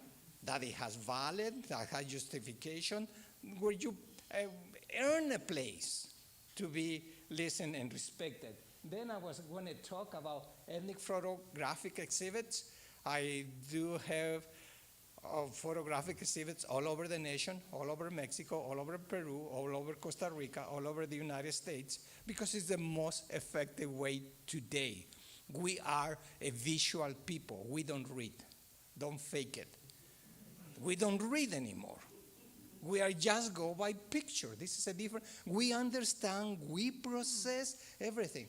Just capture yourself, how much time you spend reading a document, a book, a report, the newspaper, and how much time you pass in your phone. And if you don't do it, don't worry. Every Saturday, this company will send you. You have spent 37 hours this week, and you are 15 minutes behind. It's a different generation, and what I'm telling to you, we are visual. The way of learning is different. It's very superficial. And that is the beauty of your work, both of your work, our history, because you capture meaning. What does it mean, this? What does it mean that you are monolingual, bilingual, then you say that you are American? What all that means? What does your life means in Utah? Because what you do is your contribution to us. But you have to push the meaning. That's what I love your work. You ask the person a question, and then you push them, right? Questions that are very not comfortable to me. When I'm interviewing a 80 years old person, women, and I ask, when do you have your first menstrual period? And she goes, well, it's not your business. I said, no, I know you had it. You were 12 years and a half. But what did it mean to you? Well, it was my connection to the land. And what happened? Well, I bury outside my house. Why? Because I know that blood is going to call me back when I die. It's my umbilical cord. You start feeling uncomfortable. And you said, and again, bias on I'm a man, and I'm not supposed to ask that question. I want to know the meaning of it. What does it represent in your life? It's uncomfortable? Yeah, but you are telling me what is behind your life. How do you understand that process? So I was thinking about those photographic exhibits. I will not talk about it. I already spent my time, but that's okay. I will charge you extra for that. So what it is, my first photo exhibit, it was based on this book. And that's how everything started. I mean, with the people. So what do? I pick up that picture that they gave me in Monticello. I put it with more pictures, and I got 150,000 people visiting my exhibit. Okay? 150,000. So, yeah, and this probably they did 2,000 copies of this, compared 2,000 to 150,000. And what those people carry? The images, right? Because one image is gonna stay in your mind. Like the first one I showed, a person, very brown, very Mexican looking, involved in the American flag because she loves American, because she is American, she's nothing else. You're gonna carry those in your mind. The same, then I did an exhibit for the Dignity March in Utah. Do you remember that one? The time in 2003, right? That exhibit, I went, I'm out of time. It went to Washington, D.C., right? To the Smithsonian. I never thought about it. But you capture people through pictures, right? It went to, I think it was the first international colloquium on immigrants and refugees in the United States, in the White House. It ended up in Washington. And I said, a guy from Utah, because I was able, not only me, but other people too, to capture the essence of the immigrant and to put it in a face that it reflects you. And you read yourself in the picture. And by reading the picture, you recollect your whole life. When you came here, the reason you came, the suffering, all what you gave up to rebuild and construct this new nation, and you had to find yourself in there. So that's what I do with a photographic exhibit, data collection. I do the oral history interview, mainly because, again, you leave those documents for posterity. All the work that she did, they are in the Mural Library, and people 300 years from now, they're going to be reading and say, that's incredible what they did. Because again, I read those interviews that were raised and that were taken in 1960 here in Utah, right? And I read those lives, and it's amazing to me. It made me a different person. I carry with them. So I do that, the data collection, and then I was gonna talk about what are the challenges of doing work, right? And I think that I understood your presentation. Procrastination is the best one. You think you have the whole time for you, but that is not true, okay? Because, yeah, you have this project, and then people read your work and are interested. Can you write more? Can you tell me more about this, right? So you keep expanding. Well, that's what I was planning to talk. How much do I have to start my presentation? 1 minute? Enough.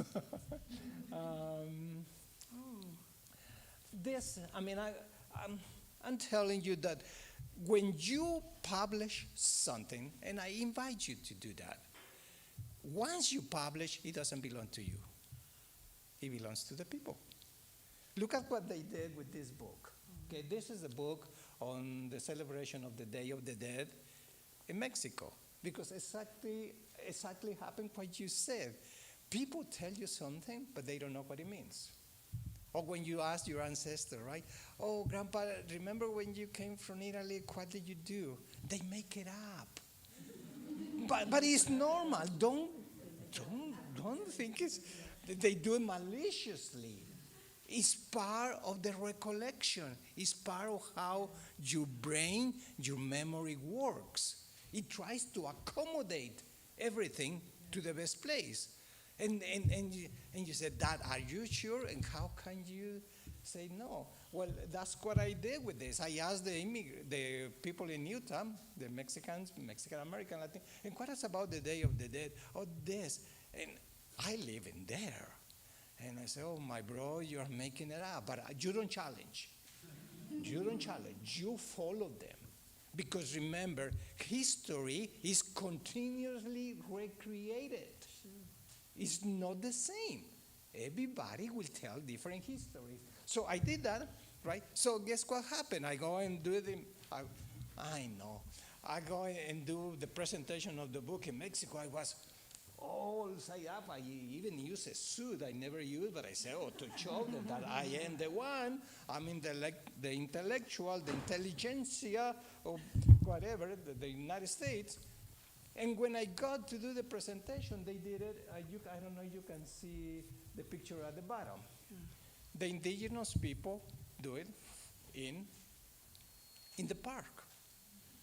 And we did this presentation at midnight because we need to go and visit all these people in the pictures. That was the time that we're going to meet.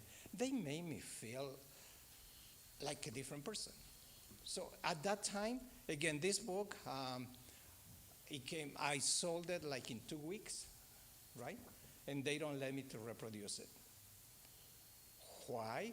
Because they thought, again, that's what I say when you do research with people, you need to be careful that when you take a picture of you, not in our Western belief, but when I take a picture of you for the Native people, I take a picture of your soul. And they don't know what they're going to do with you. So again, I'm not allowed to do anything with the book. I have to rewrite another one. But the people took over. They sold it in the plaza. It became the book of the people. Okay. Sorry, this is my first slide. I'm sorry again. I do have a lot of stories. I'm sorry I cannot tell your story. Probably I can tell the story of your ancestors because I'm fascinated by the history of the Jewish people in Utah. Completely fascinated. I'm fascinated by the history of the Italians, again, because my wife. I'm fascinated by the history of the Japanese people, right? Because the first Mexican consul in Mexico was a Japanese. And when I went did oral interviews, I realized that there were a very strong connection between Mexicans and Japanese in the mines. And the stories they tell you, they make you cry. Yeah. And you need to be human. I'm sorry about that. At the same time, when I was doing interview with LDS people at BYU, we got such a deep empathy among our souls that some LDS people trying to convert me in the middle of the interview. I wholly respect that. But they will say, bro, get on your knees. The time of your conversion has come. I said, conversion to what? To Christianity. Funny. No, brother. I'm a Christian too. I'm just a different denomination. But again, all this, knowing your history, learning, putting together, seeing ourselves as a whole, because after all of us are just one. And that is the beauty of research. That is the beauty of sharing the stories. And if you invite me again, probably I will do my job. In the meantime, you know what I was thinking and doing. Thank you so much.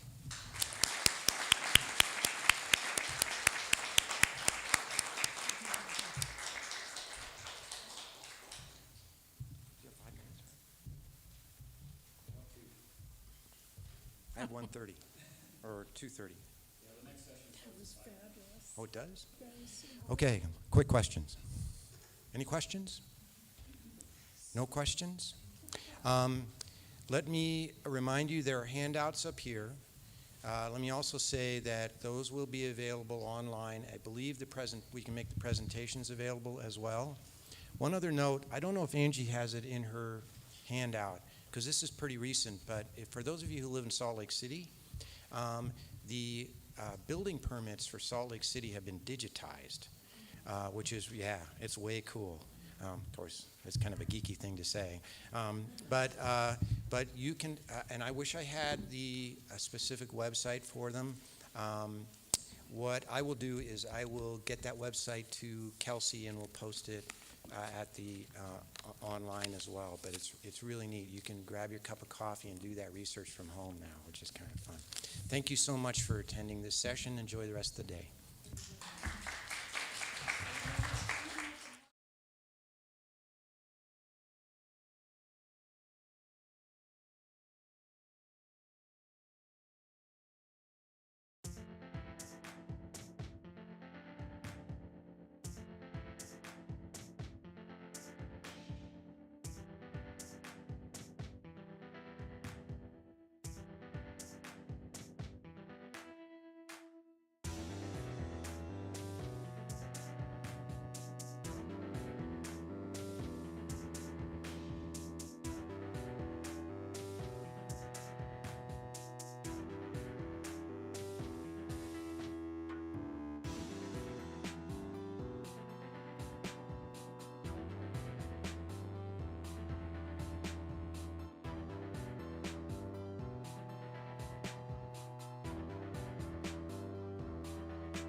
So it's up to you.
One place for the social, just so since we're not going to have that many people, it doesn't sound like. So TF Brewing on 300 West, thank you. 300 West is expecting us around 5:30, but just whenever we get done here, feel free to head over there. They're going to have a little space for us outside, out back. So, and then now, Mark Hillam and Caitlin Barhorst, I said that right, are going to talk to you about windows and do some hands-on demonstration. So, thank you.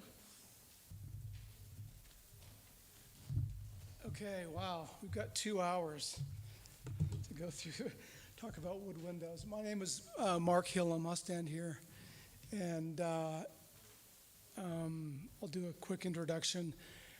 I came to this sort of in a roundabout way out of necessity, learning how to work on these wood windows, and in historic preservation, building technology, I guess is what I call it. I spent some time with owning, me and my wife, we owned an old house in Provo. It was built in the 1870s, an old adobe. And I have this in the bio, but we, one day, were doing some yard work, some landscaping, and we tore out the bush on the corner of our house. And most of that corner was not there. It had gone missing. It had melted away. And I remember the time thinking, what in the world am I going to do? How are we going to fix this thing? You know, and I remember calling around and trying to find a brick mason to come and look at it. And I'd have people come and look, and they had no idea what to do with it. They're like, just stucco it, put some more bricks in there, put concrete in there, do whatever you can, just fill it in, which to me seemed odd. And I thought, why on earth would I do that when there's more than likely a correct way to fix this? So I spent time online looking around. I found, at the time, the Traditional Building Skills Institute down at Snow College. Some of you guys might know, yeah? And they had a workshop for Adobe. And I took that workshop, and I learned how to fix Adobe. And then I got sucked down a rabbit hole of preservation technology. And I ended up spending 2 years down there, and I did all their workshops, and I ended up really getting into sort of the nuts and bolts of preservation and how to actually do some of the work. And it was really exciting, and that's sort of where I ended up in the preservation trades, I guess, as it were.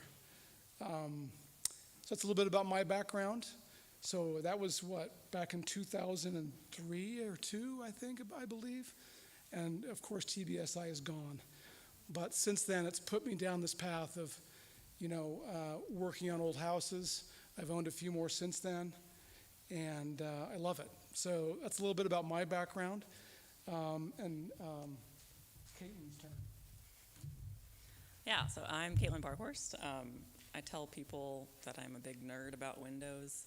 I think the main reason why I kind of feel so connected to it is that one of my kind of mentors that I connected with online about just window preservation stuff, she told me once that, well, hands built it so hands can fix it.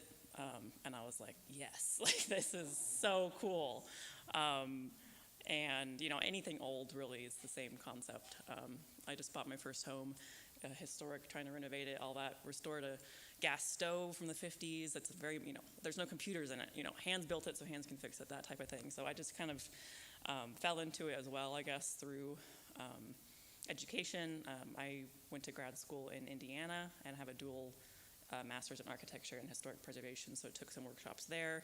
Took the window workshop 3 years ago here in Utah, and just have been sort of dreaming up my own sort of window world, trying to start restorations around town and stuff like that. So for whatever reason, I'm here teaching this workshop today and tomorrow, and I'm super excited about it. And yeah, 2 hours is a long time, so we have sort of a presentation that Mark put together, awesome photos, and then we have some tools and some show and tell. We want it to be very interactive with questions and super casual. So, yeah. Yeah, I think that's the goal here is we, this is a little bit different than maybe some of the other workshops today. I'm going to go through a process and steps, and try to start at the beginning of how to deal with some of these historic wood windows, and hopefully go through that whole process, and at the end, see how that all fits back together. And I think for me, coming at this, my main job or main career is in the bicycle industry, and I sit there and think of how do these two relate, and maybe they don't.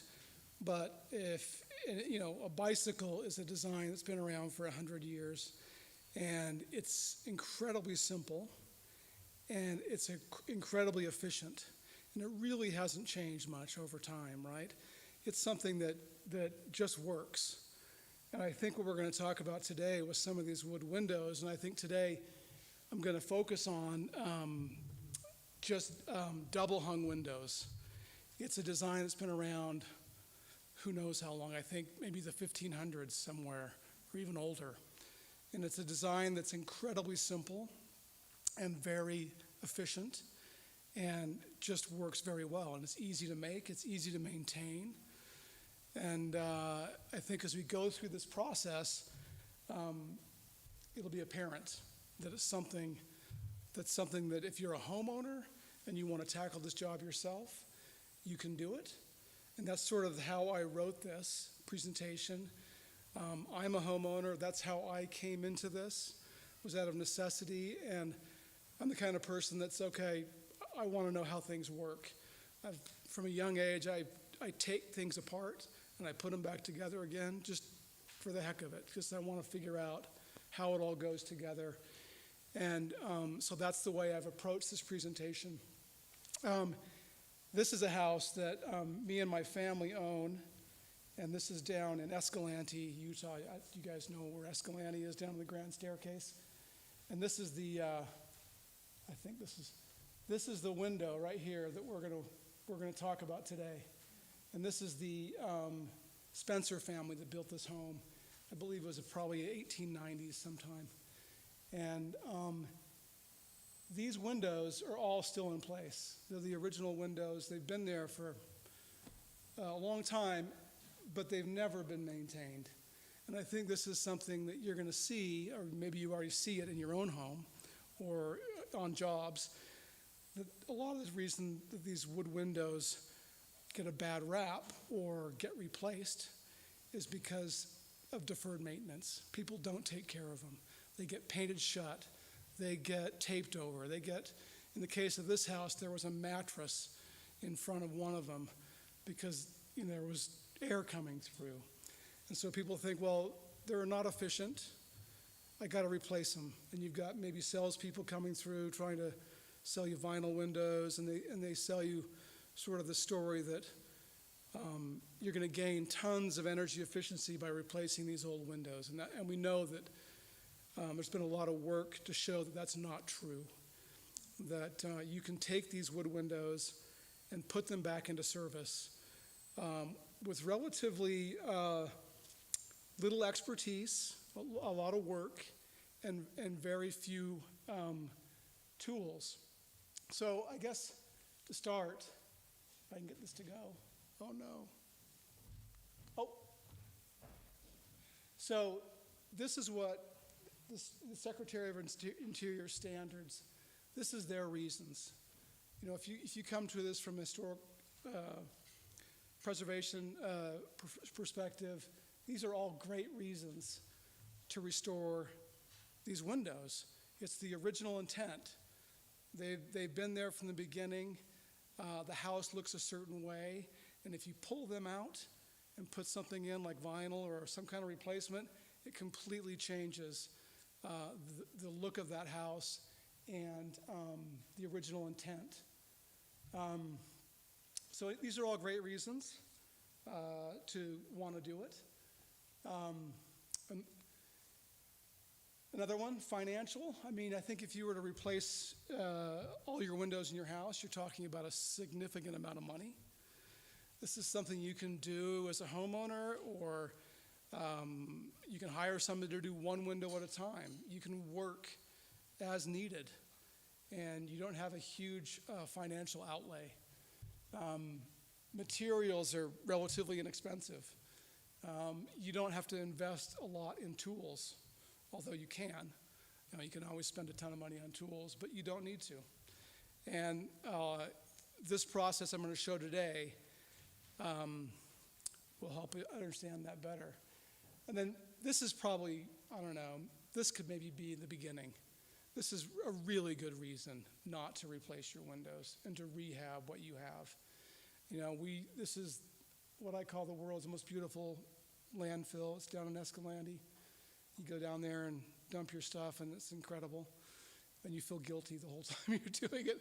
So we want to keep things out of the ground. I mean, there's just no reason to throw these away.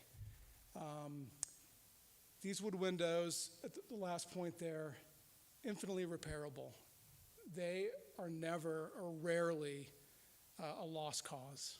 I mean, there are certain situations where maybe that's the case, but we'll demonstrate and show you some stuff that you really can bring these back almost to new.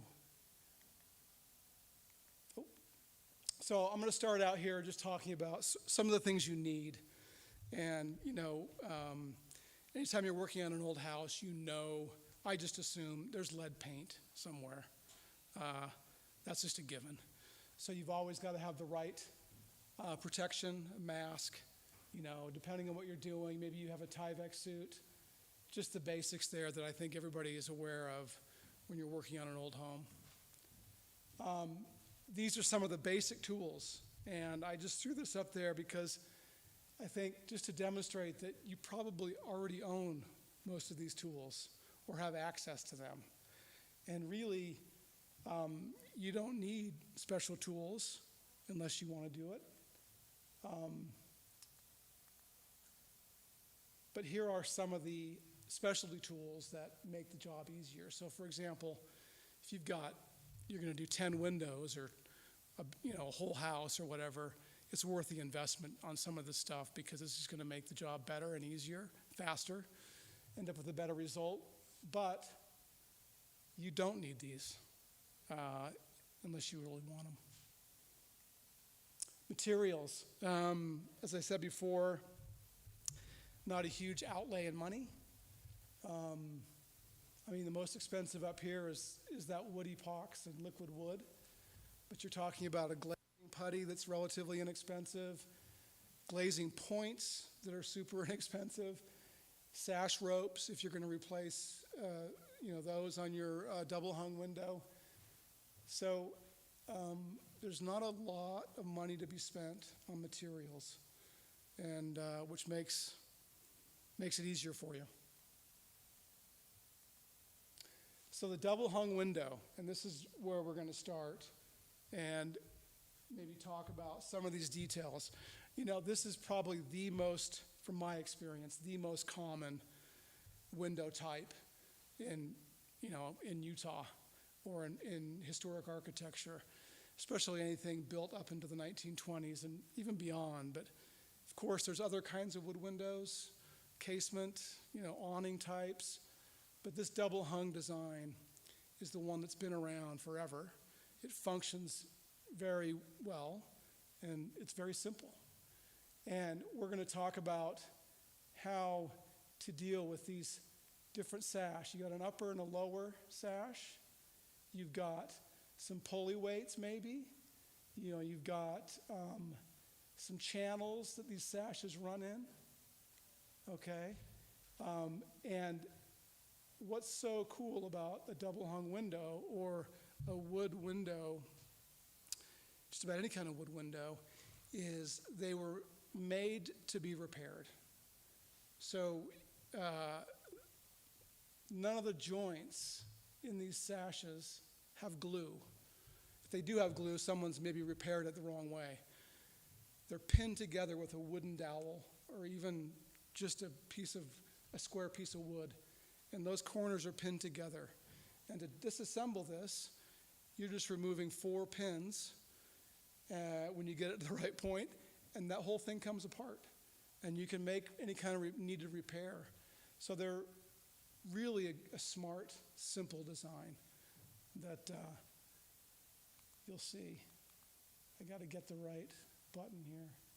So whenever I start any project, and I think this is true of any preservation project, you've got to go through and look at the condition and to see what you're dealing with.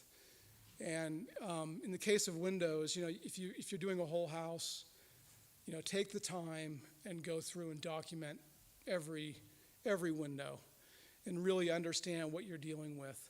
That way you can plan your materials, you can plan how you're gonna tackle the job. In this case, we're just gonna talk about this one window on that house and the condition it's in. And this is that corner window in that house I just showed you. This is the exterior, obviously, and then the interior. And having looked at this for now a couple of years, I haven't done this window yet, but I've done most of the ones on this house. You can see all these problems. At one point, this sash was up here, and they probably had an air conditioning unit in here, and they just never finished painting it. You can see that there's some, real problems here with this window.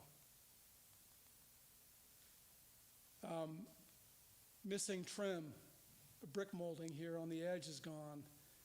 You see where putty has just fallen out here, and where this window seal there's paint failure here, and then the seal itself is sloping inward, so water's coming down and going back through the window seal, into the brick wall. Just water will cause all kinds of damage. Also, UV exposure causes that damage. You can see here a loose sash pin, and this meeting rail is sagging, and all this putty failure here. So this window has probably had 80 years of deferred maintenance. It probably, who knows when it got worked on last time, or if it ever got worked on. But here it is, over 100 years later. It's still going, not functioning the way it's supposed to, but it's still there. Then on the inside, you can see some damage, right? You get some water coming in here, and this could be from condensation. You can see, it's kind of hard to tell here, but you can see this meeting rail. These two, this is the upper sash, this is the lower sash. They should meet here and create a tight fit. This is sagging. It's lost its shape for whatever reason, usually water. And this is the beginning of some serious failure going on. And here it is, this nice big gap up here. That meeting rail is going down, the putty's failing on the outside, and that piece of glass is just slowly moving down. This one had duct tape over it. It had packing tape. There was ones with cloth jammed in there. One of the windows, again, I think maybe it was the front door, had a mattress over it. People do all kinds of stuff to try to fix these little holes because you got air coming through and it's cold or it's hot. This just causes, those kinds of fixes end up causing more problems. You'll see people put in a silicone, caulk in there thinking, okay, I just got to get this thing sealed up. And if they just take the time or knew how to take the time and fix it properly, you wouldn't have to mess with it for another, 30 or 40 years. But instead, they do a quick repair and you end up making the problem worse. It gets progressively worse. I'm never going to get used to this button. If you guys have any questions about this, please, we have plenty of time. So if you have questions or if I'm not explaining something properly, let me know, and we can stop. So where I'm going to start, that conditions assessment, you looked at this window and you say, okay, just fix it with it in place. I don't even have to take it out. Sometimes there's putty repair where you only got maybe 2 or 3 inches that's fallen out. You can make that repair with the window and the sash in place. You don't have to take it out. Where this one had that meeting rail that was completely sagging and falling away and a loose joint pin, to me it's like, okay, let's just take it out. Let's disassemble it, put it back together, pin it right, straighten out that rail, and do sort of a full disassembly of that sash. That's not always necessary. What I'm going to show you here today is how to do that, so that you can see that, how that works, the different steps. But you make that determination, obviously, when you're looking at these windows. And it all depends on the side of the house it's on, west, north, south, what kind of exposure is going on, where water has come in. Of course, water, entropy, it's going to destroy everything eventually. So there's all kinds of issues like that. So when you're making your assessment, maybe not every sash needs to be extensively redone. Maybe only a part of it. So I'm going to show the process here of how to take it out. And this is another thing you'll see is how simple this design is for a double hung window. So first step is you've got on the inside what's called a stop, okay? And as we mentioned before, these windows have been painted over and over and over and over again. They've been painted shut. Maybe that has something to do with central heating and air back in whenever that happened in the 50s and 60s.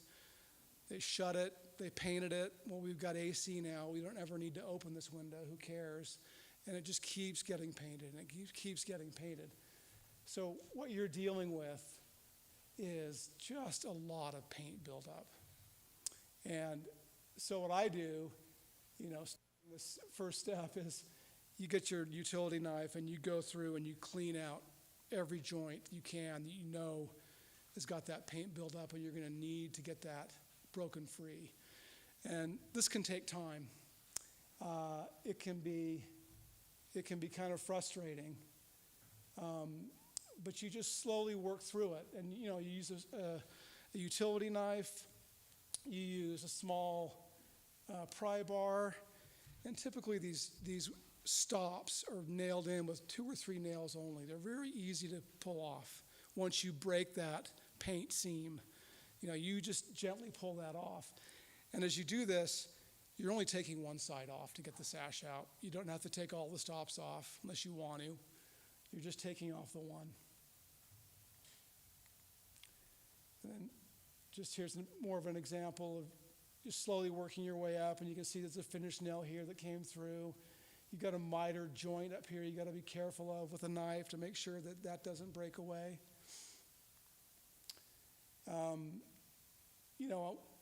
I always use channel locks when you pull these stops off to grab these nails from the inside and pull them out that way, so you're not pounding it through and breaking away and ruining that piece of stop. I always try to save the original stops and parting beads, because often the stops are something you want to save. The parting bead's a little bit different. We'll show you that. Outside, same thing. You've got to score where this thing needs to be freed up. And this can take time.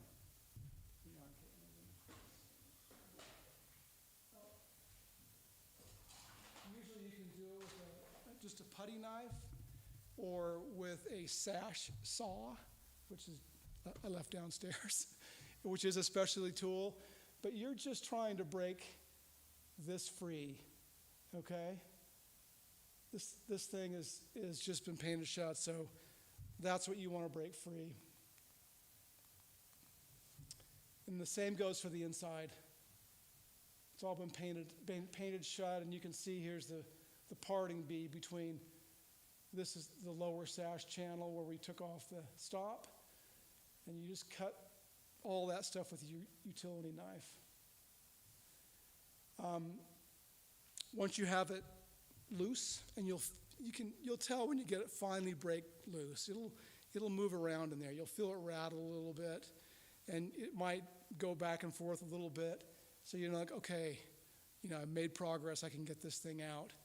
It might take a little work to lift it, to force it up, and you have to be really careful with that. The tendency is to grab a pry bar, and I want to get under this thing and really crank on it to push it up in its channel. You want to avoid that. You want to just take your time. you want to work slowly, and even if you're just, quarter inch here, quarter inch there, and just slowly getting it up in its channel. And in the case of this window, it has what are called sash pins. This doesn't have the counterweights.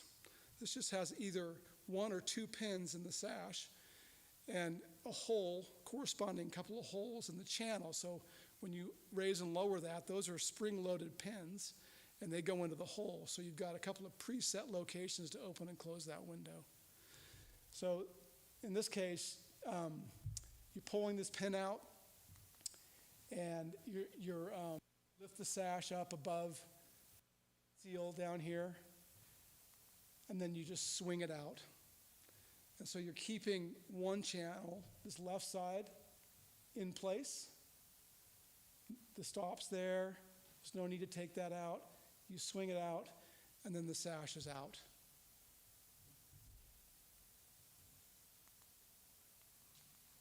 Now, in the case of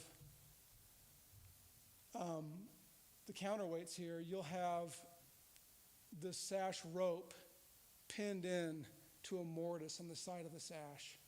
And usually what they used to do is put a small nail through the knot into that thing, and it'll hold it in place. You can just pull that nail out. The cord will come out. The weight will drop. You just want to make sure these cords don't go inside here. You'll lose them in the wall. I mean, you can get them out through this sash pocket if there is one. Not all windows have them. Sometimes you have to take the actual molding off the front of the inside to get to that weight pocket. So you want to make sure you don't lose those guys in the wall. Sometimes you're going to have to do it anyway because you're going to see a broken rope, and with nothing here to pull on, so that weight is lost down there, and you're going to have to pull the trim off or do something, get the pocket open to get access to that weight. Will that often be down in the wall or just in the wall by the window? So usually just in the wall by the window, there'll be a pocket for those things to ride in. And it's kind of interesting because some of the houses, like this house in Escalante, the front half of the house, the upper windows have no sash pins. They're a guillotine. So you lift that thing up, you got to put a stick in to hold it open. The main house, they had a little bit more money, maybe. They had sash pins. And then they did an addition in the 19-teens, and they put in double-hung windows with counterweights. So they had the whole thing. And so in one house, you'll see a variation of all that kind of stuff, okay? If you lose that weight in there, can you then just use sash pins instead? You could, but it's actually, you could. But I think you'll find that pulling off the casing, usually. You can actually get like a small multi-tool and cut your own pocket again if there's not one already built in. It's kind of a, next phase, of kind of an intro class, but there's plenty of videos actually. I spend a lot of time on YouTube and Instagram just watching people, different ways they repair windows. It's actually pretty easy to cut kind of into the casing part because it is like truly a pocket where the weight sits. So to kind of retrieve that and then to re-rope it, it's pretty easy. So the other thing too I would mention is that sometimes you don't think that pocket's there because it's been painted over so many times. So if you do a little bit of investigation, you're going to see usually a screw head here and here. Sometimes just here because it'll have like a beveled bottom that'll just fit in. So if you do some investigation and look around, you might just see that, not thinking you have that sash pocket. But Caitlin's right, you could cut your own, or you can take off the piece of trim in the front. But they ride inside of 2 channels, and usually that channel stops at the bottom of the window seal. So it's not going to go all the way down into the wall. Although you never know. You just don't know. Like there's crazy stuff like that. So my question is along with her. If the rope breaks and the weight goes down the wall, do you have to get that out for the new broken weight? I would get it out. I would definitely get it out. You can't put, I mean, you could put a pin in and not have weights. You could make it a guillotine window that just, you use a stick. It would not interfere. It will definitely interfere. It's actually pretty tight. There's really only enough space for both of the double hung weights to really. And some windows will have a chain. Some will have a metal strip tape. Some of the more modern windows will have that, and they'll have a spring-loaded pulley. So there are options if you do lose that weight. You can do a spring-loaded pulley with tape where, it's all up here. So whatever is down here doesn't matter. Mm-hmm. But I try to get it out if you can. And I think, like the way Caitlin described it, cutting your own hole there to get access to it is a great way to do it. And then that's a repair that'll go away, and you can. If you have to cut your own little pocket cover, how do you get it to go back on without going off the Yeah. It's a kind of a geometry thing. I guess we should have a little whiteboard to sketch. But imagine like a trapezoid. Is that the right shape? Where you're cutting. Let me see the pointer. Which one is it? It's the red thing? It's that one. Okay. Yeah. So instead of going directly in at a squared off angle with your tool, you'd actually go make a trapezoid. I'm going to try to draw like this. So it would be shaped where both the top is angled down, beveled, and then the bottom's angled up. So then it kind of comes out, and you put it back in and just kind of tack it back. You basically, straight on the left and right, vertical, and then the horizontal cuts are the beveled in and beveled up kind of shape, trapezoid. Yeah, it'll fall back in, and then. Well, you could also put a cleat on the back of this piece. Yeah. And if you put a cleat on the back of this piece here and piece here, you could then screw it in from the top and bottom into that cleat. Yeah. But yeah, it's funny because some houses, like this building here, we were just looking at we're going to pull out tomorrow. It has pockets that you can access. Some of this stuff, like I work on down in Escalante, they just didn't have the resources, and they just made do with whatever, and they just took the trim off or just boarded them up, and you don't see this as nice as hardware as you do in some places. All right, so let's see. So here's the parting bead. So you've got the two sashes. You've got the outer sash and the inner sash. The outer is always on the top. The inner's on the bottom. So the stop on the inside of the window frame is for that inner sash, okay? And then what's holding the upper sash in, or the lower sash, what's holding the upper sash in is this parting bead.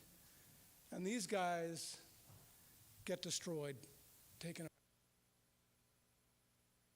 And typically what we used to do with these is they would just pressure fit them in. They're not nailed in usually, although you will see them.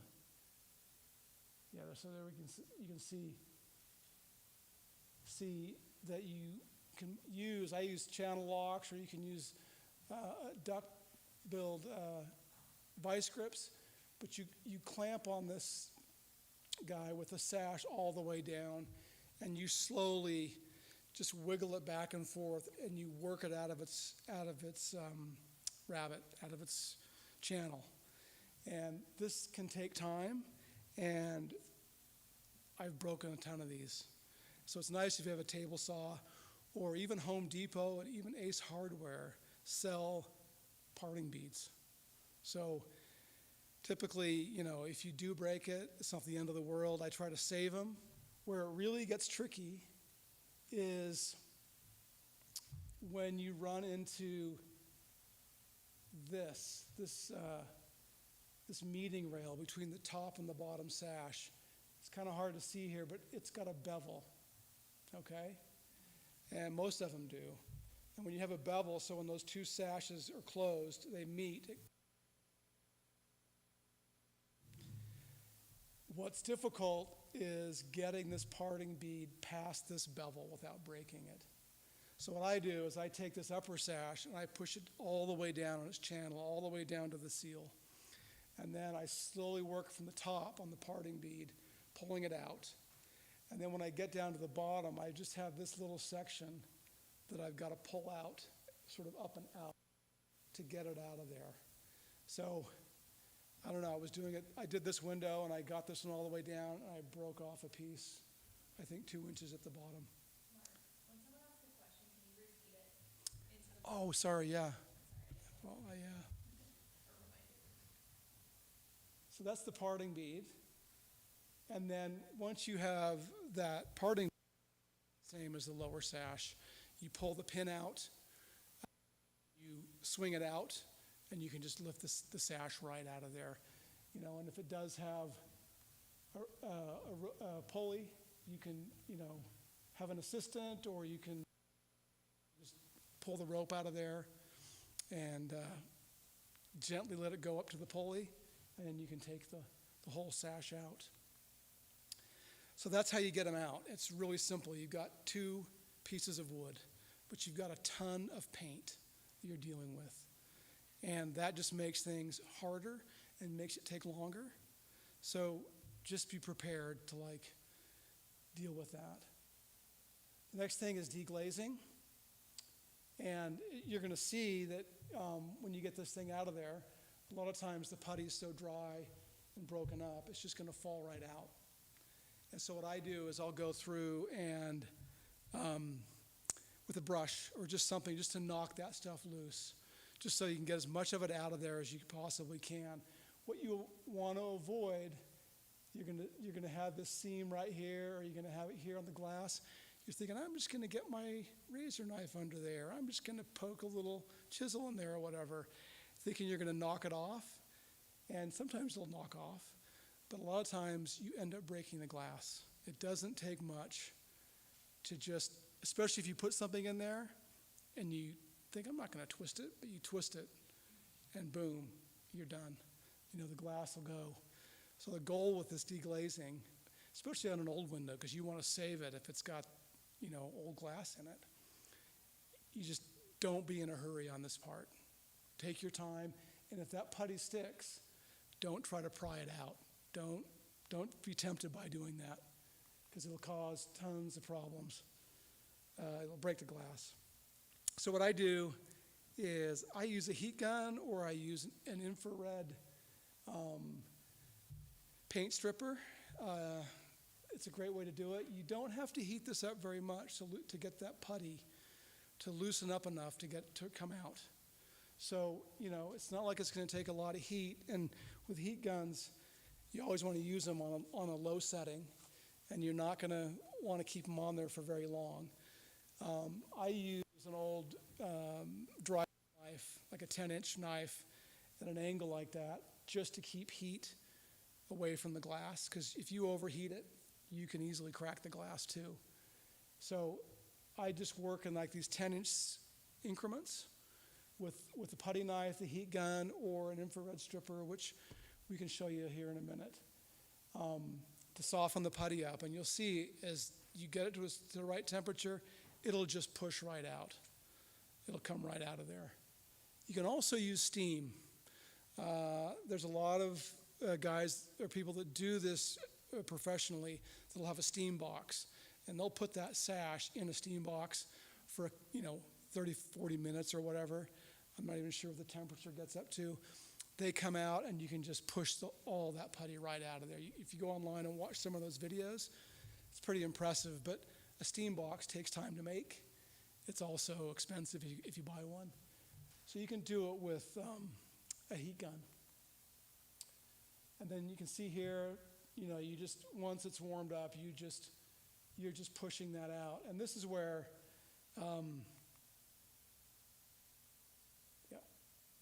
you're going to be running into what are called glazing points. And there is one right there. And there's a couple of different kinds of these over the years. You see some shaped like diamonds. Typically on older windows are shaped like a diamond. You see them shaped like a triangle. The new ones are called push pins, where it's more of like used for framing pictures, but they work great for windows too. So you'll see a lot of different types of these glazing pins and points. You just got to make sure you get them all. And it's funny because as you're working through this stuff, sometimes there'll be one or two in there, and you're thinking, well, that person was just lazy or whatever, they didn't put enough in. Or other times you'll see 5 or 6 just on one side, and it's like, well, they went overboard. So don't assume as you're going through here, getting all this putty out, that you've got them all until you go around that thing and really look, because sometimes they'll just be hiding, just barely poking out enough. When you push the glass out, it's going to stop it from going, and you got pressure on there, it'll crack. This is a great tool, specialty tool, if you want to get that, but it's essentially a chisel with a ball bearing on it, and you can run that thing across the rail at the right angle, at this totally square angle, and it'll help you push that putty out of there. So that's kind of a nice specialty tool to have if you've got a lot of work to do. But the key with this is you want to get all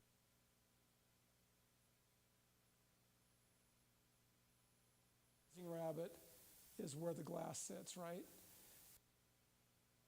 You're pushing the glass out of there. Any kind of place for that glass to catch, a glazing point, any protrusion of dried putty, it doesn't take much to break the glass. So I try to go through and clear off as much of this as I possibly can. Make sure those margins are all clear so that the glass will come out without being broken. And then taking the glass out, you want to label it so you know where it goes, because they're all different. None of them are the same. They're off by a 16th here. They're narrower at the top than they are at the bottom. So that's a critical step. You want to make sure you label that, because once you pull them all out, especially if you're doing a bunch of them, you got them all stacked up there and you haven't labeled them, then you're going to waste a lot of time trying to figure out where they go. Then once you're ready to go, you just get underneath it with your hands and you slowly work around. You never want to go too far on any one of them. I slowly work around it and make sure it's just coming up in all locations. You never want to just push all the way up from one side unless you know that those margins are all free. So that's pretty basic. But the key with that is get rid of those points and make sure the putty's not in the glazing channel. And then for paint removal, this is really sort of the guidelines I use. Most of these sashes are going to be repainted, so I really don't feel like it's necessary to strip them down to bare wood. You can, if you want. You can use all kinds of ways to do that. I try to just sand as much as I need to sand to have the new paint adhere and look good. If you've got some windows that were maybe originally never painted and you want to go back to that original finish, you can. A lot of them have been sanded or painted, so it's not really important. The one thing that is important is these running surfaces. So where this sash rides in its channel, here on the side, here on the top, this is actually upside down, you can see how these were never painted. Intent from the beginning. So that part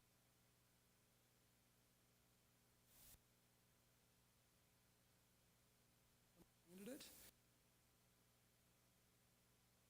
Be free of paint. These form so that when that thing is back in its channel, it can move. paint, gum it up. So that's the one.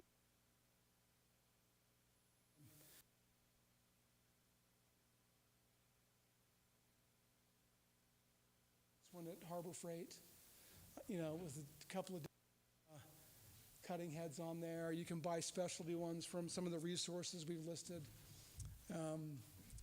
But scraping paint is scraping paint. You guys kind of probably know how to do that.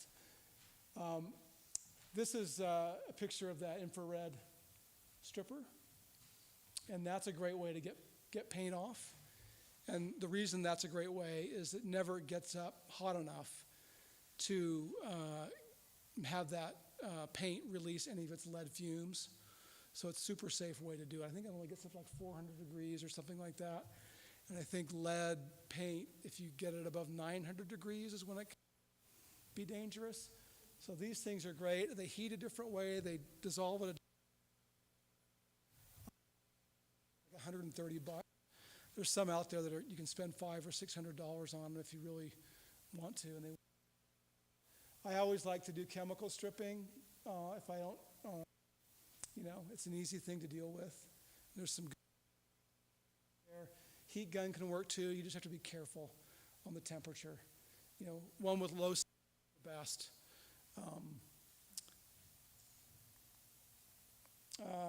And then sanding, do it by hand. If you're going to use an orbiter, up to a shop vac with a HEPA filter. You can also use wet dry sandpaper and get the thing moist. It'll keep the dust down. Because the last thing you want to do is inhale any of that stuff. Okay. Is there any questions about that, you guys? Am I going too fast? Not. I had COVID 3 months ago, so I have COVID voice. It's your test. Sorry.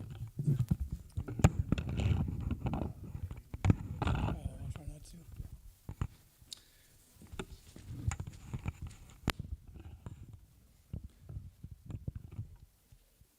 I think it's there. Okay. Where were we? Okay, so repairing the sash. And this is,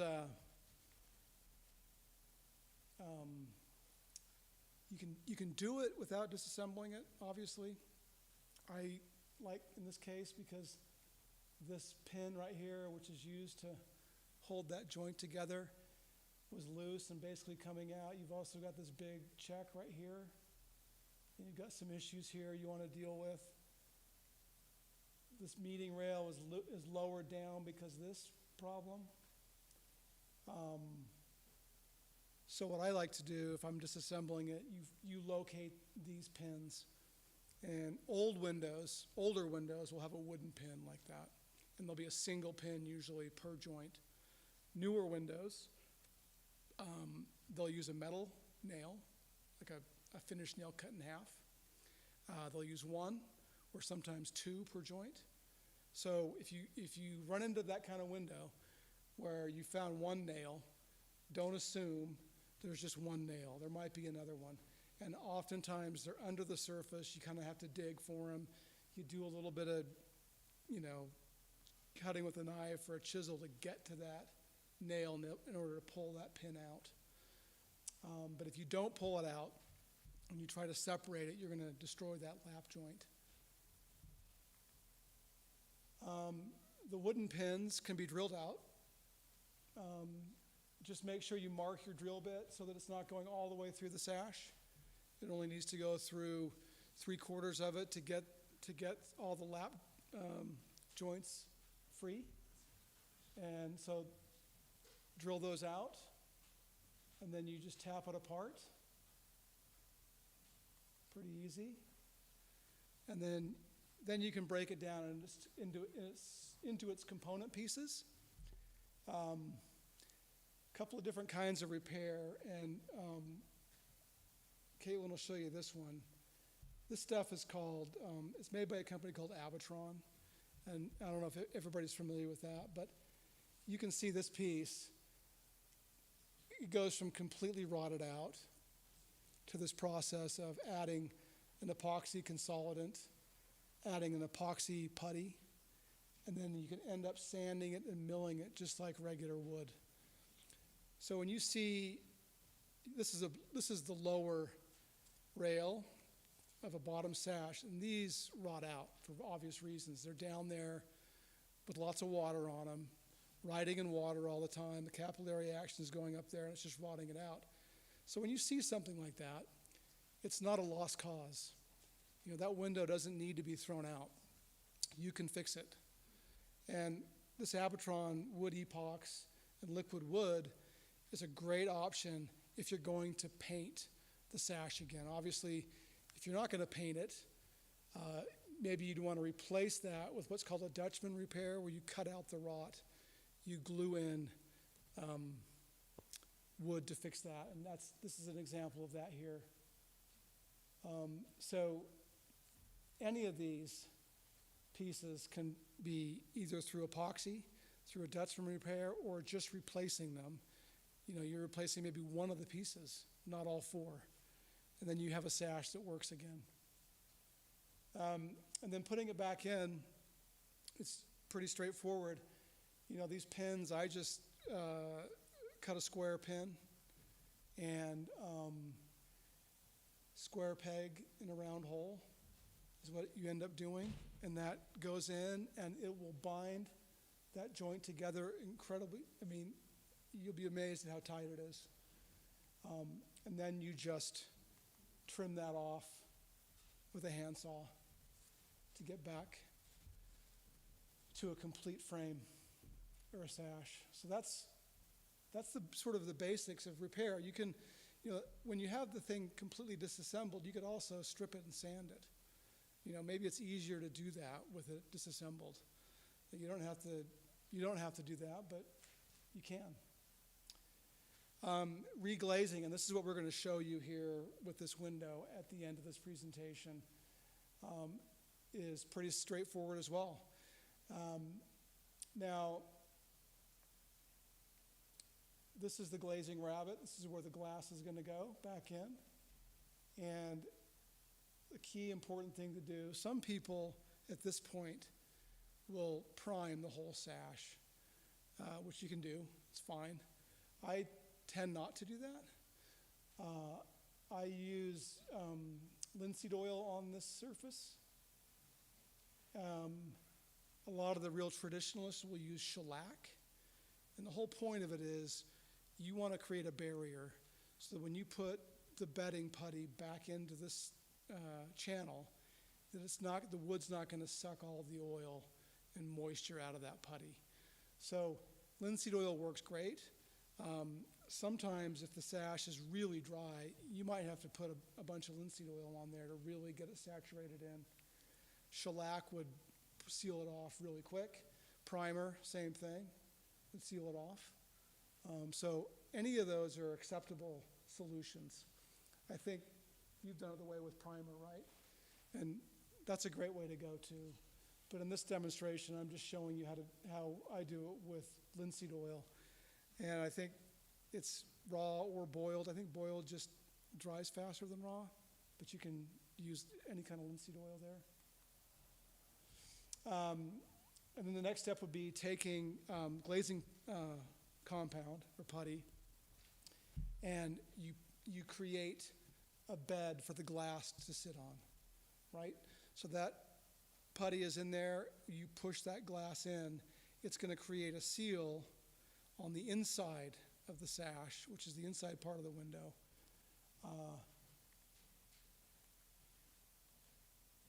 So you place it all the way around in all of the glazing rabbit, and then you put the glass back in it's the same orientation you took it out as. Okay, and that's pretty critical because you don't want it won't go in. Oftentimes too, when you've disassembled a sash, it might be racked a little bit. It may not be totally square, and you might have to do a little tweaking with it to get the glass to go back in there, but not much usually. And then what I do is bedding that glass. You want to avoid pushing it from the center of the glass for obvious reasons. If there's too much pressure on the center and you've got a part going down here and this part's not going down over here, you create this uneven balance where you could potentially break it. So I go through and just work my way around it, doing small steps to get that glass to bed. I've seen some guys at the National Park Service, they use a orbital sander without a sanding pad on there, and they turn it on and put it on the glass, and it basically vibrates it into place. I've never dared do that. But just working with your hands slowly, you can get it back in there. And the idea is you want that thing to be fully seated down. You don't want any high or low spots. So you want to just double check that you've got it fully seated in the bedding, okay?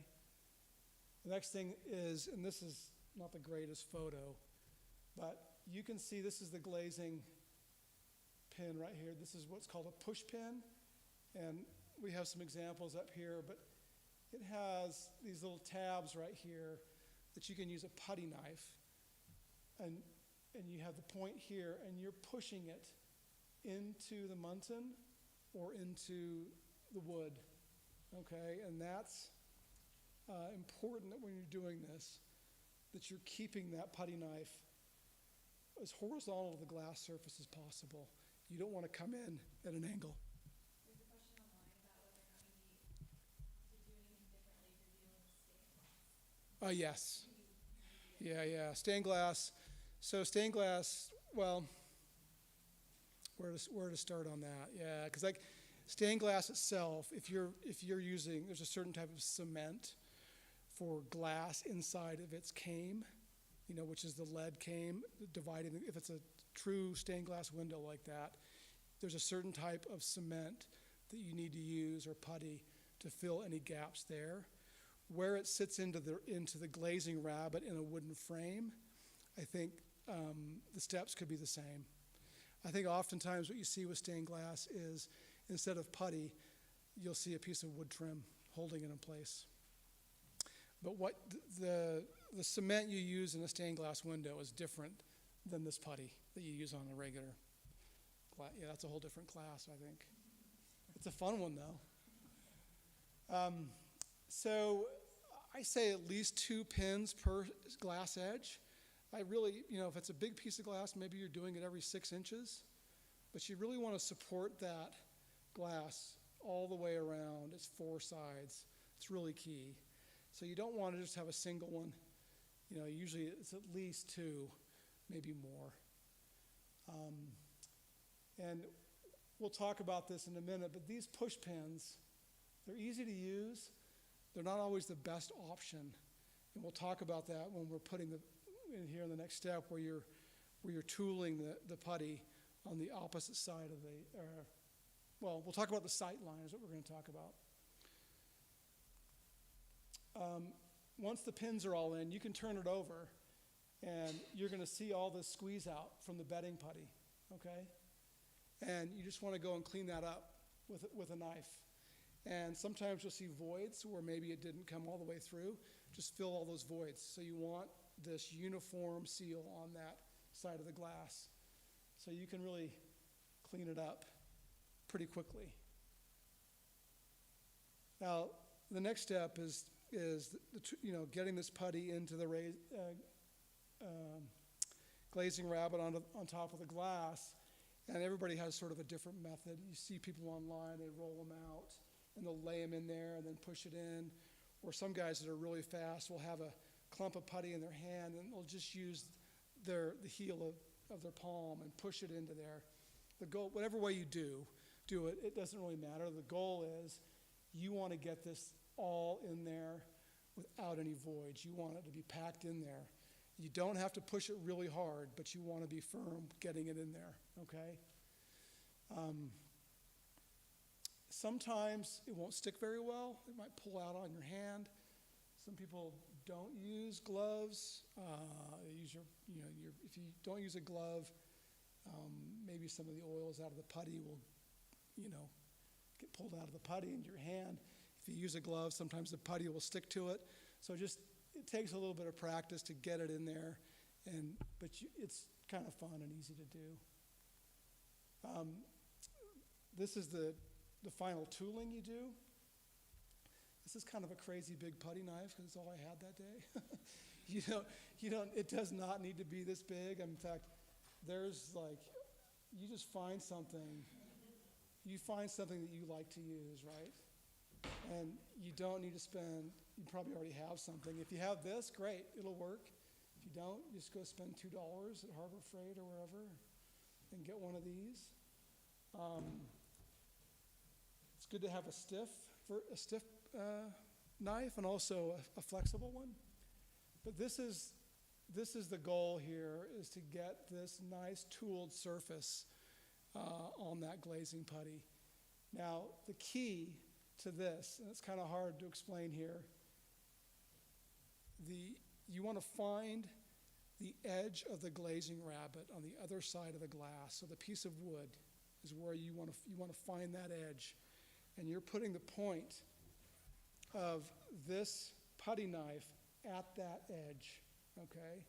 And the reason you want to do that is because if you don't do that and you say, okay, I'm just going to do a 45-degree angle on this, and that's all going to be great and fine, you flip that window over, you're going to see a 1/4 inch or 1/8 of an inch line of putty, okay? So some older windows, especially multi-pane windows, they're going to have very narrow muntins, okay? They're going to have extremely narrow glazing rabbets. And it can be difficult to get that thing tooled so that the sight line, when you turn it around, isn't obscured by the putty. And this is also where, in that situation, I wouldn't use one of those push glazing points. I would use a diamond or a triangle shape and some type of way to drive that in, because you can push that type of pin into the wood farther, okay? A push pin, you can only go a certain distance, and the tab will stick out a certain distance from the muntin or the rail.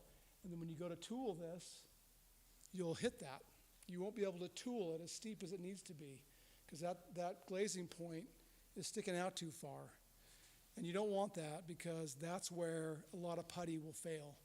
Water will come in through that point, and you want a complete seal. So that's where you've got to sort of select the right glazing point for the job and for the window. But if you've got a big, wide glazing rabbet, those push pins are great. Super easy to deal with. And then you can see here, this window I did, you can see what I'm talking about. You can see the putty, which this isn't so bad. What you want to avoid is a bunch of it up there. And you're sitting there in your living room on your couch, and you're like, oh yeah, I should have done that. Why didn't I do that? I've been there for sure. So that sight line is really important. And that's true too if you're doing if you haven't taken the sash out of the frame and you're just doing a small little repair, you got to make sure you're thinking about the sight line all the time. And then the great thing about putty, you just clean it up as you go. You can reuse this stuff. So you end up with very little waste. You can see here too, and we'll show you in this demo, you've got to get this putty at the right consistency. When you pull it out of the bottle, it's going to be too stiff. And if you apply it when it's too stiff, well, you can kind of see it here. As you tool that, you'll start seeing cracks. So you want to knead the putty to the right consistency, and Caitlin's going to show us how to do that, and you guys can come and grab it and feel what that feels like. That's really important. The other thing too sometimes is the putty knife will stick as you do this. I just dip it in some linseed oil to lube things up and go along. We didn't talk about corners, but corners can be a little tricky. Takes some practice, but they're really not that hard. The goal is you want a complete seal. You want a bevel so it's shedding water, right? You don't want water to be trapped anywhere. And then to clean it all up, by the time you get this done, there's going to be oil all over the glass. And you can use what's called whiting traditionally, but it's mix. Just grab some of that, pour it on here, use a brush, and it's pretty cool. As you brush that around, it'll just pick up all the oil that's on the glass, and you'll end up with a really clean surface. You don't really need to go over the putty with that, but it helps clean up the glass really well. So it's pretty basic. I mean, I don't know if you guys, it's just following the right steps and being careful, and you end up with a good result. Now, putty, and we're going to cheat tomorrow in our class because we don't have enough time. We're going to do this, but we're going to paint the same day. You never want to do that. So don't do that. It takes 3 to 5 days usually for that putty to skin over. And even then, it can be, if it's sitting in the sun or outside or whatever, it might take longer. I mean, it takes some time to really skin over hard enough before you paint. So that's an important step. You want to make sure you let it sit the correct amount of time. And you'll know when there's enough, it's skinned over enough to paint it. You'll be able to tell. So here's where I prime. And believe it or not, this is true, which is kind of crazy to think about. When you're painting, you want the primer and the paint to overlap onto the glass. And there's a couple of ways to do this, right? I think real traditionalists, and I think Caitlin here is pretty good at it, they freehand it. So they'll just go with the brush and they'll get a really straight line and freehand it that way. And if you're good, that's great.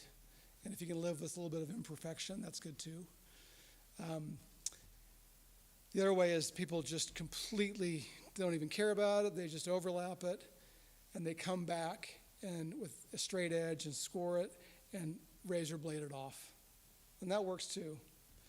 The controversy is people say, okay, you're overlapping this putty onto the glass. You want the edge of the paint to create a bond that's impermeable, right?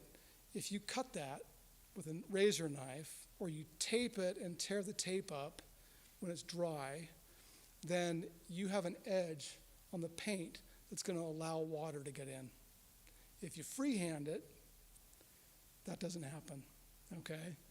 My theory is, and maybe I'm wrong on this one, I tape it, and then I pull the tape when it's wet. So that my hope is that it's going to reseal. I don't know. I've done both ways, and I've not really, honestly. Does it rain in Utah? I haven't seen that kind of failure, that often. But I think over time it makes sense to me. So that's why I put that on there with tape. So with tape, I'll just do a 1/16 of an inch over onto the glass, and then I pull tape when it's wet. And then let it dry, and I usually do 2 coats, and then I'll tape it again and paint it again. So that's the process I use. Everybody's got a little bit different, maybe.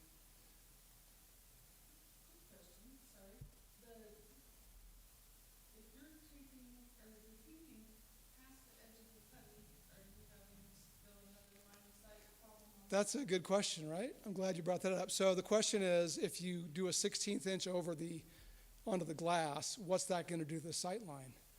It's going to obscure the sight line. So a lot of people will tool the putty a 1/16 of an inch short of the sight line, so that when they end up painting, the paint and the sight line line up. The putty is a little bit closer in. I personally don't mind the 1/16 of an inch, but that's what some people do. They'll tool it so that they leave space for that. Yeah. So this is all pretty basic stuff there.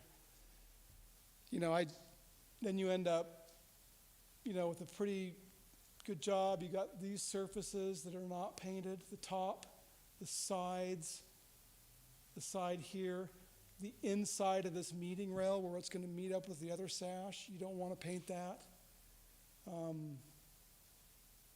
Yeah. So that's sort of what you're trying to achieve. So installing, is really just a reversal of what you did to pull it out. The one thing I do want to mention, and I don't really talk about here, these channels that the sash are riding in, you want to spend some time cleaning them out. You want to get paint out of there because they've been painted over too. And you use the same technique. You can use a infrared stripper, you can use chemical stripper, you can use whatever it is. You probably won't get it all out of there, but you want that surface to be smooth and as clean of paint as possible. That's the goal. And sometimes you're going to put weather stripping in here, maybe you're not. So you want to free that up as much as possible. Putting the sash back in, it's just really a reversal. I do the upper one first.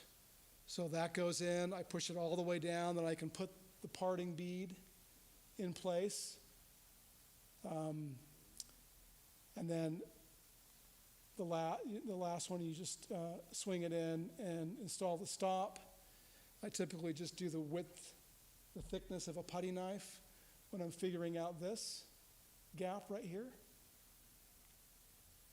I'll use the thickness of that so that there's a little bit of room in there for it to move around. The one thing I should mention about the parting bead is there's really no reason to nail it back into place. If it's a little loose, you can tack it back in. And if you look back, let's see, do we have? You can kind of see here, these things tend to, over time, come out and bow out. And so a lot of them have been nailed near the bottom. And I think that's because water is coming up and getting in there and causing problems. So sometimes you'll want to nail that lower section so that it's a uniform, plumb surface for that thing to ride on. But if it didn't survive, you put a new one in. But it's pretty simple. Uh-oh. Oh, there we go. Got some questions up here now. I don't know.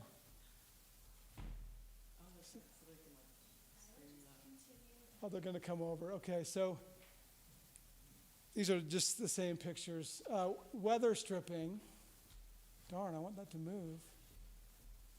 So here's what I've found. Weather stripping is really important, and you can't, you want to be able to do it if you can. A lot of times the tolerances in these channels and between the sash and the channel doesn't give you much room for it.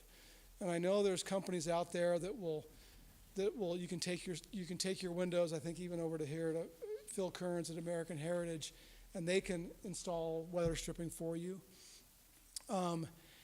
My experience has been that when you rebuild these and you get them back into place, they're so tight, or the tolerances are just right so they can function, and you might find out you don't need it as much as you thought you did.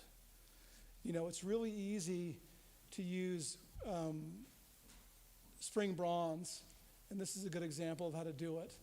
It goes in the channel, it goes on the bottom of the sash, it goes on the inside of the upper sash. This is a great way to weather strip a wood window. It's probably the best way. I mean, they make vinyl versions of this stuff like they talk about on here, but the spring bronze stuff looks great. It's more maybe appropriate to the window. It's readily available. This is one that I found a pile of at my friend's place down in Escalante. I don't know. He had a bunch of these. But I have one downstairs to show, but I didn't bring it up. This thing fits inside the channel. And it's got a springed edge here and a sprung edge here. And you tack in the top, but you just put it in the channel. It just goes in. I don't even know if it's still available on the market, but these work great. And they're easy to put in and out and move around. And sometimes you may have to trim with a table saw on the sash to get them to fit, but they're pretty good. And then there's a guy, he's called the Craftsman's Blog, I think is his name, and I forget his name. And this thing is super cool. I made my own instead of buying it from him, but you can buy it from him. When those two sashes come together, you've got that meeting rail, and you've got this channel. Here's the parting bead, and you've got an opening in here, a sash rope or the mortise here. This effectively blocks where a lot of air can come in, just this little corner piece. And he makes it, I think it's out of felt and brass, and you just tack it in. It's actually a really cool little piece, and pretty inexpensive. That's a great way to stop any kind of air coming in. But this spring bronze, this is a great way to go. And you'll see it all over the place on old windows. We lived in Milwaukee for a couple of years, and the house was a period revival that had all wood windows. Everything was weather stripped with that. And once you get it in place, it goes forever. It'll go a long, long time, especially if you don't paint it. So this is, like Caitlin was saying, this is almost a whole class in itself right here. So we're not going to talk more about that. I throw this in here because lead paint is always a thing. Go and educate yourself about it. The state has a good site, so does the federal. You follow these guidelines, you're going to be able to safely do this work. If you're hiring somebody in Utah, they've got to be certified. If you do it yourself, you can do it yourself. But follow their guidelines, it's worth it, just to avoid any kind of problems. And then I put in some resources here. I always, whenever I start a preservation project or work on an old house, I learned this down at TBSI, go to the National Park Service and find if they've got a preservation brief. I always start there, and that to me is the gold standard. There's a lot of stuff online. There's a lot of good stuff online. There's a lot of stuff that's not complete or kind of junky online. These things, that's where you want to start. And then you can go from there, obviously. This is a great book that I've used before. The Craftsman blog we talked about. Bob Yap, who's done it all a million times and is really good. Salt Lake County has a lead hazard reduction program. They do. So how does that? Okay. Once they identify lead, then it's a eligible project. It's any lead-based paint hazard that they find through the risk assessment. So it's a great resource. So he had mentioned, Salt Lake County has, it said lead abatement program, is that what you called it? Lead hazard reduction. It's an interim control, but there are abatement opportunities once the material is in a deteriorated condition that can be. But traditionally, it's this grant in particular. We've had different grants that were abatement and interim control. Oh, that's.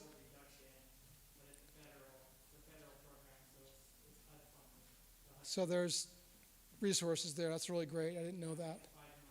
Wow. Well, yeah, take advantage. I mean, if you have an old house, there's lead paint in it. I mean, some of it's fine because it's been covered over and it's not fungible. It's not flying around.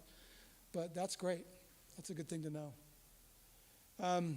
Bob Yap is a great source for information. John Leake, I think is how his name is pronounced. He's been around forever. These guys sort of have started this restoration standard for wood windows.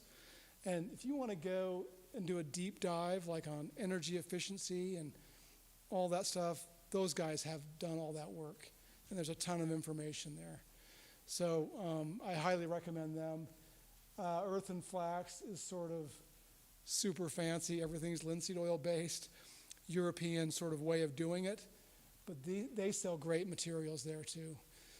And there may be others. There's so many online now. And when I first started doing this 15 years ago, I think John was the only guy out there that I really could find online that was doing things the right way. But, you know, oh, Caitlin, how come you're not on there? You were on it before. So, well, anyway, you can email me, you can email Caitlin. In fact, Caitlin's going to start her own business up here in Salt Lake doing wood windows. So if you guys have questions or, you know, want to talk about nerdy wood window stuff, we're more than happy to do it. Any questions? Just on average, like a regular double hung, like how many man hours are you talking? I mean, that looks So it can be. You actually, once you get a system down, I mean, I'll do 2 sashes. I mean, I'm not the fastest worker. Oh, sorry, the question. How many man hours to do 1 sash? One window. It probably takes me a day. With the wait time. Well, yeah, add the wait time in there. So the wait time, you got to let that sit overnight, or 3 or 4 days for that putty to set up. Yeah, more than a couple of years. But yeah, like I like the process. It's sort of methodical. If you guys are doing it, I'm assuming you guys are doing it for business or for work, where that stuff really matters. I think you can set your system up to be pretty efficient. I think tomorrow, you guys going to be here tomorrow? Are you guys coming to that? Okay. But you can set up workstations and you can get this process down to be pretty quick. That Craftsman blog that I was showing you about earlier, he does it professionally. Go check out some of his resources. He might have more information about that. But once you get that process down, you can see it's not that complicated. There is some time you got to wait around to get stuff done, but you can move pretty quick. What we're doing tomorrow is we'll have 3 different workstations. So we're going to pull a sash out up here. We're going to strip it down, deglaze it. We're going to fix any problems in the frame and the sash, and then we're going to reglaze it. And we're going to hope to have that done before noon. So if you set up workstations and you have the right tools, you can move pretty quick. Yeah. If you currently have wood trim on the outside, is it ever good to cover it with vinyl? No. If you ever have wood trim on the outside, are they talking about case trim around the window?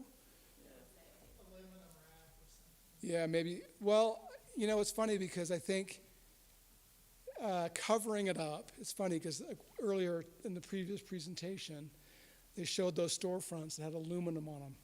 And a lot of times that ends up preserving what's underneath. They may have hacked it all up to be able to have it fit on there, but oftentimes it can help preserve stuff, but it also can trap moisture and water. And the worst thing for any kind of surface, wood, brick, or anything, is to have moisture trapped in there. It needs to be able to breathe. And I think that's part of the problem with these wood windows. When the edges get painted and the bottoms get painted, that blocks any kind of way for moisture to get out of that sash. And then you end up with rot happening. So covering things up is usually not a good way to go. Yeah. Well, I think what we're going to do is show you guys, if you want to come up here, you can, just how to reglaze this sash right here.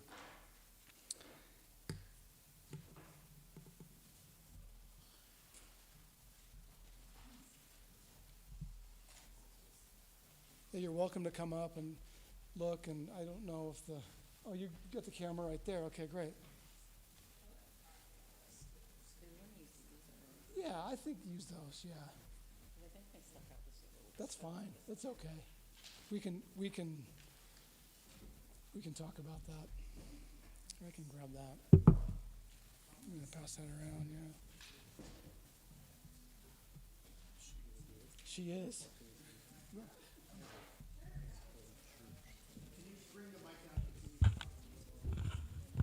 I can try. Is that okay? So this is a good brand of glazing putty. Typically, when it comes, it's been sitting for a while, so you want to mix it up a bit. You can see oils are kind of sitting around.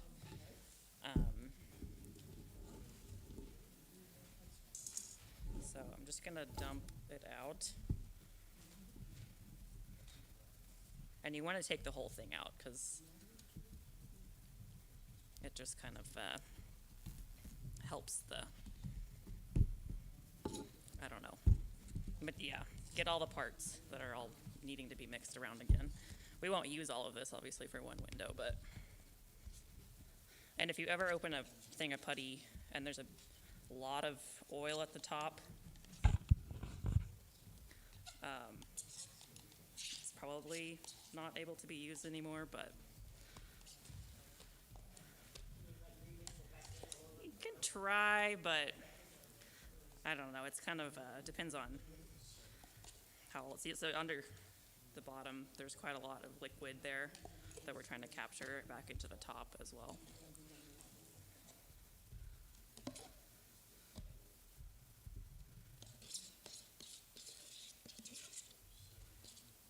So, also a ceramic artist, so this is fun because you can kind of wedge it like you do for clay. But just kind of spend some time. There's some hard parts in here, kind of here where it's kind of cracking, but some parts where it's super soft, so we're just gonna kind of mush it around. And you can see it kind of sticks to your hands where the parts where it's too little. Like this part's pretty wet, but this part's pretty dry. So it really is just a kind of consistency practice till it's even throughout. And luckily our hands are pretty good at telling our brains things.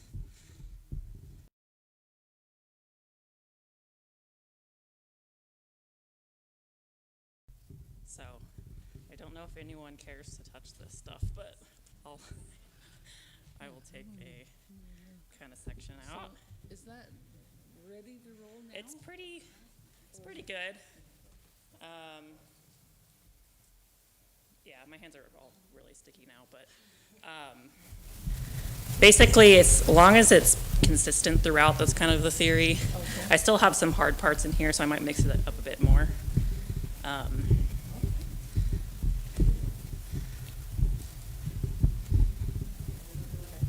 Yeah. So it is elastic compound, so it kind of never truly dries to like rock hard necessarily. Which is why you should not use certain types of compound. This is kind of the one that everyone uses, Sarco, dual glaze. So is there a way to do a double paned one, or is that just like a whole other canvas? The theory is double paned is you can achieve that with a storm window. Oh, okay. Yeah. You can. You can cut this glazing around it. Cut it, disassemble it and cut it. But I think here's the thing about that, and Bob, yeah, has a great idea. The R value of glass. Here, do you want to take the mic? So if you have an R value of 0, and you add another piece of glass that has an R value of 0. I'm not great at math, but that's pretty much 0. So some of the new windows have a gas or argon gas or something in there that gives it a little bit of an R value. So you're not gaining much by doing double pane. Where they are great is for sound. They're really good if you live on a busy street. So. Yeah, but storm windows do the same thing. They do. Make interior storm windows and exterior there's a whole rabbit hole There's to a, go down there. yeah, you can make your own storms. The other glazing points, but each show is different. So here is, yeah, that's that kind, the diamond So kind. This is the ones that are the push point. You can do kind of with this little ledge, and then here's another kind. Kind of pick and choose. The biggest part that really matters is then. Oh gosh. Yeah. It's pretty tough because Yeah, the old growth wood is. That's another reason to not throw them away. That's another reason. Usually old growth wood that's, you know. So just kind of slowly push it in. Here you can see that we're talking about the pin is kind of right along this line here. So in theory, you want it to be a little bit shy of that. Yeah, like it would be better if you had something like this. You don't have to, I mean, yeah, if those you are had harder to something put like this, they're harder to push in with a putty knife. But if you had something like that was holding the glass in but not extending beyond the sight line of the glazing rabbit, that would be ideal. And so that's why these push pins. Yeah, or the diamond ones that are a mechanical spring-loaded thing. You can get a driver, you can get a little hand tool, I think, for about $12 that'll work with all of these. So you can, that's probably the best way to go. Did you already do the bedding on that? We did not do do that. the bedding. Getting ahead of ourselves, huh? No. That's good, thank you. It was a test to make sure you're paying attention. So you don't. You haven't done the bedding? You don't have to bed. The bedding is there. Yeah, caulk is. Yeah. Do that, So yeah. now I'm gonna try to safely take this out, which is also fun. Bedding it, the glazing rabbit can be uneven. And so it just fills any voids. It also helps it to not rattle around Yeah. anymore. A little bit. Yeah. Okay. So this has already been magically cleaned. Yeah, I'll grab that. Okay. Mhm. Set that back. Nothing, I guess. Would you hold that? If you want to try this, anybody want to try it? You're welcome to try Your hands are gonna be pretty messy. There's a lot of different kinds of glazing putty out there. This stuff is pretty darn good. Yeah, this is kind of. Go to Ace Hardware, they're going to have something from DAP. Yeah. DAP 33. Yeah. It's not the greatest, but in a pinch, you can't lay anything else. I've done windows with DAP. Yeah. With this stuff, It's hello works a lot better. restorationwest@gmail. So here's one way to do it. Okay, yes. If you grab this and you just push in with your thumb like that. Perfect, and then you got your edge. Yeah, or you can use your palm. See, you just want to get that in there so that it's. And the good thing about putty is that it's messy, but you can kind of just take it up again and start over. So we're gonna, looks like about so. Take a picture. Thank you. That's a little different. Oh, that was your Kind of shoving it in there. Yeah. And more is better in this instance, I guess, because you can always take away the excess once you press it down. Because it's better to have more and then not have voids. Yeah, so like I'm pretty liberal on this side here. Because when you put the glass back down, it's going to smoosh out. Right. Proper And then term, you just- very technical term. Which you then scrape off. Right? Yeah. Okay, so I'm being too stingy.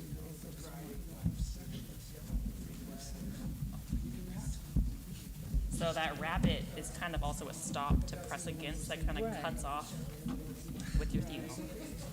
It's kind of just practice, trial and it's just like Play-Doh. And then It kind of falls out, yeah, because it is very elastic. It's probably a lot more, it's a lot softer than most people think putty is going to be. Yeah. I would think. I think it's just I was thinking more Play-Doh consistency, but it's a little softer. Yeah, it is. It has an interesting smell, like that's Yes, the it does. linseed. Yeah. My first instinct was it smelled like Play-Doh, but then I thought, no, it's more of an oil. Yeah. Almost a little but not really great. Yeah. It smells more natural than Play-Doh, for Yes, sure. yes. More earthy. Not really, but. No, this is really cool and very fun. Okay. I like So, we went crazy. No, that's okay. All right. Okay, you want to grab the glass?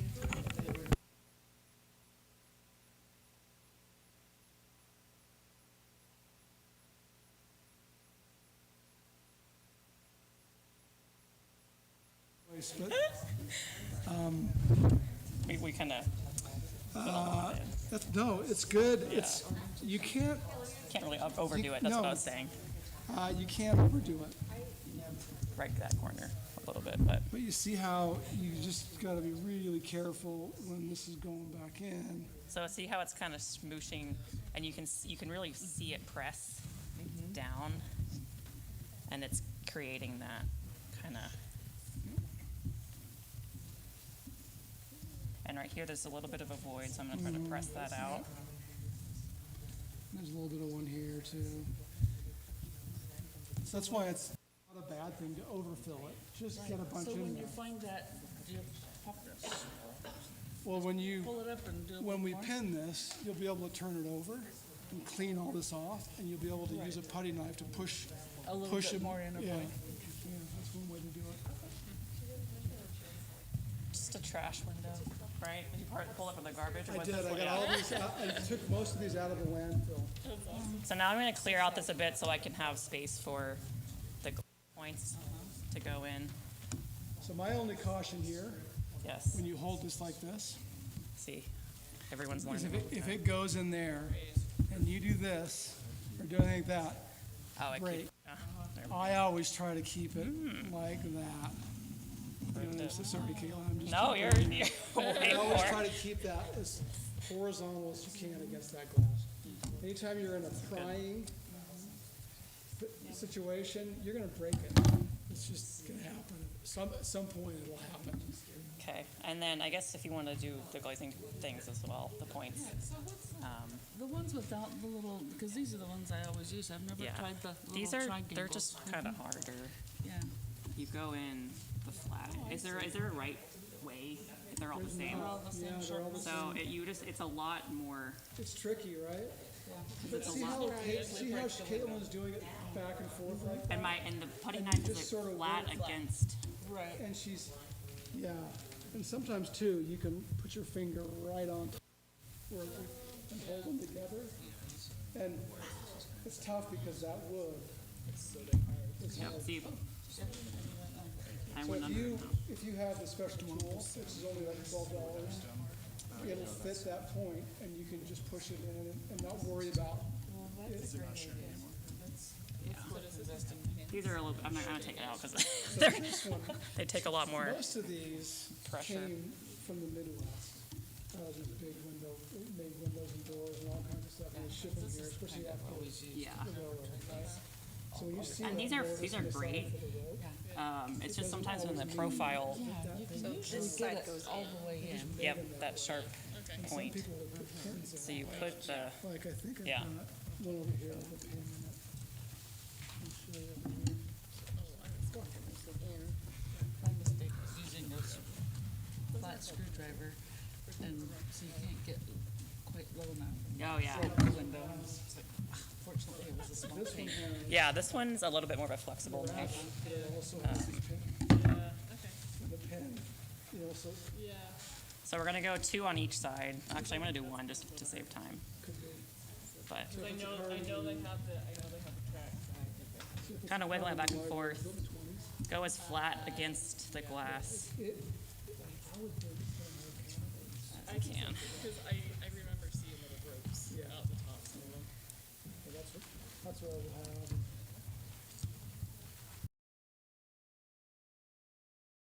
That's okay. Yeah. Because that thing's not going to bend down. It's small. It's not. It's just Maybe in the doghouse. chicken coop. Yeah, chicken coop. Oh, yeah, that'd be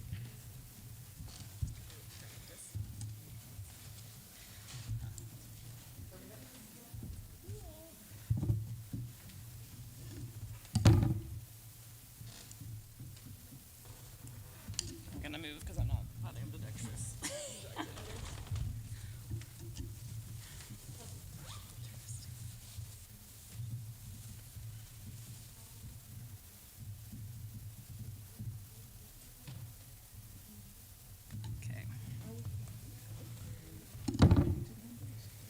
Okay, now the next steps that they're all pinned in is we're going to clean up the inside on the flip side. So you can see all of the extra bedding. Yeah, like you said, you can never put too much on there, really. And here you go flat again. Yeah, I just do flat. Or the other thing too, here there's no chance of you catching this on the edge of the glass anymore. Okay. So you can just do that. But you don't want, see how that has sort of a torn edge? Yes. You don't want that. You want that to be nice and smooth. And you can do that with, the edge raised like that, and you just push that in. Then you get a nice, clean, sealed surface there.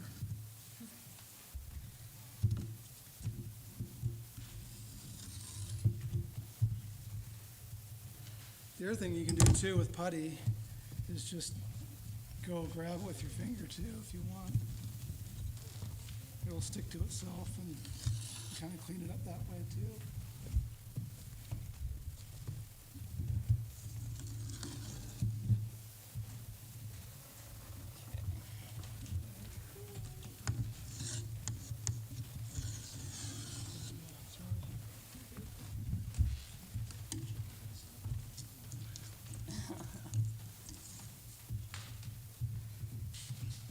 Okay. And however much of a perfectionist you are, you can go back do that. Yeah. Spend forever on it. So we're going to flip it back over.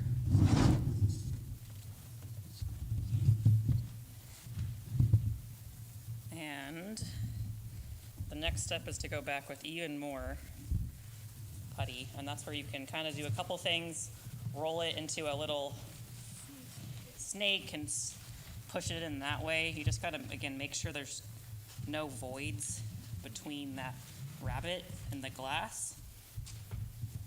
So, however works best.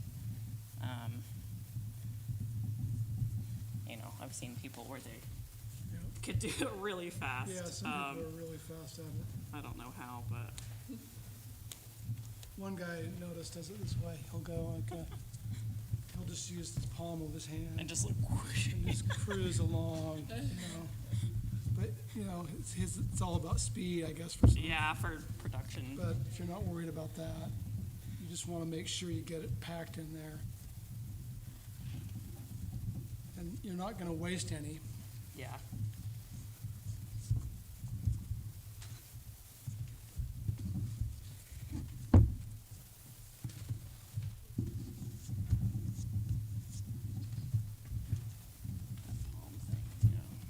Yeah, you can just kind of smear it with your palm. I don't know. There's more surface area there. Yeah, you can just smash it in there. And see how I kind of just took some up. So if you kind of mess up, even if once you tool it and you mess up, honestly, you can take it out again.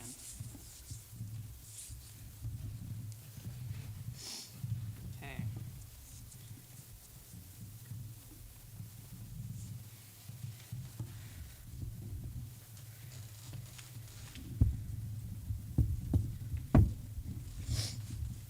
And now the next step, and I'll do one and then leave the other three for whoever wants to come and do it, I guess. Yeah, the cool thing about it, you can't mess up. If you mess up, you just So I kind of, Keep going, and you get good at it. yeah, and I kind of remember visually where that rabbit sight line is.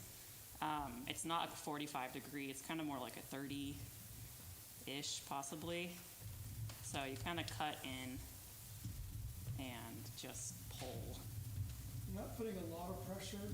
Oh, see, and there I hit that point because it's a little bit too wide for this rabbit, which that's kind of the reason why you have to pick the right one. Because I You're hit not that. pushing really hard on that putty knife. You kind of equal pressure on the tip of it, and then where it's resting against the rabbit. And there's I hit there again.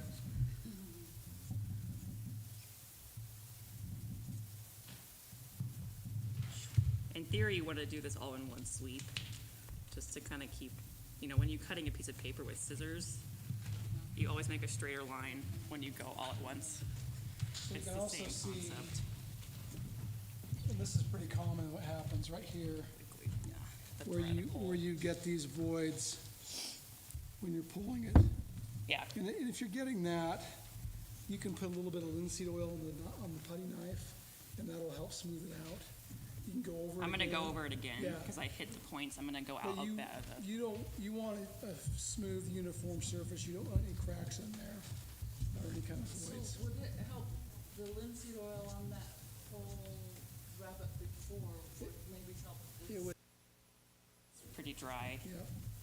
Also, too, when you don't mix the putty correctly, if it's too stiff, it'll do that. If it's, so that's when you see that, okay, maybe I need to knead this thing a little bit more and get it a little softer. So I'm going to go at a bit of a wider angle so I just don't hit those points again. Yeah, this is pretty dry. There we are. Yeah, that's great. See, you can just keep going. It really is. Yeah. Keep going because here it's a little bit too It's okay. pulled away a bit, but yeah. And then you can kind of just take Yep. that off. You see all the oil in the glass? That's where you use that drywall or the whiting. You put it on there and just brush it off with a throwaway brush, and it'll take it right up. So the corner, you kind of try to miter it in. Depends on how perfect you want to get with it. Yeah, It takes practice. You can obsess about it, yeah. Yeah, you really can get kind of crazy. And I look at mine and I think, well, I can't do it much worse than it was done last time, Yeah. True. Because some of them were a little scary. Yeah, or you'll see where it's silicone in there or some other kind of caulk, and these will end up looking really good. Really uniform, right? Okay. This was pretty, you might want to use a cleaner one. But are they the same flexibleness? Yeah. Well, That angle's now probably I- pretty good because we're going to hit the point at some point. There you go. So it's kind of, you pull it, you're not using your wrist, you're using, the way you're doing it's perfect. You just keep your arm at that angle and you pull it through. And that way you get a nice, yeah, you're a pro. Wow. Good. Wow, that's beautiful. Nice job. Nice. And I like how you did that in one pass. Yep. That So was you went a excellent. bit wider to not hit the point, but on the other side, Because I was just trying to yeah. get it, because I have no idea where it is. I have no idea. We probably have some line of sight problems on the back, but that's fun. I don't know, you can always redo it too if you don't like the. If you want to cut in a bit more. I was just going to say, while they're doing this, and you probably gathered, but they are doing a full day workshop tomorrow. Registration is definitely full, but we will have it kind of cordoned off where you can watch. So if you are here tomorrow during our community day, feel free, or before and after, feel free to just watch. Yeah. And this had dry stuff on the back, so you kind of always want to have a clean knife, or else it is going to catch and kind of rip Yeah, you those want it clean. cracks in.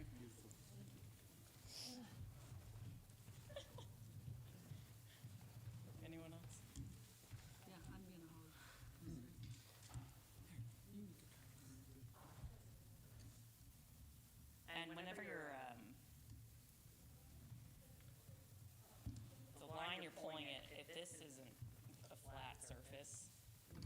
on the wood, it's also going to be wavy. Yeah, yeah. That's kind of the. This is very.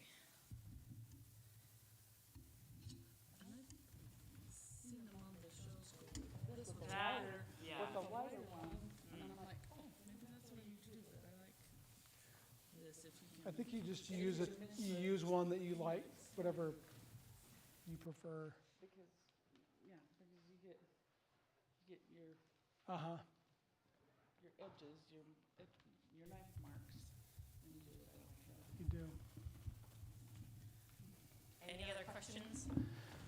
So when you turn this over now and look at the sight line, we'll see how we did. And if we didn't do well, you just tear it out and do it again. Yeah. You know? Squish some more in there. Yeah. Again.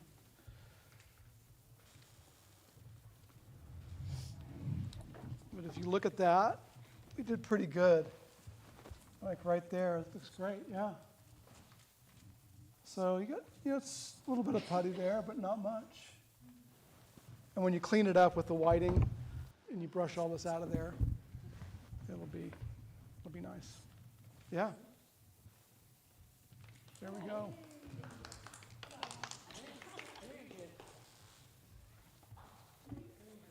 I think so. Yeah, are there any other questions? Otherwise, big thank you. This was awesome. It's fun. All right, thanks. It's 2 hours. Oh, yeah. Oh, thanks. I'm sorry. Yeah, I found a card. Oh, you did?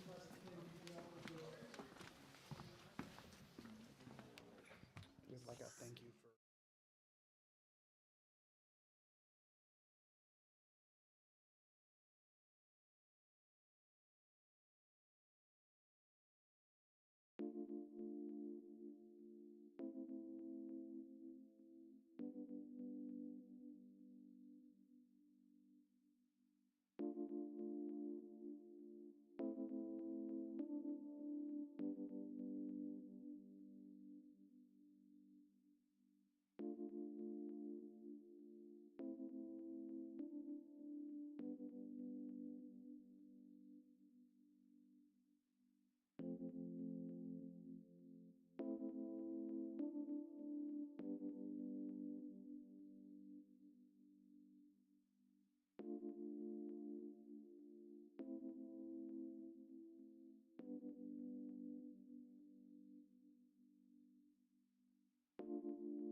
Hello?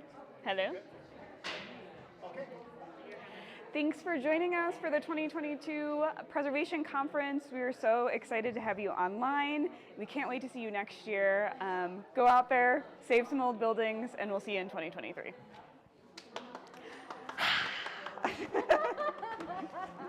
Hopefully that worked. I really hope they got the hall. I know.